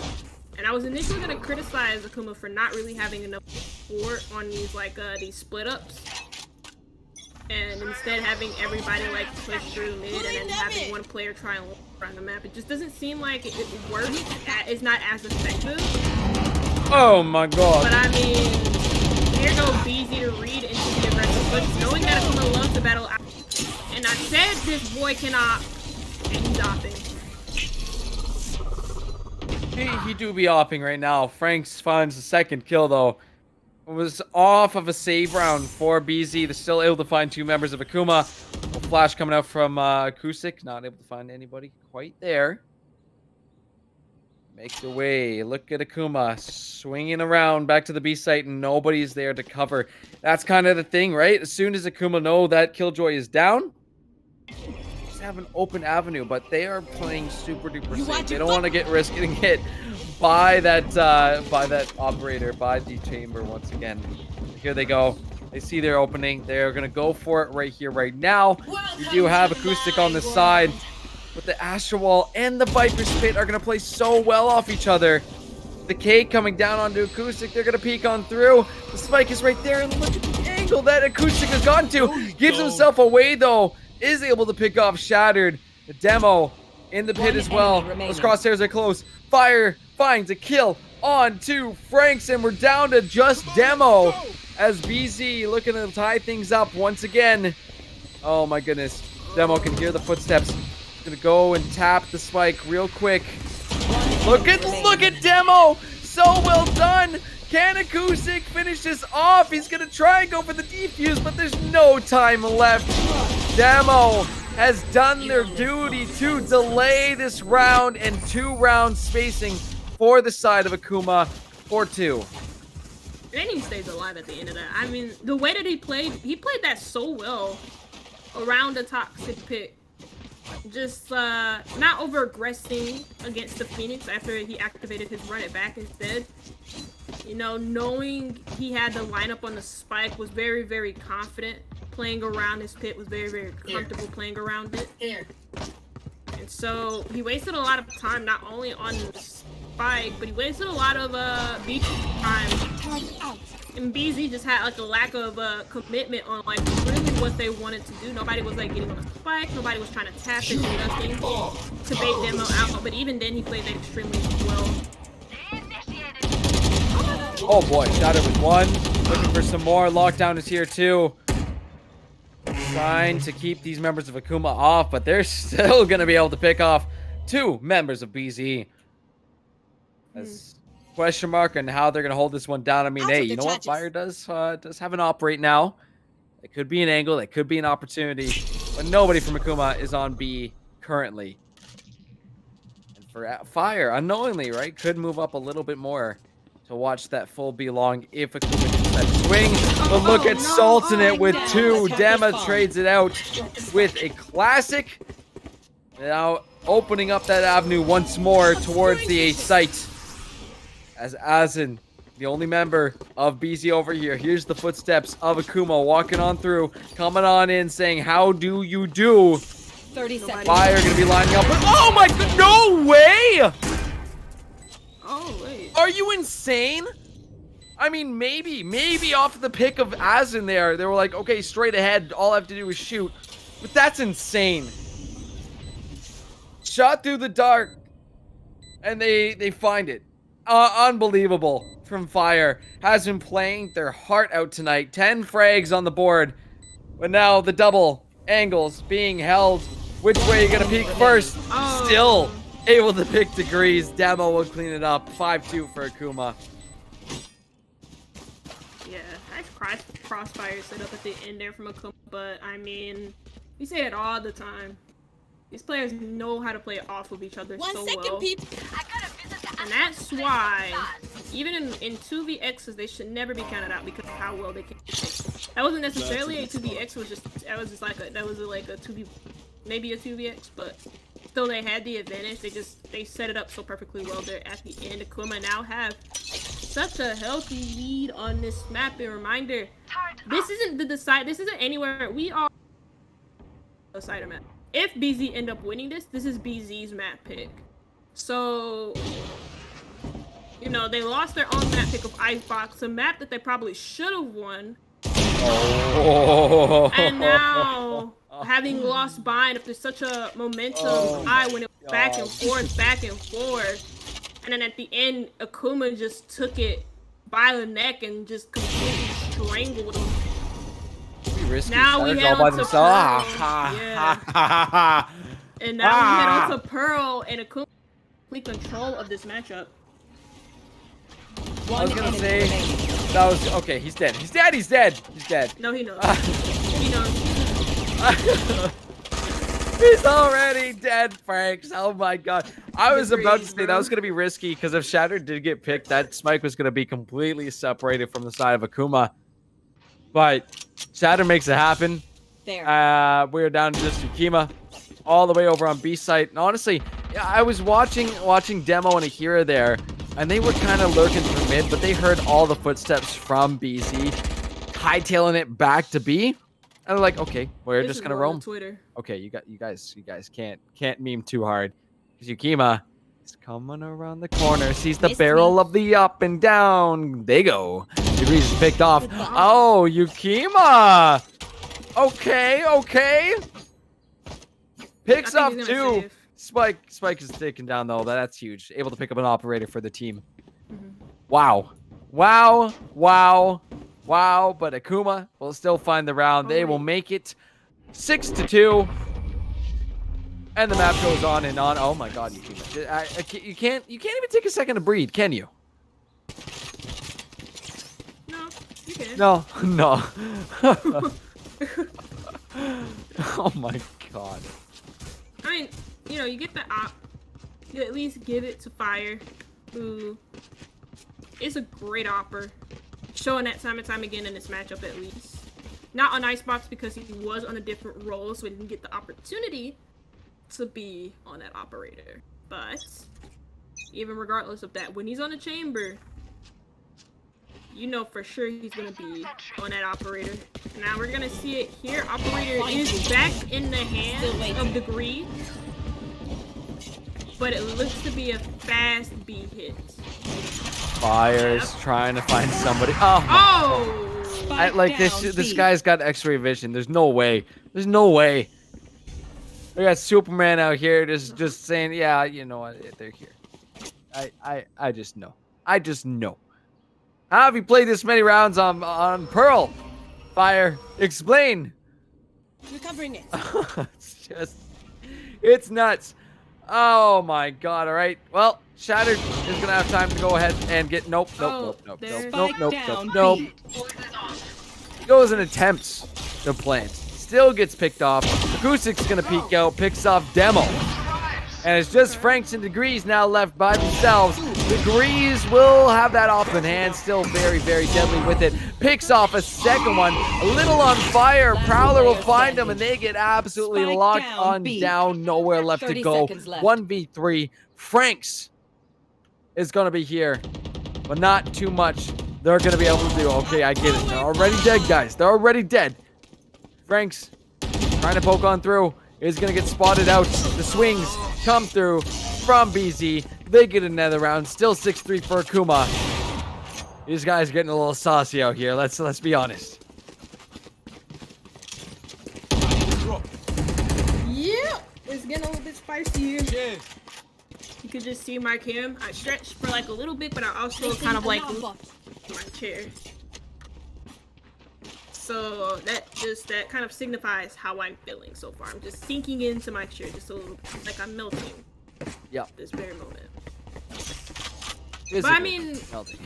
yeah, Akuma You want tried to to do play? a Let's fast play. B site hit. Then they attempted to plant twice or three times. Yeah, twice out in the open. Even though they had the wall to block off that vision, didn't readjust the plant behind that generator, in which I don't think it blocks bullets, but I believe you can just hide behind it, and you would be safe enough to plant it safely. But Akuma didn't do that. They kept trying to force a plant out in the open. Here. Even with the fade on the board. That's kind of weird, but we move. Whoa. Now going into this round, Acoustic gets the first pick. It seems like BG are starting to warm up. And he's saying shattered. Every time he kills somebody, shattered! Actually, that was shattered. I believe. Yeah, that time. I will wait for that after the round. They will be all chatting to shattered. For sure. Akira going for the plant, though. I will not say this time for sure if they're actually going to get it, because I almost picked that off last round. Franks, though, picks off a kill. Degrees with that tour de force. C'est bon, mes amis. Yukima with 2. Yukima with 3. And once again, we're down to Franks. Find someone through the Phoenix wall, but Sultanate will trade him on out. BZ maybe take themselves to 4-6. Still for Akuma. But that's a lot of big guns that these members of BZ were able to pick up there.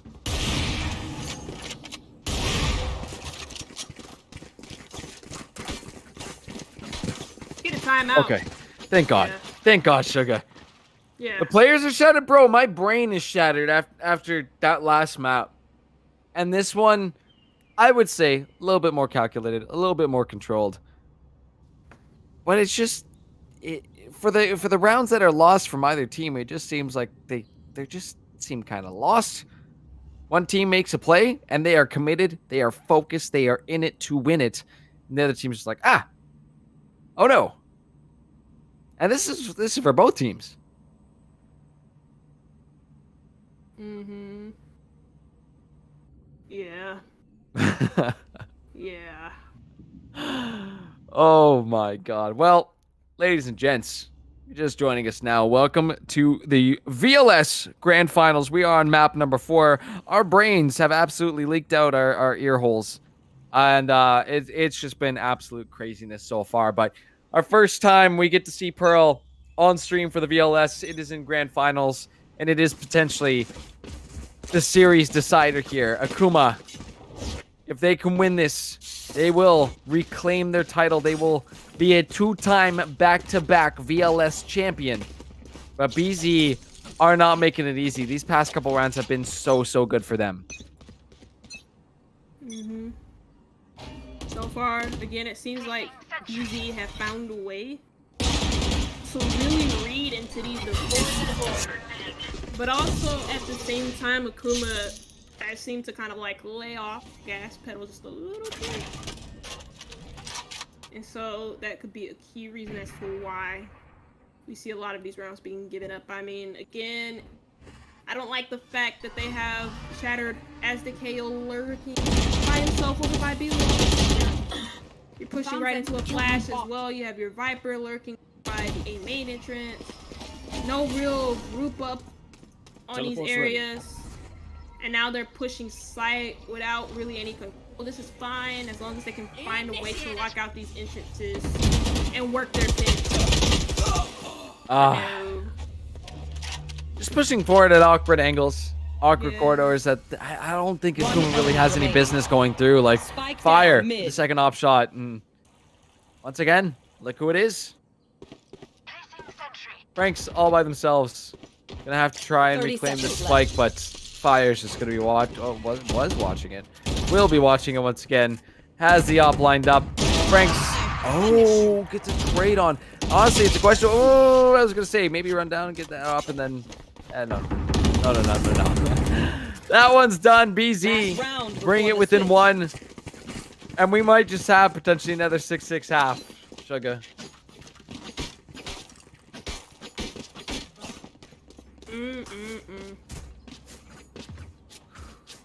Well, will BZ be able to tie it up, or will Akuma after that timeout? Because it takes them a while to kind of be to a timeout. Like, the timeout doesn't work almost immediately for them. Yeah. As it has proven in this matchup so far. They take a timeout, it takes them a while to come back into the game. We've seen that on Icebox. When they were down by such a huge deficit. What the collapse! He got a collateral and a third. Why the hell not? Fire is insane with the op on Pearl tonight. He has to play that position too because he got nulled. He got nulled. Sorry, he got what's that word? He got he got suppressed. Yeah, so he can't like TP away. So he has to play that position. That knife caught him out early. But Akuma, I mean, they not only do they line up, but they just die to him too. So it's just, I mean, yeah, they die, but they line up. Nobody's there for the immediate trades. There's no flashes sent out. No real. The only thing that was sent out was the knife. No prowler, nothing. It's really tough. Like, oh my goodness, demo finds one, but look at where Azim is set. Oh, misses their shots. Not known though. I don't know if they caught. I think they might have caught a couple bullets coming through. Do they have time to get the plant? This is actually huge from Demo if they can land this one. To get a pick onto Acoustic, but no, Sultanate following up right behind. They'll be able to find that one. They'll be able to get the defuse, and they'll be able to tie this up. BZ have made this 6-6. We get to switch things up now and really see how these teams have maybe figured each other out. What plays they've got on opposite ends here. Because we know for damn sure there's a couple of great offers on the side of Akuma as well too, and we see how well defended B-Long can be held down by anybody holding those guns. My head's gonna pop. My head's literally gonna pop, dude. This is just cracked. These guys are insane. Let's see. I mean, you look at the scoreboard right now. Fire is just going insane right now. 17, 11, and 1. Nobody on his team even close in frags. A little bit more spread out on the side of Akuma. Yeah. Fire's just been the saving grace here for BZ in a lot of these rounds, initiating the early frags, finding players all by themselves from Akuma, and not a lot else to be said about that. That's kind of literally what his job is, and he's been perfecting it here on Pearl. So yeah, but this guy's got in store for us something spicy, something special. BZ, I think, committing towards his A side. As you see, 4 members, actually, sorry, 3 members pushing their way through mid. You're gonna have Sultanate on that Killjoy. Slowly but surely peeking on out. Franks will spot them. Now the rest of Akuma have had the time to make their way on in. Yukima sitting quite low. No first blood quite yet. Prowler's coming on out. Look at the rotations, though. From the side of Degrees and Shatter, they're going to be making their way back through. 1-for-1 trade on either side. Another pick is going to be coming through from BZ. That's because the rotation hasn't been fully through yet. Spike will be going down. Spike planted. And Degrees just about to be gone out, but checking around the corner, nobody there. Low health bar for Azen. Slowly peeking around. Azen finds their shots and picks off Demo. Degrees will find Yukima. Trying to go for this defuse. They know Azen is at the back of this site. Flinging around. Fire will get picked off. It's 1-for-1. Sultanate will close it out. 7-6 for BZ as they retake the lead. That timing on the load, like that screwed him up so bad. I think that's why he wanted to like switch weapons so quickly, was because he knew he was about to reload. Switching a weapon means that you wouldn't necessarily have to reload because the mag's just already there and prepped for you. Ah, man, it's so unfortunate there for Akuma, who comes so close, but yet, well, still really close on the score line at 7-6. Look at the save round, the pistol round, the aggressiveness through mid. As Kuma, who's on defense again? Question mark for sure. Fire's gonna be taken out first. Hira will lose her life, but this is actually insane. And off of this, I would expect them to be picking up a couple better guns, but no, staying true to the classics right now. Degrees is right around the corner, I do believe, holding on to that headhunter as well. Aizen is right there. Still have them holding onto that spike as well. Yukima playing out through mid. Covering their teammate's corner. Degrees will spot them out. Takes the rendezvous back to safety. The swing coming in from Akuma. Azen will find one with the Spectre. Yukima tries to find some more. And it's taken down to 1v1. Damn close all the way through. 20 HP on Azen. You see the Astra smokes coming on down, blocking off the site of Degrees. Going to be forced to come on through as soon as they go for the spike plant, though. Degrees pops on out. 7-7. We're tied up again. Series point on the line here for Akuma. He did not give two craps about that smoke, knowing that the Astra was very low on HP. Then just rushing through the smoke, right click on the Astra who was low on HP, like I mentioned before. Then downing him almost instantly. But even then, that all started because of some earlier Akuma starting out with the Degrees on the chain. Some early picks going his way with the headhunter. And now again, I mean, yeah, we see BZ put the same amount of attention that Akuma did on mid. And I also like the way that BZ are playing this. Like, they're putting players in like the main positions, but they're not overextending. Like a lot of the times, like Akuma did a lot of the time. Shot goes through the box though, lands on to Demo. See, just slowing things down, using that util, getting a good idea of where BZ want to push from. Of course, this A side, I mean, Kima's already there, has the spike on him. I do believe we've got, Frank's watching the back end of this A side in case anybody wants to get a little too saucy with it. Demo, once again, holding out this corner as in come the members of BZ. Demo still there with the rotations coming through from Akuma. They're going to swing on in. And oh my god. Absolutely pincered, removed from this map. Really clean from Akuma.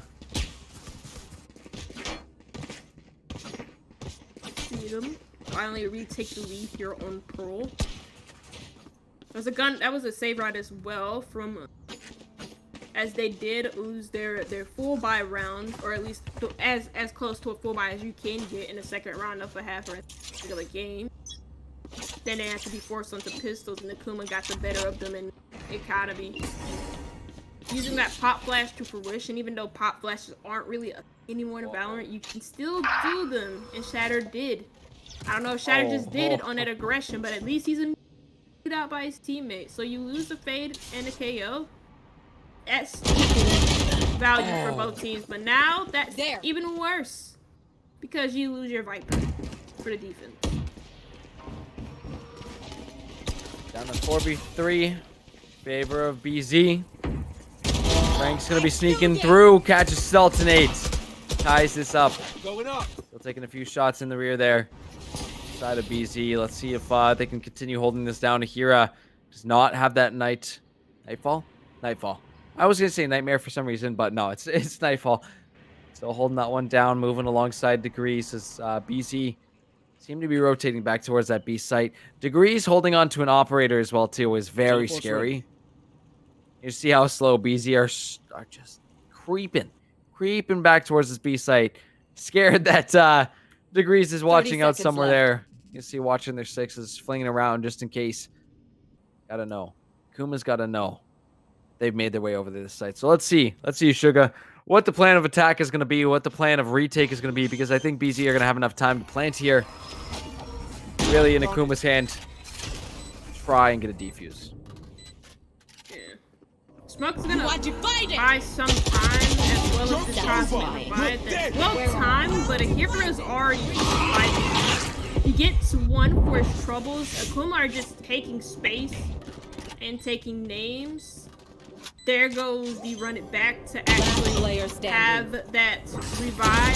Technically with the acoustic, but he gets 2 through the Cosmic Vibe. So again, we see the counter Cosmic Vibe coming out from both Astros. He hits all 3 of his shots, and it's acoustic to clutch out the 1v3 and put BZ back on level terms. I'm speechless. He's crazy. He's a crazy boy. I am just speechless. Like acoustic. Yeah, you can also definitely see the chat over the overlay. Yeah, you can see. Yep. That was incredible. Like, what, 1v4? Sure, no problem. I'm speechless. We're tied up again. 8-8. My fear of a game 5 just it keeps on increasing. This is getting scary out here for Akuma. One map away. BZ will not go gently into this night here, making the way aggressively onto the B side as nobody was holding it down. No ops available, no tour de force available, and Azin getting the plant off. So let's see as BZ set themselves up defensively to hold down this spike.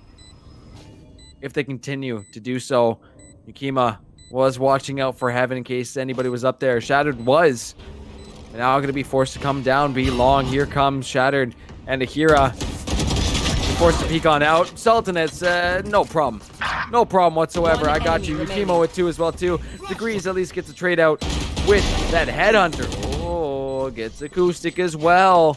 But this spike is going to run out of time. BZ about to take back the lead. Oh, why do you got your knife out there? Sultanate with a 3K, Degrees with a 3K, and BZ take the lead back. At one point, this map was 6-2 in Akuma's favor. And then BZ, again, just infamous for not taking any timeouts in almost all of the series that I've ever casted of them.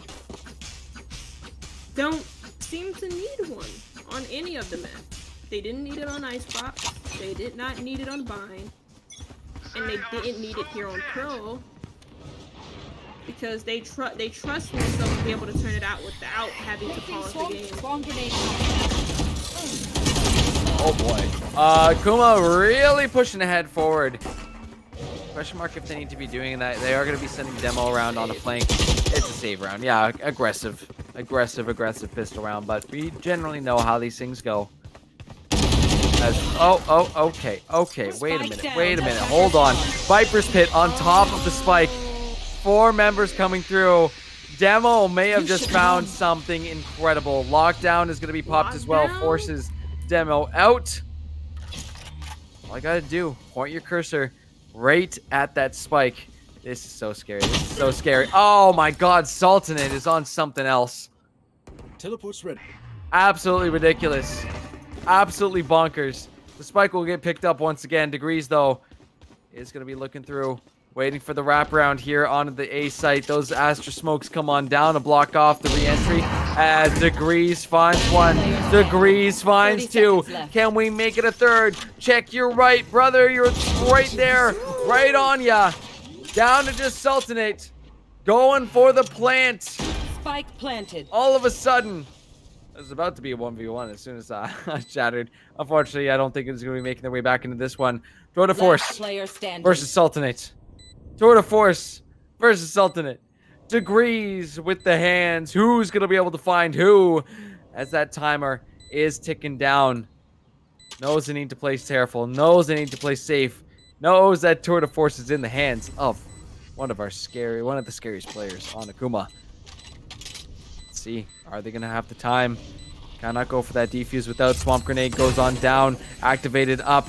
Degrees says, screw the spike. I want the death.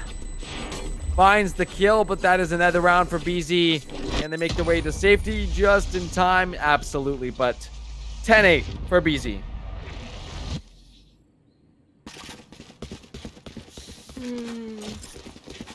A bit disappointed in the way that like the Degrees played that. Just like a teensy win bit. I felt like that was obviously that was like way too slow. I felt like it was also really passive. You have the Tour de Force out.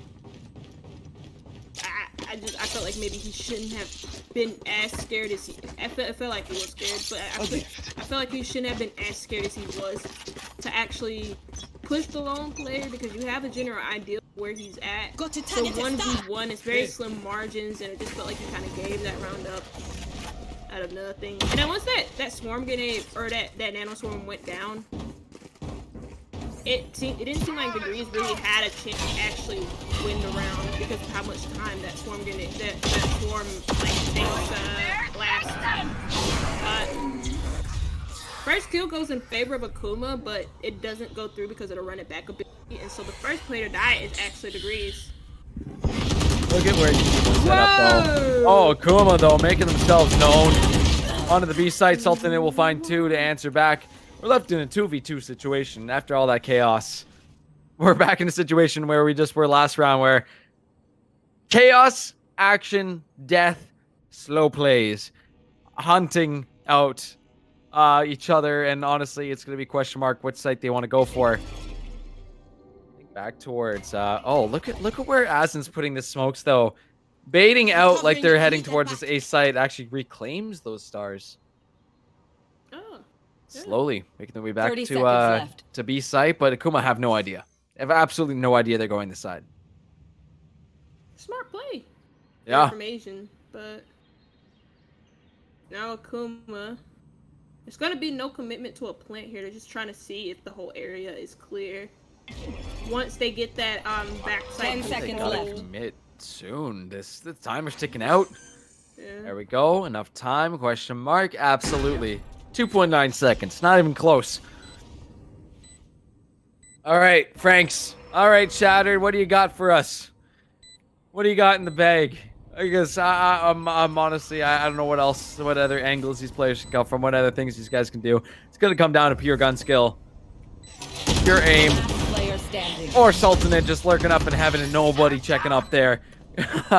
That's one way to do it. Go for the defuse, get popped, and Sultanate with the 4K. It's 11-8 as BZ continue their lead, continue their streak. Akuma need to find an answer here.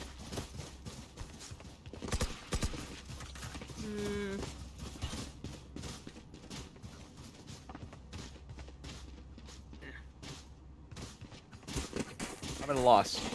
The vision of Fracture is becoming a little bit more clear to me.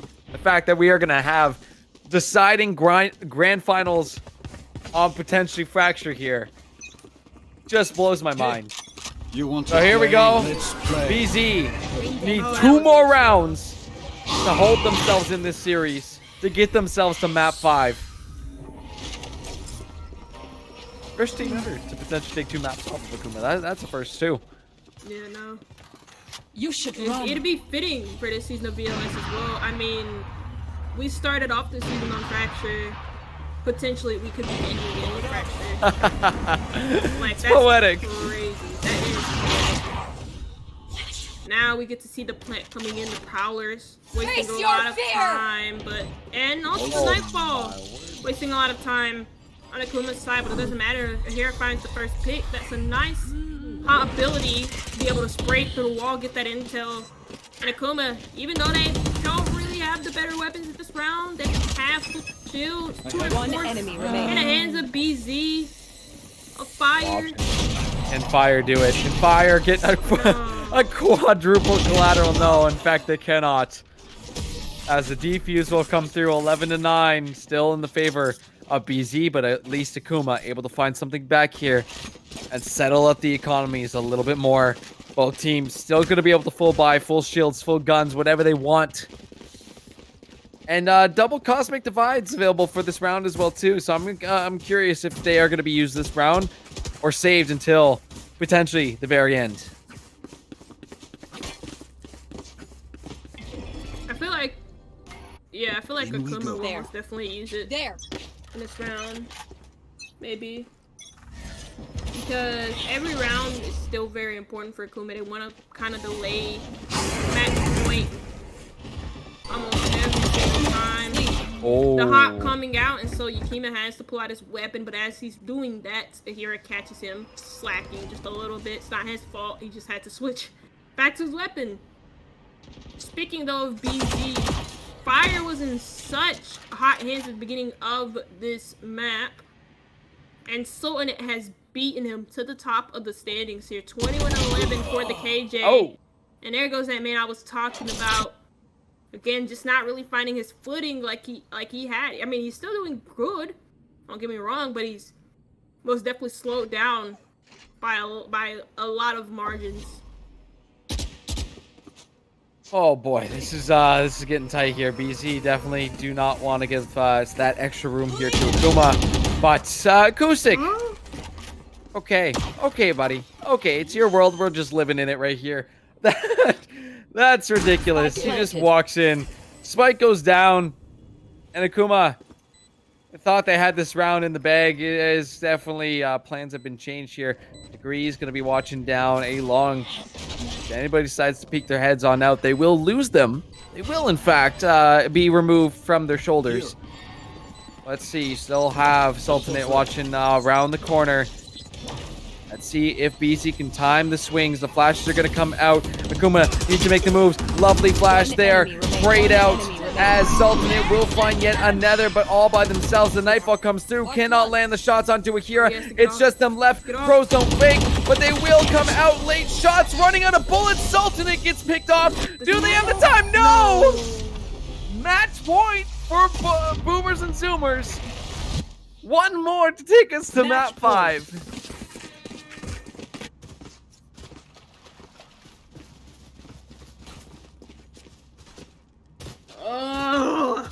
I feel that, Sugar.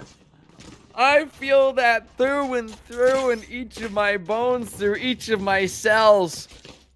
This is just ridiculous. Cosmic Divide still available. I think this is going to be the time that we do see them. Full buys for Akuma, minus the full shield for Franks.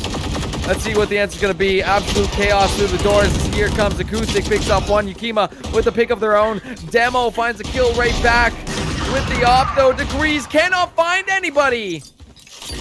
3v2. Demo lurking around the corner is spotted out. Suga. I think it's going to happen. I think Boomers and Zoomers have in fact done it, unless Franks. I mean, hey, guess what? We've seen Franks win 1v3s before. But in this situation, coming from this angle where Sultanate is set up, there's no way. All they have to do is double swing, and that is the show.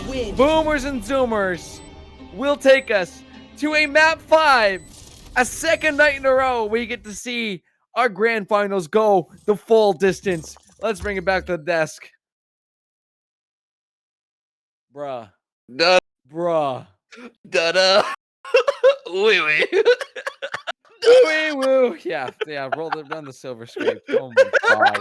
This is it, you know? This is Let's go. Victoris Valorant. Just silver scrapes all around. It's just a banger, Chief. I loved the Pearl. You know, like between sometimes fire, acoustic, putting through Sultanate on the Killjoy. Out of anything, just like, I don't know, having a show of his own. This was an insane man map. I keep getting lost for words. There's really no words. We've used them all. We've been through the entire dictionary tonight. Let me feel the dictionary. Yeah. We've been through the thesaurus. We've been through, I don't know, all our puns. We've been through all our analogies. What is left but it to be decided? As you said, Sugar, it opens at the close. It closes at the open. We've gone full circle here. One final map to decide it all, and it's Fracture. Yeah. Fracture. How do you feel about it, Sugar? With the rework, with everything that we've seen so far, we've seen a good bit of variation. So how do you feel about it? Nah, nothing. Nothing. Yeah. Okay, guys. Looks like we're too lost for this one. So we'll just take a quick break. We'll be back to the new and renovated Fracture, all with a new dish, you know, just some debris there. So, you know, we'll take a breather, get a sip of water, and then we'll be right back with.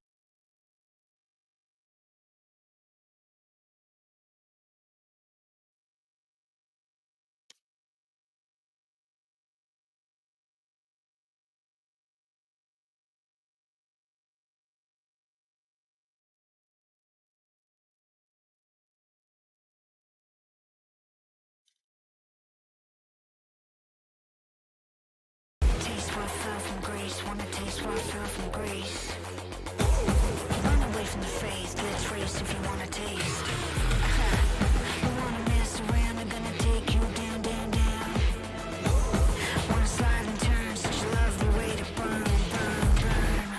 I never felt like this before. I think I might just want some more. I never felt like this before. I think I might just slide, keep it on that if you wanna ride.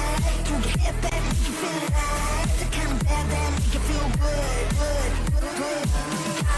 The kind of bomb that make you feel right. The little death that make you feel alive. The kind of feeling that maybe you should, good, good. Dirty little animals. It makes your blood run hot. It makes your spit taste sweet. It makes you feel more alive than you have ever been. Why would you die up there when you can live underneath? Dirty little animals. Beautiful cannibals. Slide, kick a bones out if you wanna ride. Throw your head back, make you feel alive. The kind of bad that make you feel good, good, good.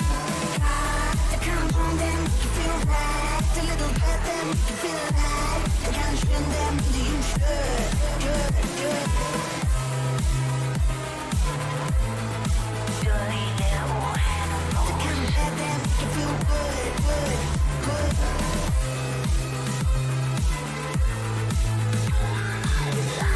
The kind of feeling that maybe you should, good, good. Never came, never same, give it local up.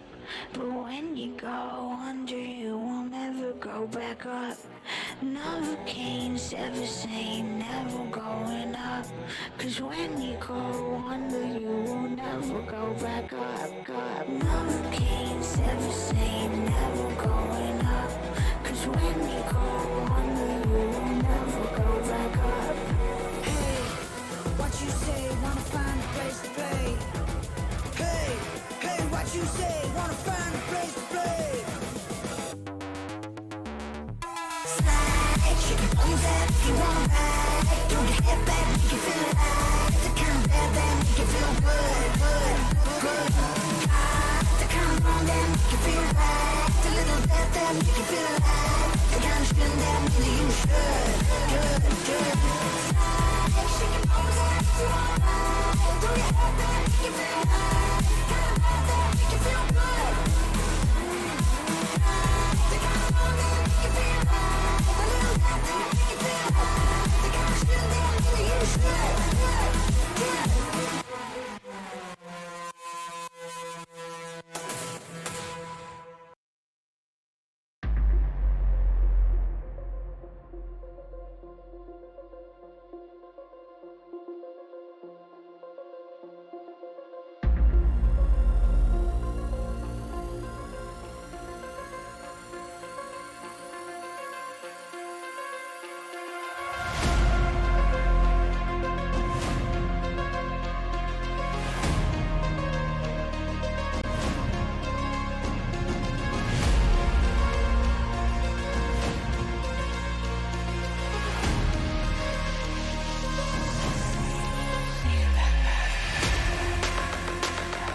you know, I'll start the silver skate because this is the time where we go wee da da da da da da da da da.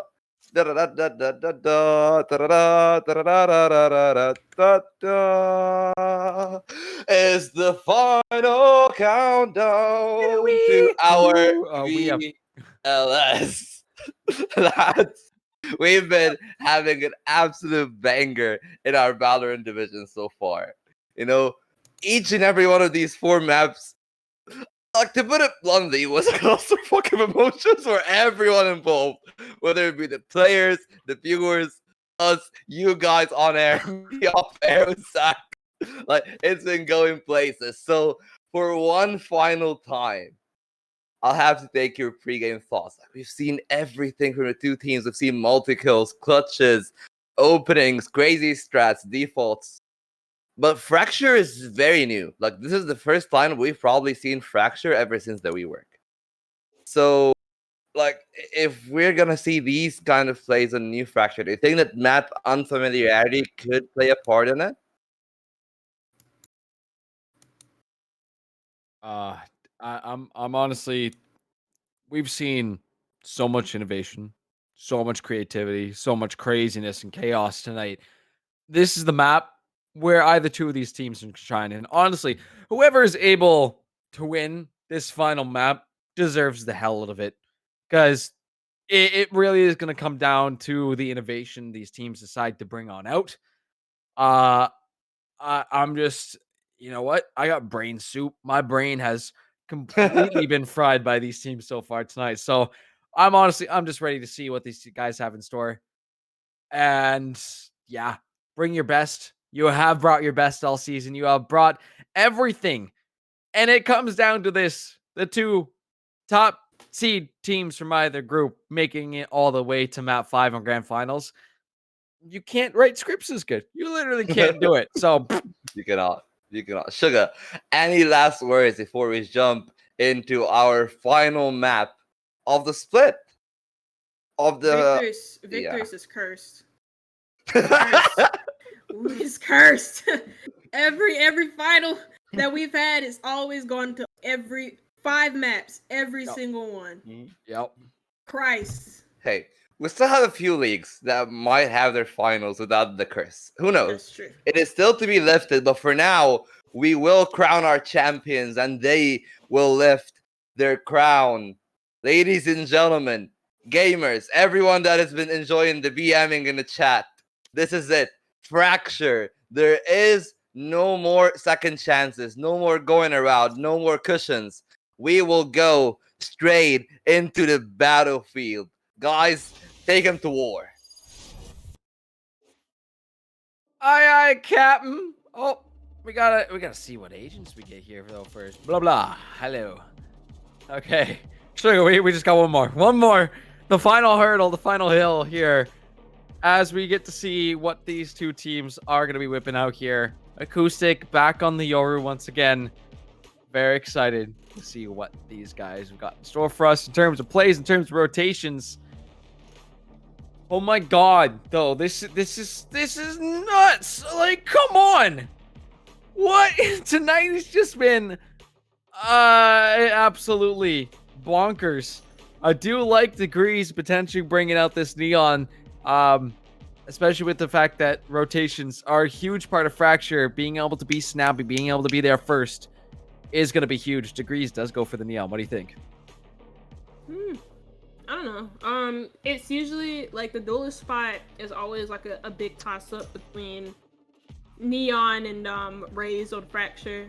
Like, of course, you can make an argument for Raze because of her kit, and then you can make an argument for Neon because of her speed and because of the verticality, the vertical challenges that Fracture does provide. And so with her speed, Neon can completely throw off the enemy team. So I'm not too surprised to see this. Yoru is not a question mark, but I'm excited to see how that works out. Of course, Breach. I really do love Breach on Fracture, just like how I love Breach on Haven. And the Camber. It's interesting from BC. Or actually, mainly the KJ, not more so, not the chamber. Well, here we go. Our final map of the evening. The deciding map for Grand Final Champions. Right here, right now. It has, in fact, come down to this. With these two teams putting it all on the line, giving the folks at home a hell of a show, are going to be bringing their damn best to this final game. So, ladies and gentlemen, if you haven't already, make sure to get those predictions in. Let us know who you think is going to win this final game and crown themselves champions. Without any further ado, 3, 2, 1, go! Like that? Not bad. That's good. You know, taking some inspiration from Smash Bros. Here. I know we're playing Valorant. We're playing Firing Squad here. Zahira trying to answer back. The Headhunter finding a couple off the drop here. And somehow, some way, I will find the energy to get through this map 5. Beacon here. And completely dust the pizza at the end of it. But hey, I told you I'm going full Super Brain here on this last one. Might as well send it just like our players have all throughout the night. Akuma down to just 2 single members left.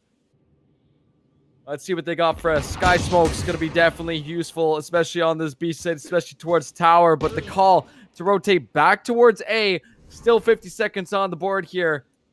And Demo and Franks are going to be left wondering where the hell BZ just went. Yeah, at this point, they got to read into the push and figure out that, hey, look, it is going to be an A site hit. And it most definitely is going to be BZ. Have committed to Spike push, planted. committed to the site. And they've committed to the spike plant. Now waiting for the retake from the last 2 players alive here from Akuma. And they're all pushing from, they're all, it's only 2, so they're both pushing from 2 different areas of the map, but it seems like BZ have covered until Demo kills the player in A main and frees up that space for Last player standing. Last player I standing. do it again, do it again. Demo 19 HP in a dream. Excuse me, I'm working. 4K for Demo, and they've got the time for the defuse. Let's go. More than enough time on a defuse. 5.16 seconds. I like the way that Akuma kind of like split up that push. One player kind of encountering the A main position, and the other pushing in from Link. And it worked out pretty well. Demo finding so much use out of position in that A main, killing Demo, or not killing Demo, but killing Kima. And then killing the last player on the second player on a drop. Only had a couple of HP on the last player that he was supposed to encounter. He made such good use out of his aim there with the ghost. He saved that round for Akuma, despite the disadvantages that they were stuck with. It being a 2v3, and it also being them in a post-plant situation with BZ seemingly having every angle covered, the flanks and all.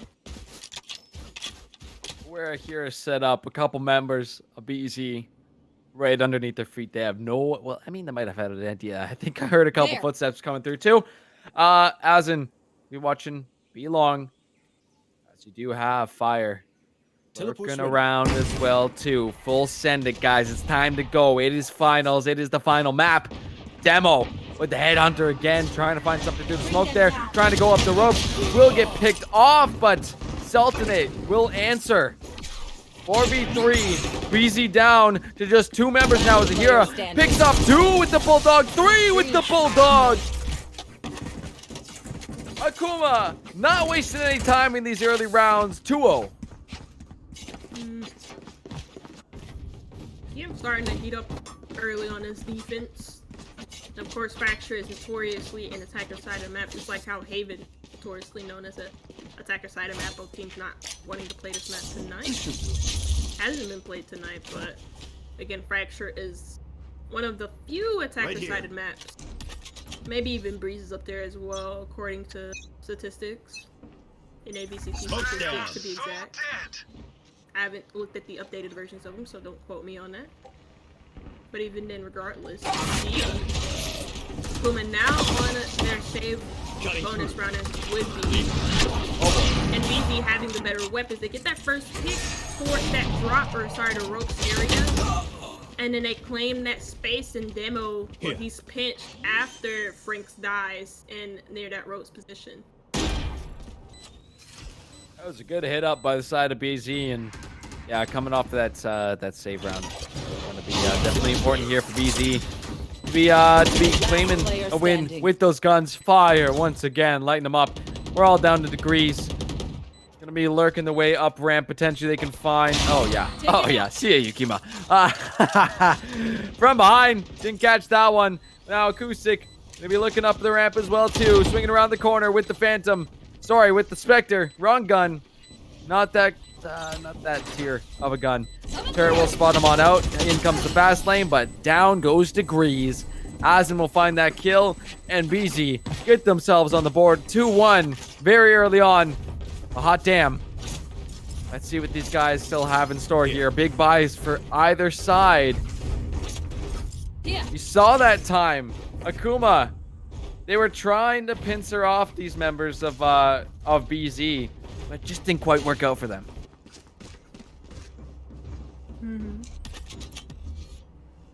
Yeah.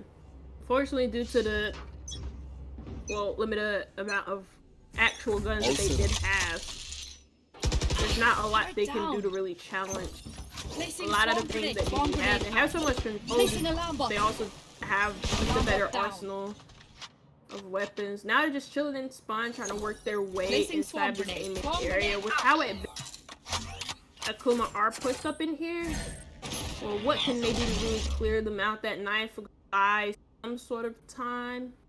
I don't know if it caught anybody. I didn't get a notification, but even then, that does do some bit of zoning. The flash being crap, so does the fault line that forces these players back. Nightmare, let's see if they can find something. Look at Frank's on the flank right now, trying to get someone through the door. 2 so far for BZ.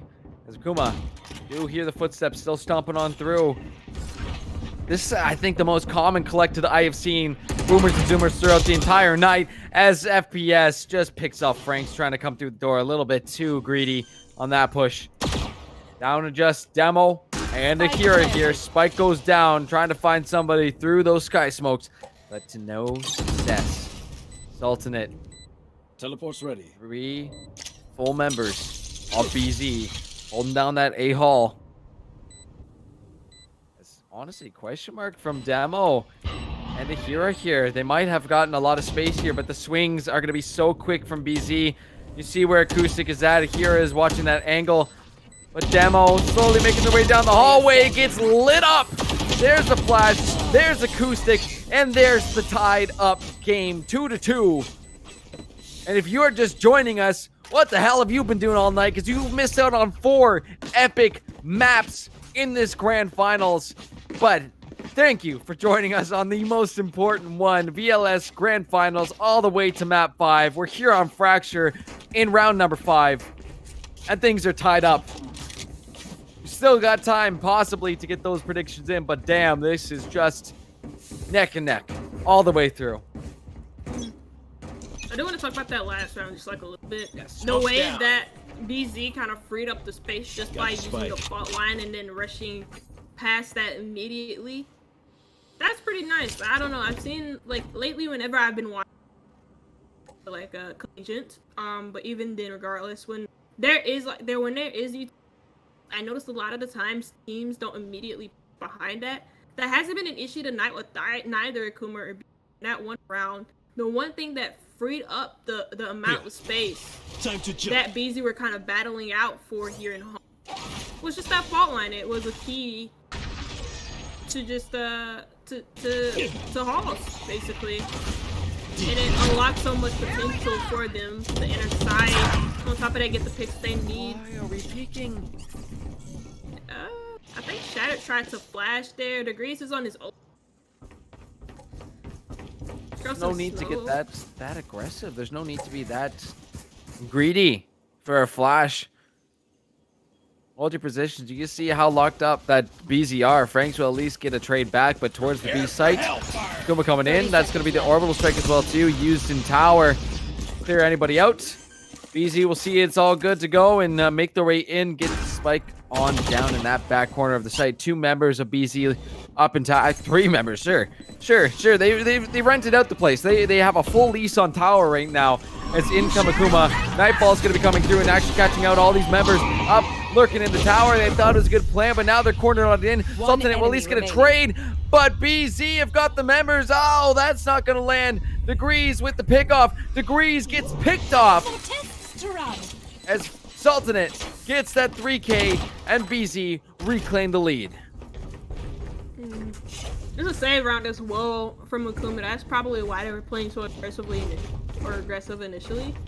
And that's probably like why Shattered was doing that too. I completely understand it because there's no reason to play like passively on pistol rounds. You at least want to try and work the map or that is if you're on the attack, but if you're on the defense, sometimes some teams will want to stack a site and then completely retake the other side if that's what's happening, or if they're encountering a lot of aggression on the site that they're stacking on, then they battle that their aggression out. I'm out of here. Or This is why we wanted acoustics, Yaro, because of this information gained. Demo at least gets to trade back with it off. Coming through the smoke. Oh my god, does he have a shorty? Oh, look at Degrees though. Has the knife out, catches acoustic. Lovely stuff. Akuma with the numbers advantage this time, looking to tie things back up again. Fast lane across the A site. Kima though with a flash up here. Will find one. Gets traded out. Ahira finds a kill.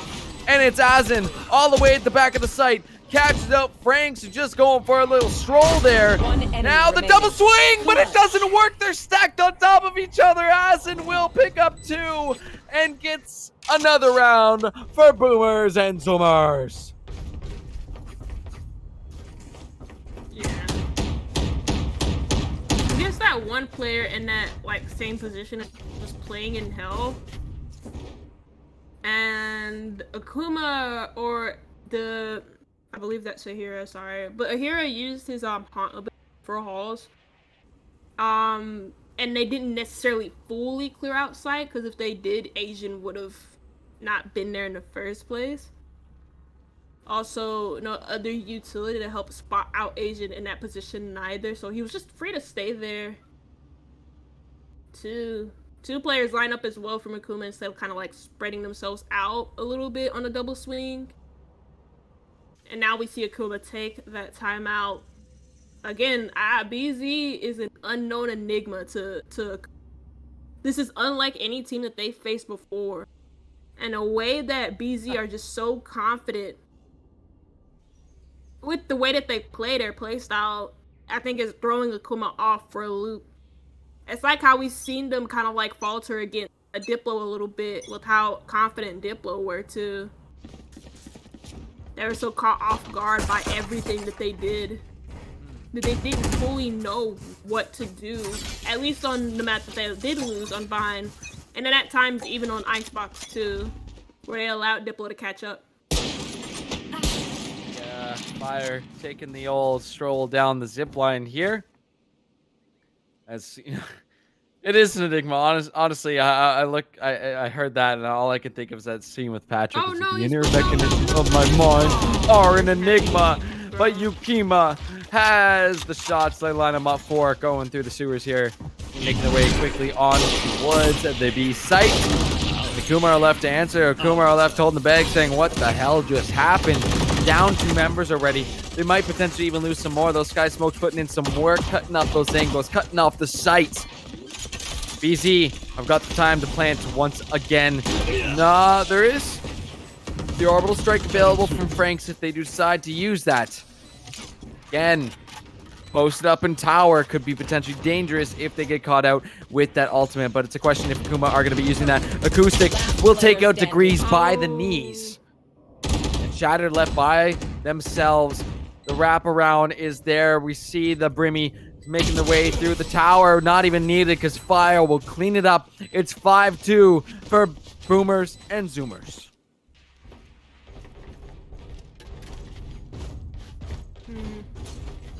Yeah. Again, it's a save round as well. So we're seeing them fall into that unfortunate trend with their economy. Just like how they kind of did on Ascent a lot of the times. So now they're in a full buy. We see an operator in the hands of, I believe that Demo is Degrees is on the duelist role map. And even then, operators don't usually complement a Neon well. But yeah.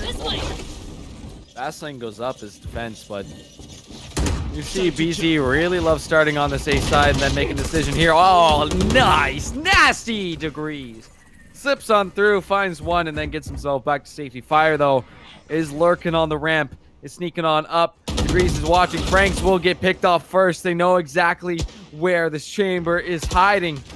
But will they have the time? It's giving BZ the room here to move up through A Hall, wrap around, and clean it up. Yukima with 2. Hasn't going for the plant, but that was the master tactics of distraction.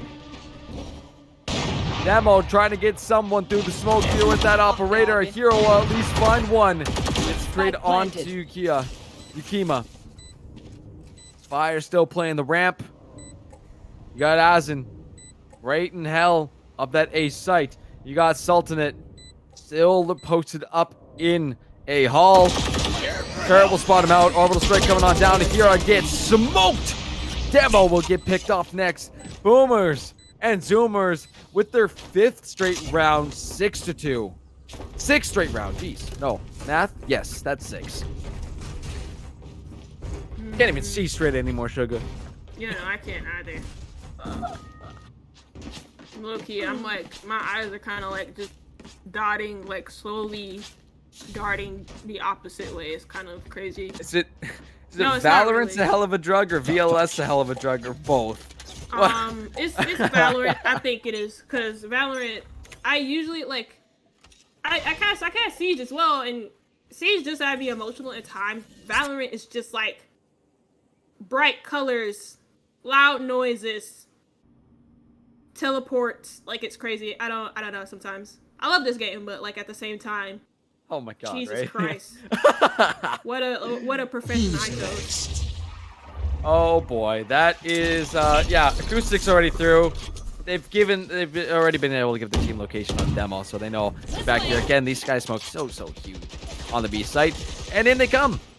Acoustic will remove themselves from that extra dimension just in time for Degrees to say, "How do you do with the sheriff?"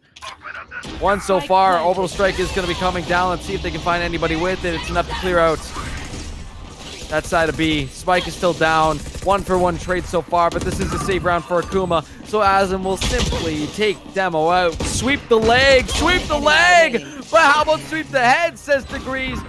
Frank's going for the defuse. It's only Yukima left. Trying to spray on through. Cannot find him. Pros don't fake. It's thrifty for Akuma. Yukima still able to answer back with 2. But it's the round. 6-3 for BZ. Still in the lead. See if Akuma can get some footing back into this one. Need equipment. Yeah, unfortunately, the Breach couldn't really find himself in a good position to actually line up any of his abilities properly in order to deny any real time on that spike defuse from the defense of Akuma. Now we get to see Akuma. Well, at least they finally found an answer back, because even though Fracture is an attacker side, Easy have just been hitting these sites hard. They've been hitting them fast. They've been able to find picks. They've been able to confuse. Oh my god, that's a huge Akuma lockdown. at times. And that is a huge lockdown. I've never seen KJ properly on Fracture. I've never seen her lock down, or the area of effect that her lockdown has on Fracture. Because of how small the sites are, it's absolutely huge what her lockdown can do. And it's fully cleared out the spike from Akuma, and now to get the spike down. Retake city from Akuma. Alright, Akuma, time to wake up. Time to put it to the test here and make it tough. Lovely little swing from Degrees around the corner to find As in there. Down comes the Rolling Thunder. Can they find any more? Yakima still's got lots of util, lots of flashes left to go. Fire, Sultanate, both finding a kill for themselves. 2 members of Akuma left, but they find a couple more kills for themselves. As it's just Akira. Turret will spot him. Fire is around the corner. Watch your noggin, watch your noggin, watch the swing. Doesn't matter. Sultanate from the tower takes him out. 7-3 for Boomers and Zoomers. I'm curious to see how Akuma do when every time he captures. Again, Fracture is notoriously attacker-sided, just like certain other maps on this game. So defense really doesn't get the rub of the green here on this map. Of course, with the recent changes to Icebox, it makes defending A site a little bit easier. They didn't really make any changes towards B, so yeah. But even though those changes apply to Icebox, it doesn't really feel like the map has like gone in a different direction. Apart from, it feels easier to kind of retake from ropes and also retake from that lead area. And also, it feels easier to kind of challenge the drop a little bit. Oh my god. But early aggression, we find 2 kills from both teams. And it's a 3v3. Gotta go. Degrees is left all by themselves. It's given Fire the time to move their way up through ramps. Double swing from Asin and Yukima. Could potentially find it, but Degrees is just on top of it this time around. Picking up an op for themselves as well. It's down to Fire, but you see where that spike is locked down. He has got no angle, no option, no way, no how. Kira could be potentially picked out, dashing behind the safety of that wall. Dashing, interesting. Went full British there for a second. But this is that point where Fire was just peeking at. That's the big change that we saw. The Fracture was towards this A site, that opened up area. It really doesn't have any options. They know where Fire is. They can slowly pincer the way towards them. Let's see, Degrees just looking outside the doors. Akira could potentially call this back in the way up. Oh my god, Fire's so damn clean with it. Checking that way, but they're behind you. They're behind you. Degrees with the 4K. Makes it a little closer. 7-4. And one more round before we switch these sides. Yeah. I feel like we haven't talked about Degrees in a while, even though we had like a pretty good series so far. I mean, on Fracture, he's kind of like pulling it together for his team. Last map, it was mainly like Sultanate or Fire. Fire at the beginning and then Sultanate towards the end for BZ when we're starting to like dominate at the beginning, and now we're seeing Degrees kind of take that mantle. Now 14-9, that last round was basically one off of him. But is it enough against the firepower of BZ? You have Fire shooting, you have Acoustic shooting, you have Sultanate shooting, you have Asian shooting. Everybody's shooting. And Fire just proved it at the beginning of this round with the demo. Yeah, that was a quick little pickup, and Degrees not able to answer back. Missed that first shot down the ramp. It's going to make it a little bit hard. A little bit more difficult to go through this one. Orbital Strike coming down too. Franks will find 1. Degrees fires it up. But look at the Neon Alta Overdrive in action. Asim will find 1. 3v3 action still. Holding onto that op. Holding onto the overdrive. Let's see what they can find. You hear the tour de force just ripping, tearing out of A Hall. Shattered. Standing behind that block. They know where he is. Fire's got his number right now. Look at the peak. You take 1 second. You take your eyes off that top of the site for 2 seconds. You're going to be in serious trouble. Shattered. Nice little pickup with the Spectre. As the grappling hook plays. They're going to the other side of the map. We are going to get the rotation coming in from Degrees. Akira is just outside of tower, but they're on the other side. They don't have any idea. They gotta have a little idea. Okay, yeah, now Degrees definitely knows for sure.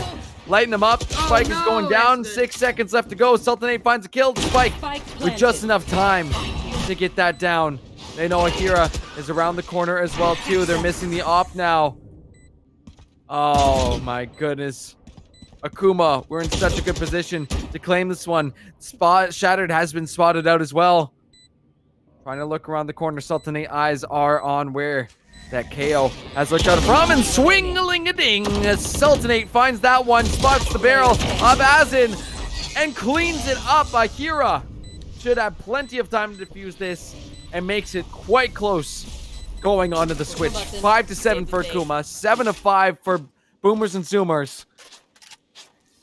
And now we get Switching the sides. final half of our VLS fall split. Right here, right now, to decide who our champions are going to be. Sugar, thoughts, feelings, emotions. What's going on inside the head of yours right now? Alarm bot out. I'm just thinking about what this half means for both teams.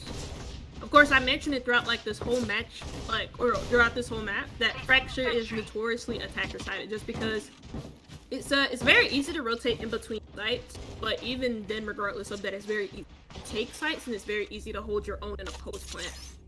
And so, I don't really know what to think of this for Boomers and Zoomers. I'm curious to see how they will play it, because they do have the KJ, which does give them an edge on the defense, along with the Chambers being experts on the defense at what a Sentinel is.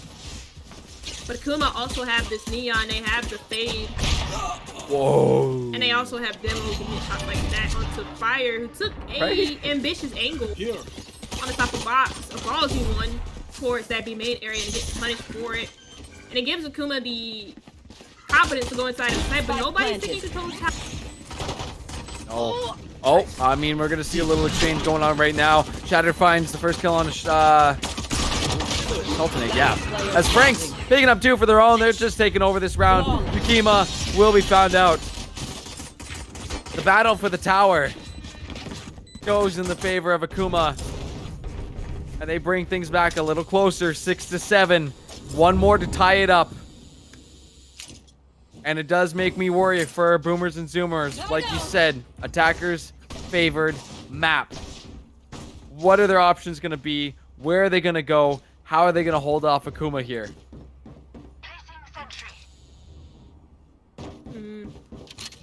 I'm out of here. Just don't do what they did last round with Fire being on top of the boxes. I didn't like that play. It's ambitious, and I love ambitious, but that was almost a little bit too ambitious. Oh, that fast lane. What does it actually cut off? It doesn't look like it cuts off anything. Shattered. Finds one inside of tower, so he opens up this B side just a little bit for Akuma. Actually, no, that was by Arcade. Now he gets a player in tower. And that makes it so that B is a lot safer for Akuma to encounter. Oh my goodness. Sugar, if I'm gonna be honest, the start of this half is honestly reminding me of how Boomers and Zoomers started on Icebox. Aggressive, in your face, waste no time. Akuma felt the pressure all throughout. Sorry, that's too damn good. Sultanate literally just folded. Folded. Degrees You in half literally just there. heard him like sprinting in his Skechers. Like that was so loud, and he's like does not care. He's like no shit. Sprinting through halls. I mean, Oh my god, that's too damn good. Yeah, the aggressiveness from Akuma in these early rounds have been just phenomenal. Keep sending it. Keep absolutely sending it. It is going to be better guns this time around, though, for the side of Boomers and Zoomers. But huge commitment, huge economy investment. Let's see what they're going to be able to do with it here as more attention sent up towards that tower. Fire. FPS is up there, and he has been detected. Has been suppressed. So they know exactly what's about to go down. Unless Fire decides to lurk around and pick off Degrees there. Let's see what the answer's gonna be. You still have Yoru down here, but they're gonna lurk through the smoke. Hey, oh, okay, boom. Okay, Zoomers, let's see it. Akira, last one standing. They can find any more acoustic. Oh my god, how the hell did they not find acoustic there? We'll find Yukima. Oh, with the last couple bullets in their gun. Akira finds one more, but Boomers and Zoomers will lock down this round. 8-7, damn close. Grand finals, map 5. Who's got it? Who wants it more? I don't know. I don't know at this point.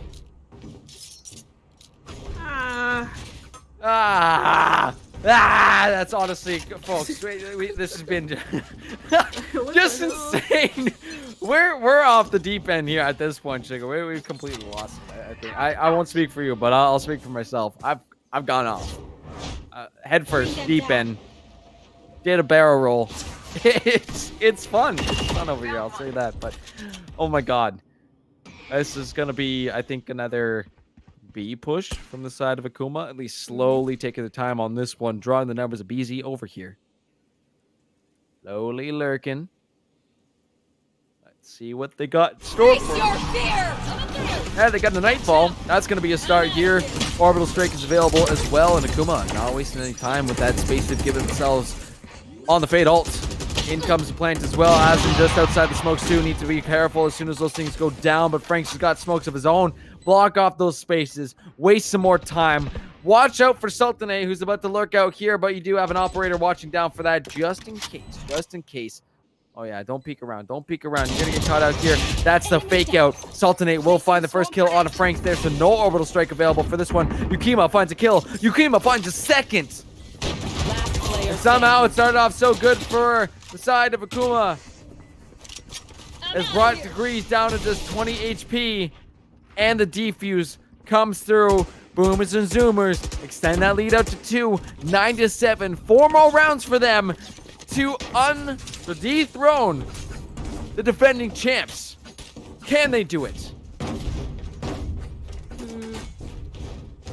It feels like it's really close. I mean, like, at least not like as in like, oh, the game's close. As in like, it feels so close for Boomers and Zoomers. Feels like they can almost taste it, and they can confirm their 10th round right here because this is a save round from Kuma. The only person not saving is Demo. Of course, nice teleport there from Acoustic to be able to not give away his life away for free. Both duelists taking heavy hits at the beginning. But you can tell that BZ are kind of wise to the fast and furious push of Akuma by the way that they're attacking. Oh, this has been scaring me all game. Akuma playing a little fast, a little loose with these doors here. Like, you gotta expect BZ to be watching, at least one of their members to be watching that. And they got multiple at this point. Let's see. Slowly, back towards B. Degrees and Frank without the spike right now because it is in the hands of Shattered. Acoustic might be the first one to swing. Watch out for Demo, though. This could be potentially scary. Scary peaks. Sketchy peaks. Who's going to be committing first? Oh, God. They're right around the corner from each other. They have no idea. Oh, my God. Oh, my God. Oh, my God. Oh, my God. Oh, my God. Oh, my God. Misses the shot. Demo, you can't afford that anymore, brother. Cannot afford the misses. 30 seconds left. As Acoustic and Fire pick up a kill. Degrees with the frenzy. But Demo still trying to pick up something with that operator. Swinging back towards that ace. Oh, Degrees. Could potentially find something huge here. Use some util. Get it out quick. Because here come BZ.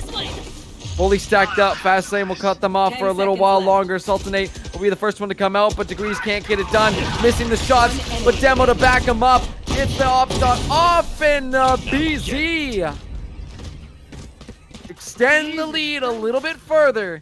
Get themselves a little bit closer. 3 more to go for BZ.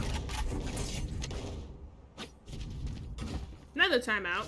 Yeah, rightfully so, and you guessed it, it is from Akuma. I find it very impressive because I find timeouts to be such a momentum, like, changing thing. And the reason why I think that is because if a team is on a winning streak, you take a timeout to not only slow that winning streak from continuing potentially, but you also get a chance to talk with everyone, including your coach, because you can't talk to your coach during the text. I believe you can't, and you also can't talk to your coach in between rounds because that's illegal. It's against the rules. But anyways, regardless of that, BZ don't need that. But Akuma somehow do. They need to have Pumpkin in their ear to like tell them to like calm down just a little bit. You know, we know that you want to be back-to-back champions. It's very close though for BZ. So hopefully they don't get overconfident or anything like that. because Akuma could easily find a way to come back on their attacks here with the way that Fracture works out. But they've been doing such a good job on their defenses so far. When it comes to like holding sites or retaking, like it's been balanced. The first 2 rounds from Kuma on their own attacking half seems like a blur. Yeah. Again, it's just like last game. I think I blacked out for half the game. It's happening again. This time though, so much more on the line. Shattered is going to be poking on through a little flash there. Hits Yukima. Will not fully commit here. Sultanate with early pick on degrees. Making this a little bit tougher for the side of Akuma. You got Fire watching down from tower. Are they in tower? Question mark? No, they're not in tower. Thought they were for some reason. Just outside of it. They're behind you. Friend, they're behind you. You must look behind. Oh, is he gonna? Nope. Has no idea. Has absolutely no idea. As in, we'll be watching out from the canteen area. But Akuma have time to get the plant on down. Akira will not get picked off by that orbital strike. A little bit of CC on in. Down goes the spike. Akuma need to hold on. Akuma can't let this lead extend anymore. This is a full buy from them. They've fully committed, and their econ is going to be in shambles if they lose this round. It is so crucial for them to get this. But again, the huge lockdown might just force them off. The Molly coming down as well too. And will they commit to actually staying in this? I don't think they can. Acoustic and Yukima swing tower. Down comes the orbital strike, wasting some time, but it's really early. Spike, you still have time to take it down. Franks is peeking out, gets picked off. The spike will be diffused. Boomers and Zoomers need 2 more.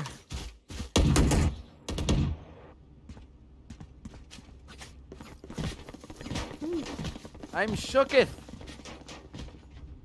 Akuma literally found the easy way to enter that B site because Fire wasn't looking the right way.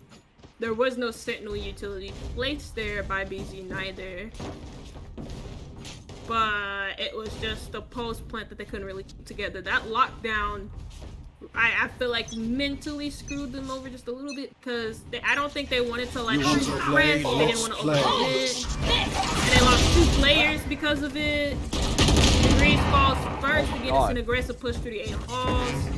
BZ, know you want to try and do this, but you lose your duelist in place of that breach. I don't really know which one is worse, to be fair with you. Sure, Demo's getting tagged a little bit there. Do have Shattered Juice make their way just outside of ramp. See the plan trying to go down. Acoustic's gonna find out Akira. Not too sure what they were doing so far. Pushed up there. Little fake out as well to draw some numbers. Of course, Sultan it is. They're not gonna catch out. Oh my god, look where he is. The trigger discipline. It's absolutely massive. They haven't caught him. Shattered! Shattered! Oh! Prevents the match point with the most insane trigger discipline I have seen in all of ELS history. That's insane. 4 members were on his screen before he shot a bullet. Oh my god. Oh my god. That was perfect from BZ too. Like they did that retake really, really well. They just didn't take the corner. That's it.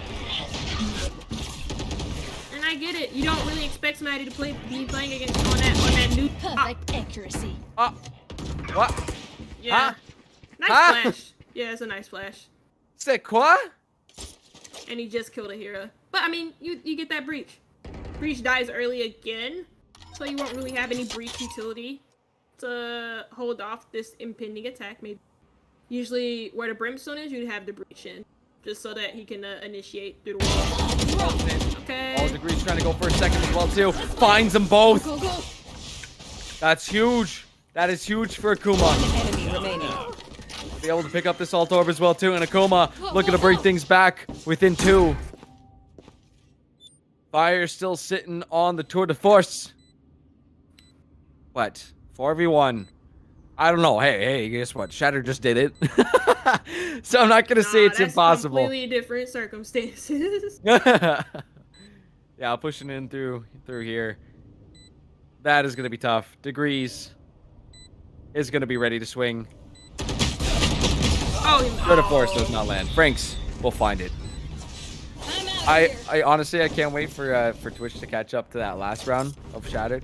They're gonna lose their minds. They're gonna lose their bloody minds. Oh my god. Oh. 11-9. Boomers and Zoomers still lead. It's within 2. Can Akuma bring it back? Boomers and Zoomers on a save round here too. Alts. We got 1. We got the dimensional drift here for acoustic. But I don't know if they're going to want to use it here or save it for the next. Yeah. Only rifle is in the hand of Fire. He wants to use that hero bundle in order to make something happen here for his team. But it's going to be a fast entrance on the side, aided by the fast lane. But acoustic just sprays him down. Was he there the whole time? Yep. That's insane. He just hid there the whole time. Akuma did not know. First pick is Degrees. And maybe they need to readjust their push. It seems like they've fallen off. They've fallen off rather quickly too. Maybe gonna focus on this A side. It is the least manhandled one from BZ. And if they are put in a retake situation with the gun disparity that they're in, it'll be impossible for them to really retake. Oh my god. And that Nightfall just sold the B. So now they can push on to A safely. Smoke. Oh, and look at the attention they've drawn over to that site. It pulls Yukima off the doors there and gives them time to get the spike down. With better guns, they should be able to hold it. Should be. But let's see. Orbital Strike is available as well, too. Look how clumped up these members of BZ are. One fat Orbital Strike could spell a difference. Demo will pick up a kill there. 4v4 action. Acoustic comes out of the dimension, finds one, gets traded out. Franks with the second, with the third. Azin, by themselves, jumps on the ramp, almost gets decapitated. Will eventually, though, as Franks finds 4. 11-10. Akuma brings it to within 1 round. At least it's a full buy. At least it's a full buy for BZ. I think right now they need this round, right? Because if they allow Akuma to get to 11, that could be some damage to the mentals. Because BZ were so much in control of this map. They allowed a 1v4 to go through to put it onto 9, and now we see that round, that save round from BZ go in favor of Akuma, quite disparagingly, quite convincingly. There's a lot of fights there. But, Quite indubitably, yes. Yeah. Oh my Big god, Rolling this Thunder. is chaos. This is absolute chaos. Orbital Strike comes down as well too. Trades with the Brimstones. Each of them are going to be picking up a kill there. Fire with that op. Gets a little reload off the Orbital Strike. Will time out. Yukima picking up a kill of their own. Akuma down to just 3 members. But the spike has been planted. They just need to hold out. Sultanate will find 1 just outside the lockdown range. Oh! Will find 1, but look at Fire popping on up, finding that one. And now, it is time. Boomers and Doomer. Boomers and Doomer. I would just say Doomers. They're sending the Doom Akuma's way. Match point. Boomers and Zoomers. On match point. On series point. The only team to have ever taken multiple maps off of Akuma are potentially about to dethrone the reigning champs on a must-win round. Their economy would have been in shambles if they did not claim that one. They have an orbital strike. Do they have it within them to finish this series off right here, right now? This could potentially be the final map, the final round of the series, of the season. What do Akuma have planned? You see Boomers and Zoomers are going to be pushing on forward a little bit, trying to get aggressive. Fire watching down with an up. Demo lurking towards Dish with an up. Do you have those sky smokes available? And Akuma are left questioning, what is the plan, boys? What do we do here? Well, it seems like they're gonna make their way to A. Yeah, most definitely A. They push towards or aggressively towards the ropes position.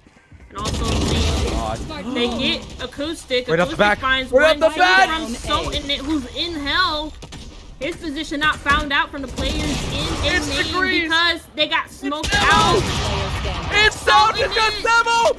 And Brewers and Zoomers! Wow. They've done it! Boomers and Zoomers dethrone the Titans, dethrone the gods, and claim victory on map 5 of this best of 5. I am shooketh, but I'm so damn proud of Boomers and Zoomers. Let's come on back to the desk and see how many jobs we got to pick off the floor here. Boys. Boys. Holy. What a rapper. What a map 5. What an epilogue, to be honest, to what is quite an epic here in VLS. And Kuma has been dethroned. We have a new champions in VLS. And it will be the Boomers and Zoomers squad right here. It had to go all to 5 maps. Has to go all the way to double digits for the both teams. But in the end, it does not matter because Boomers and Zoomers, they've been sipping, they've been tripping, but they know when to pick it back up, and they showed up in dividends in map 5. What a showing that we've seen, lads. How do you feel about it? I know you're probably both like on maintenance mode. You look at my But- eyes. Look at my eyes. Yeah, like what was that 4K? What was that? That you get chatted, bro. I don't know what to say other than that, but Yeah. hey, I mean, they did it. They took down one of the most incredible teams we have ever seen. Sugar, your prediction was right. 3-2 BZ tonight. Holy crap, dude. I did not expect it, but I'm honestly so proud of Boomers and Zoomers. That is unbelievable. One of the most incredible things I have seen in Valorant. Like that, like screw VCT. We got VLS, man. This is insane. Yeah, this is just some next level play from both teams, whether it be individual play, just the tenacity to pull off like this much in map 5 from both ends. It has been an absolute struggle to get ourselves our champions, but like Boomers and Zoomers, Sugar, you were the one that had the faith. I thought it would be a close affair. I didn't think it would be this close, but they wrapped it up. They got it under the books. They are our champions. So how does it look for him now? Like, was it ever in doubt? Was there a moment that he thought, oh, maybe Akuma has this map 5? Or was it like, oh yeah, Boomers and Zoomers got it. They just like, they slip a few bit. Akuma does like a few nice plays here and there, but they still have the map under wraps. Nah, I mean, once they started to get a few defenses under their belt, it was just like, oh, they're actually doing this, and they're actually going to win the whole series. And I got a little bit nervous when they were like 11-7 or 9 up, and they allowed Akuma to get back into it. But no, not really. Boomers and Zoomers went undefeated in their group season, and so you got to keep that into mind when you think about Akuma as well. Even if they did go undefeated, for like 2 seasons straight up until like the grand finals now, Boomers and Zoomers, this is their first season in VLS. They go undefeated throughout the whole entire season. Even though they drop a couple maps, it doesn't matter because they still, right now they're the strongest team in VLS right now. They are the team to beat. Absolutely. You gotta give them that much. The credit for that performance. And on the very final map, we're seeing like a very big performance in degrees, but it was Sultanate and Acoustic that just carried it over for the finish line for BZ here. Like 22 and 13, 5 first bloods on a Killjoy. The same number that your Euro has, which is the biggest number the first bloods that anyone has. So it's a very unorthodox look to see like the battle Killjoy. Yeah, it's not a battle Sage. You don't have the heal. But for sure, the two Killjoys were a focal point in today's matchup. So, Gurf, how did you feel like the balance between the two Killjoys happened? Like, was the differences between the play styles enough to tip the scale for BZ, or was it just like the team play as a whole? There are 2 Killjoys. I thought there's 3 or 4. I don't know. I was seeing double triples by the end of that one. Mhm. I'm honestly at Wait. a loss on that one. I'm currently trying to set up trying to get these guys to roll so we can have our final interviews in here.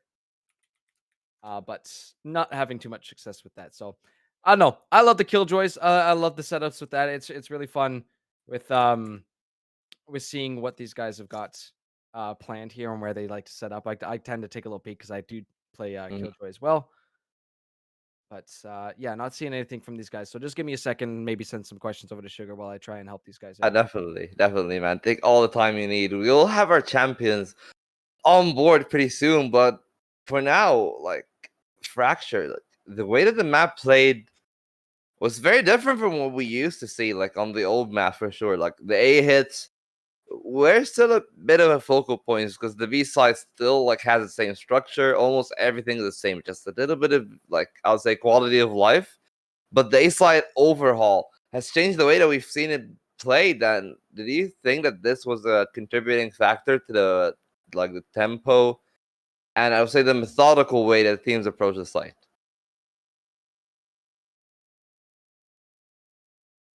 Sorry, no, not really.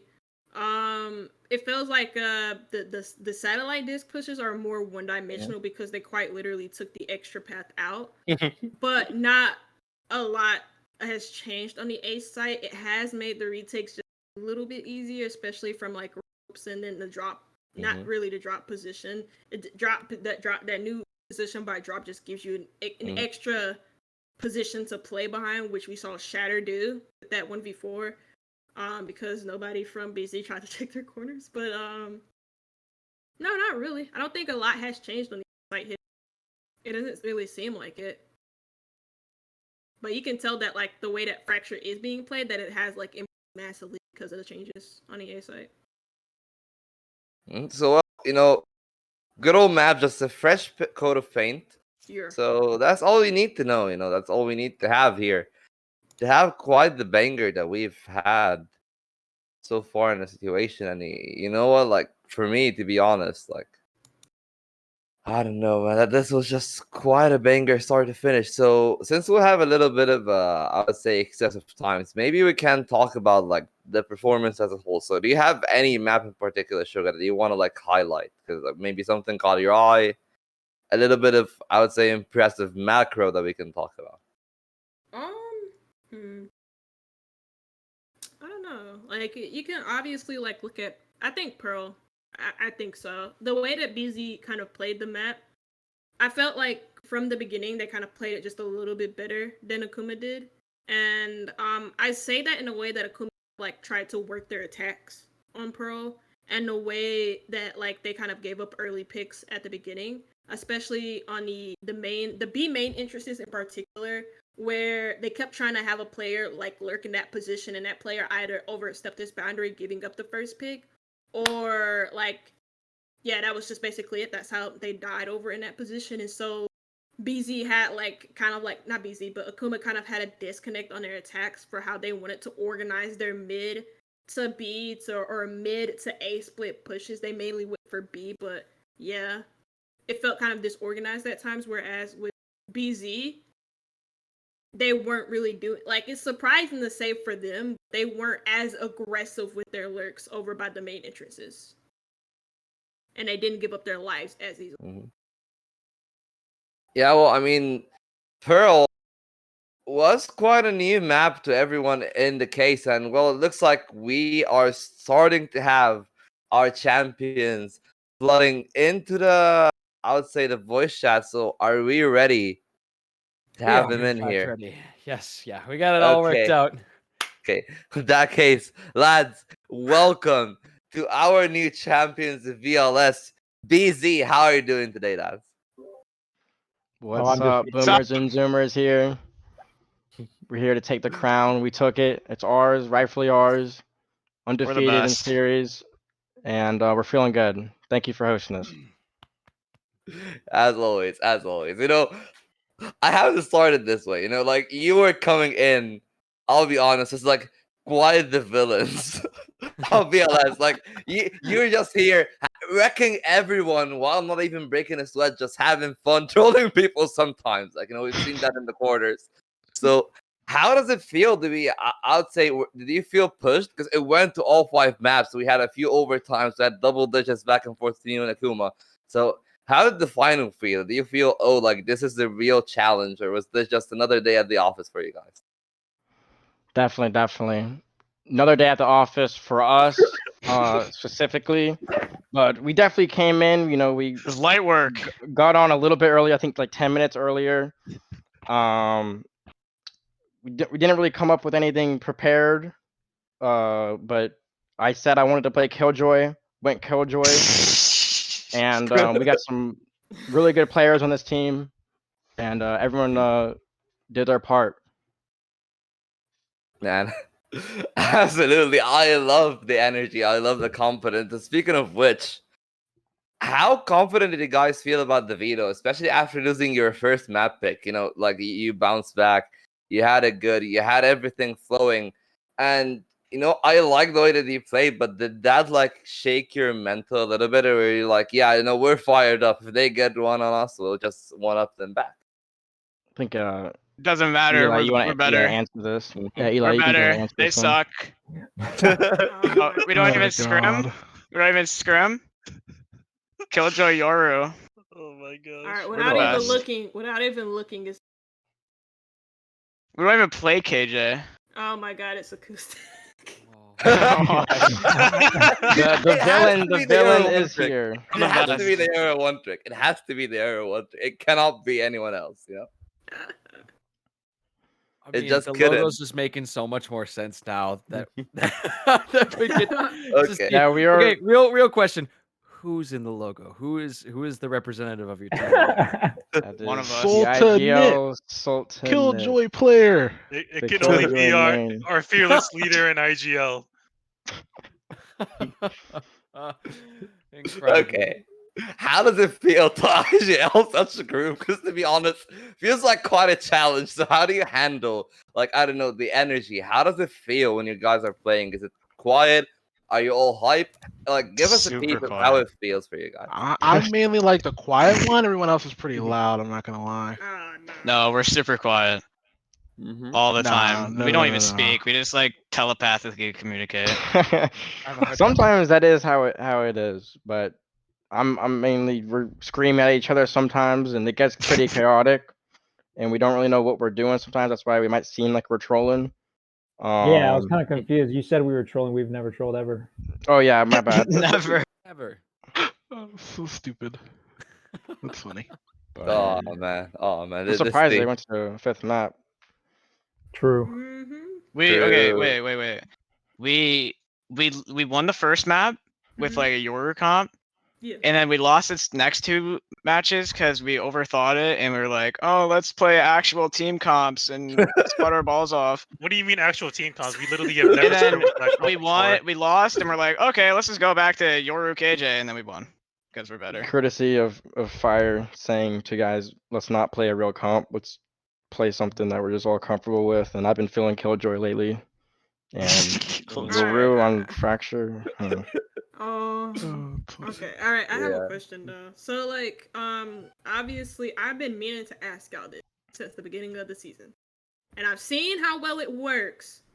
But I want to know your guys' thought process behind the Breach and Yoru combo in the sim. I love it. Don't get me wrong, but I just want to know like your thought process. I think it just allows us to literally play attack wherever we are.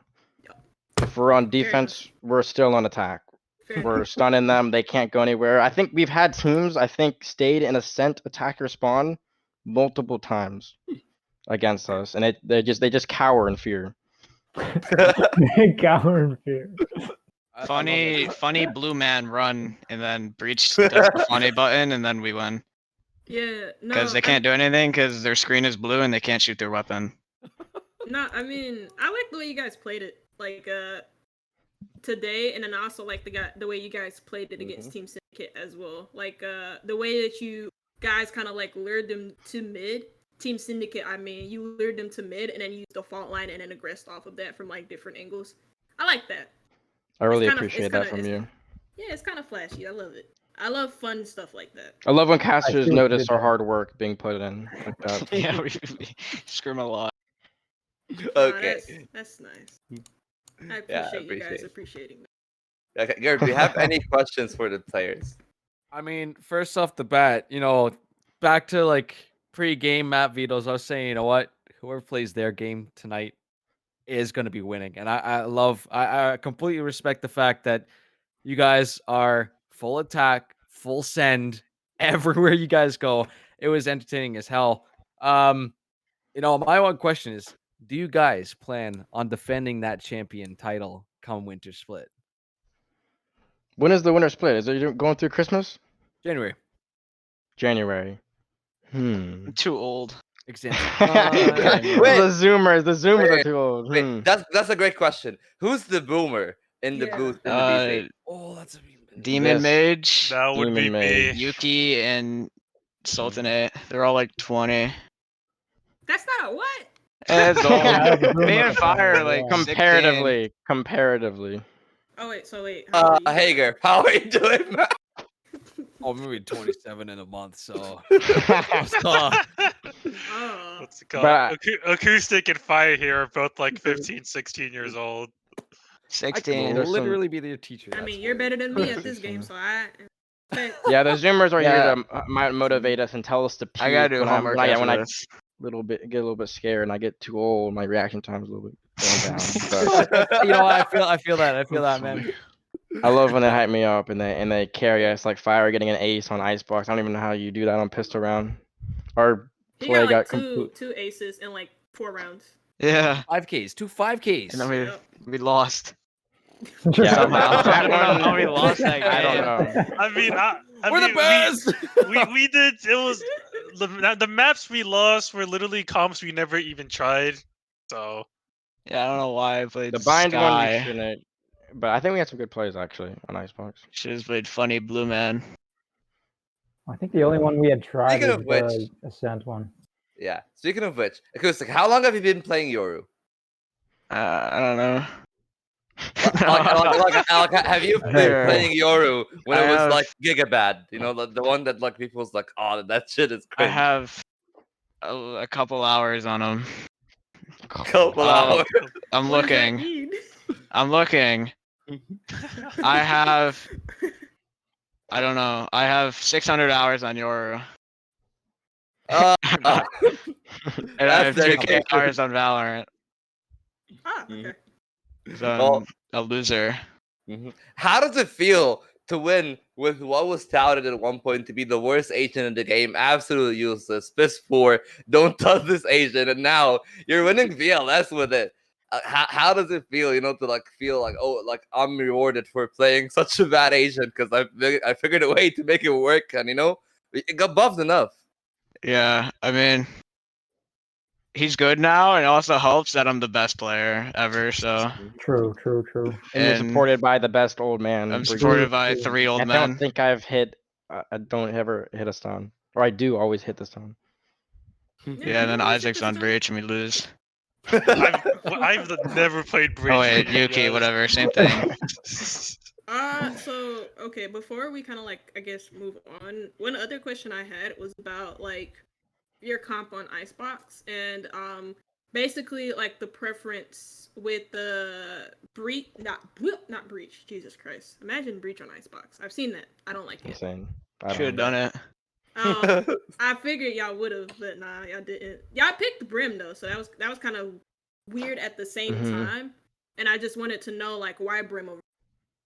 Yuki, you can go ahead with this. So Brimstone allows you to have more smokes in different places that are harder to reach, And also, you can smoke off things like their Killjoy turret, which we know that they like to play Killjoy.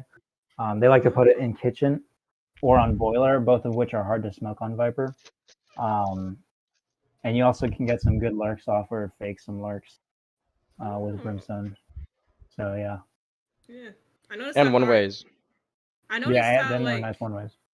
yeah, I noticed how like y'all kind of countered the KJ a lot of the not only with the smokes, but you also did it like once with your orbital strike. So at least the lockdown. And Gareth pointed it out before I did when I was like questioning a little bit, and he was like, "Oh, you know, the lock not the lockdown, but orbital strike can be used to like get the lockdown. It can be used to like force people out of the or kill the people in the Viper's pit or whatever, because that's what Akuma always brings on."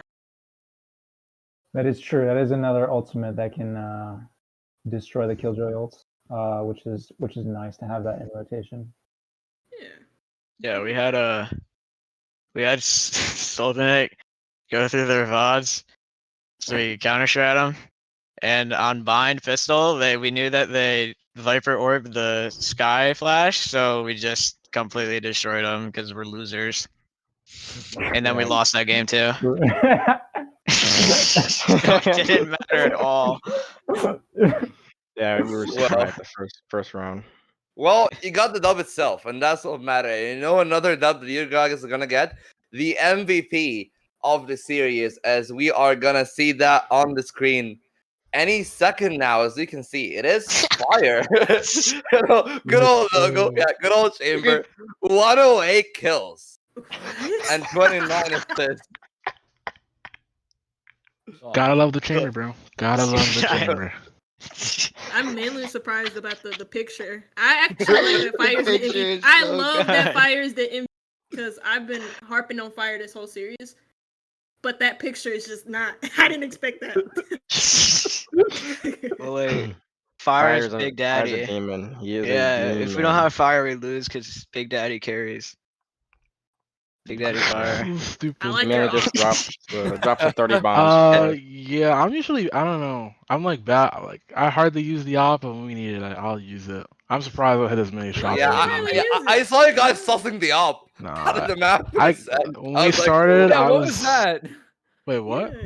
Who tossed the op and why? Oh, on Ascent? Yeah, on Ascent. I tossed the op because wait, was it me? Who Yeah. ops? I'm pretty sure You ain't an op. Mirror attack when you toss it too.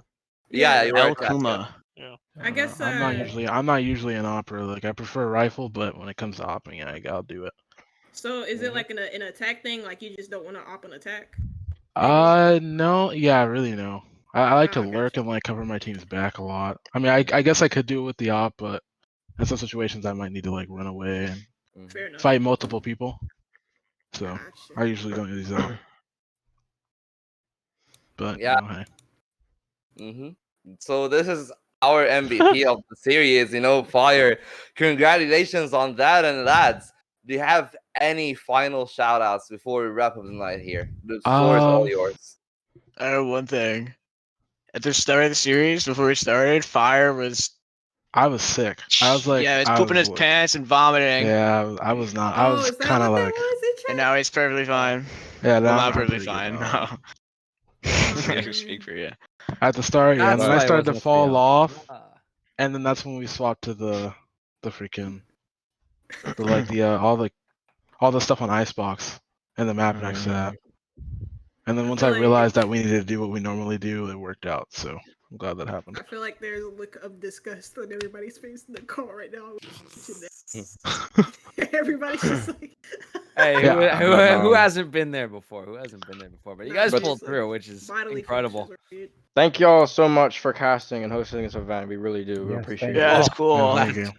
Lads, what a cast too. You guys put on an incredible show for us. I honestly, brain soup.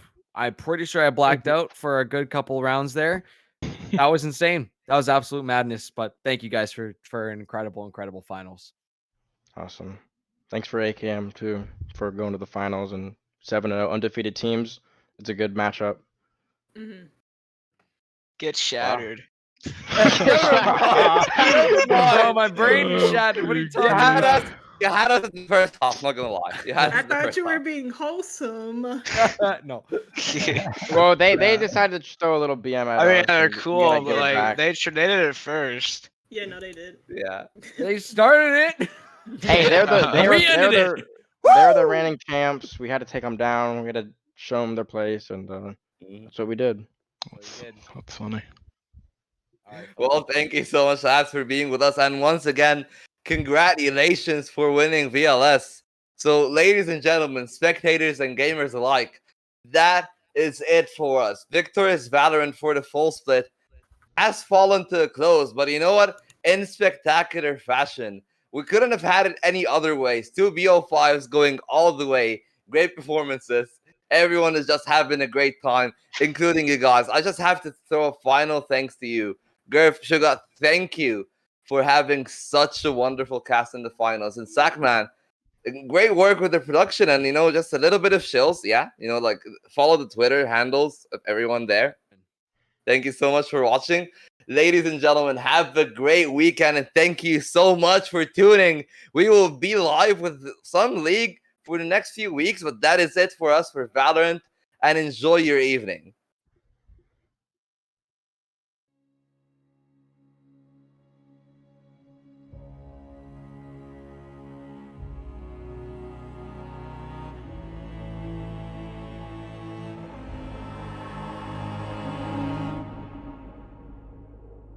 As a child, you would wait and watch from far away, but you always knew that you'd be the one that would while they all play.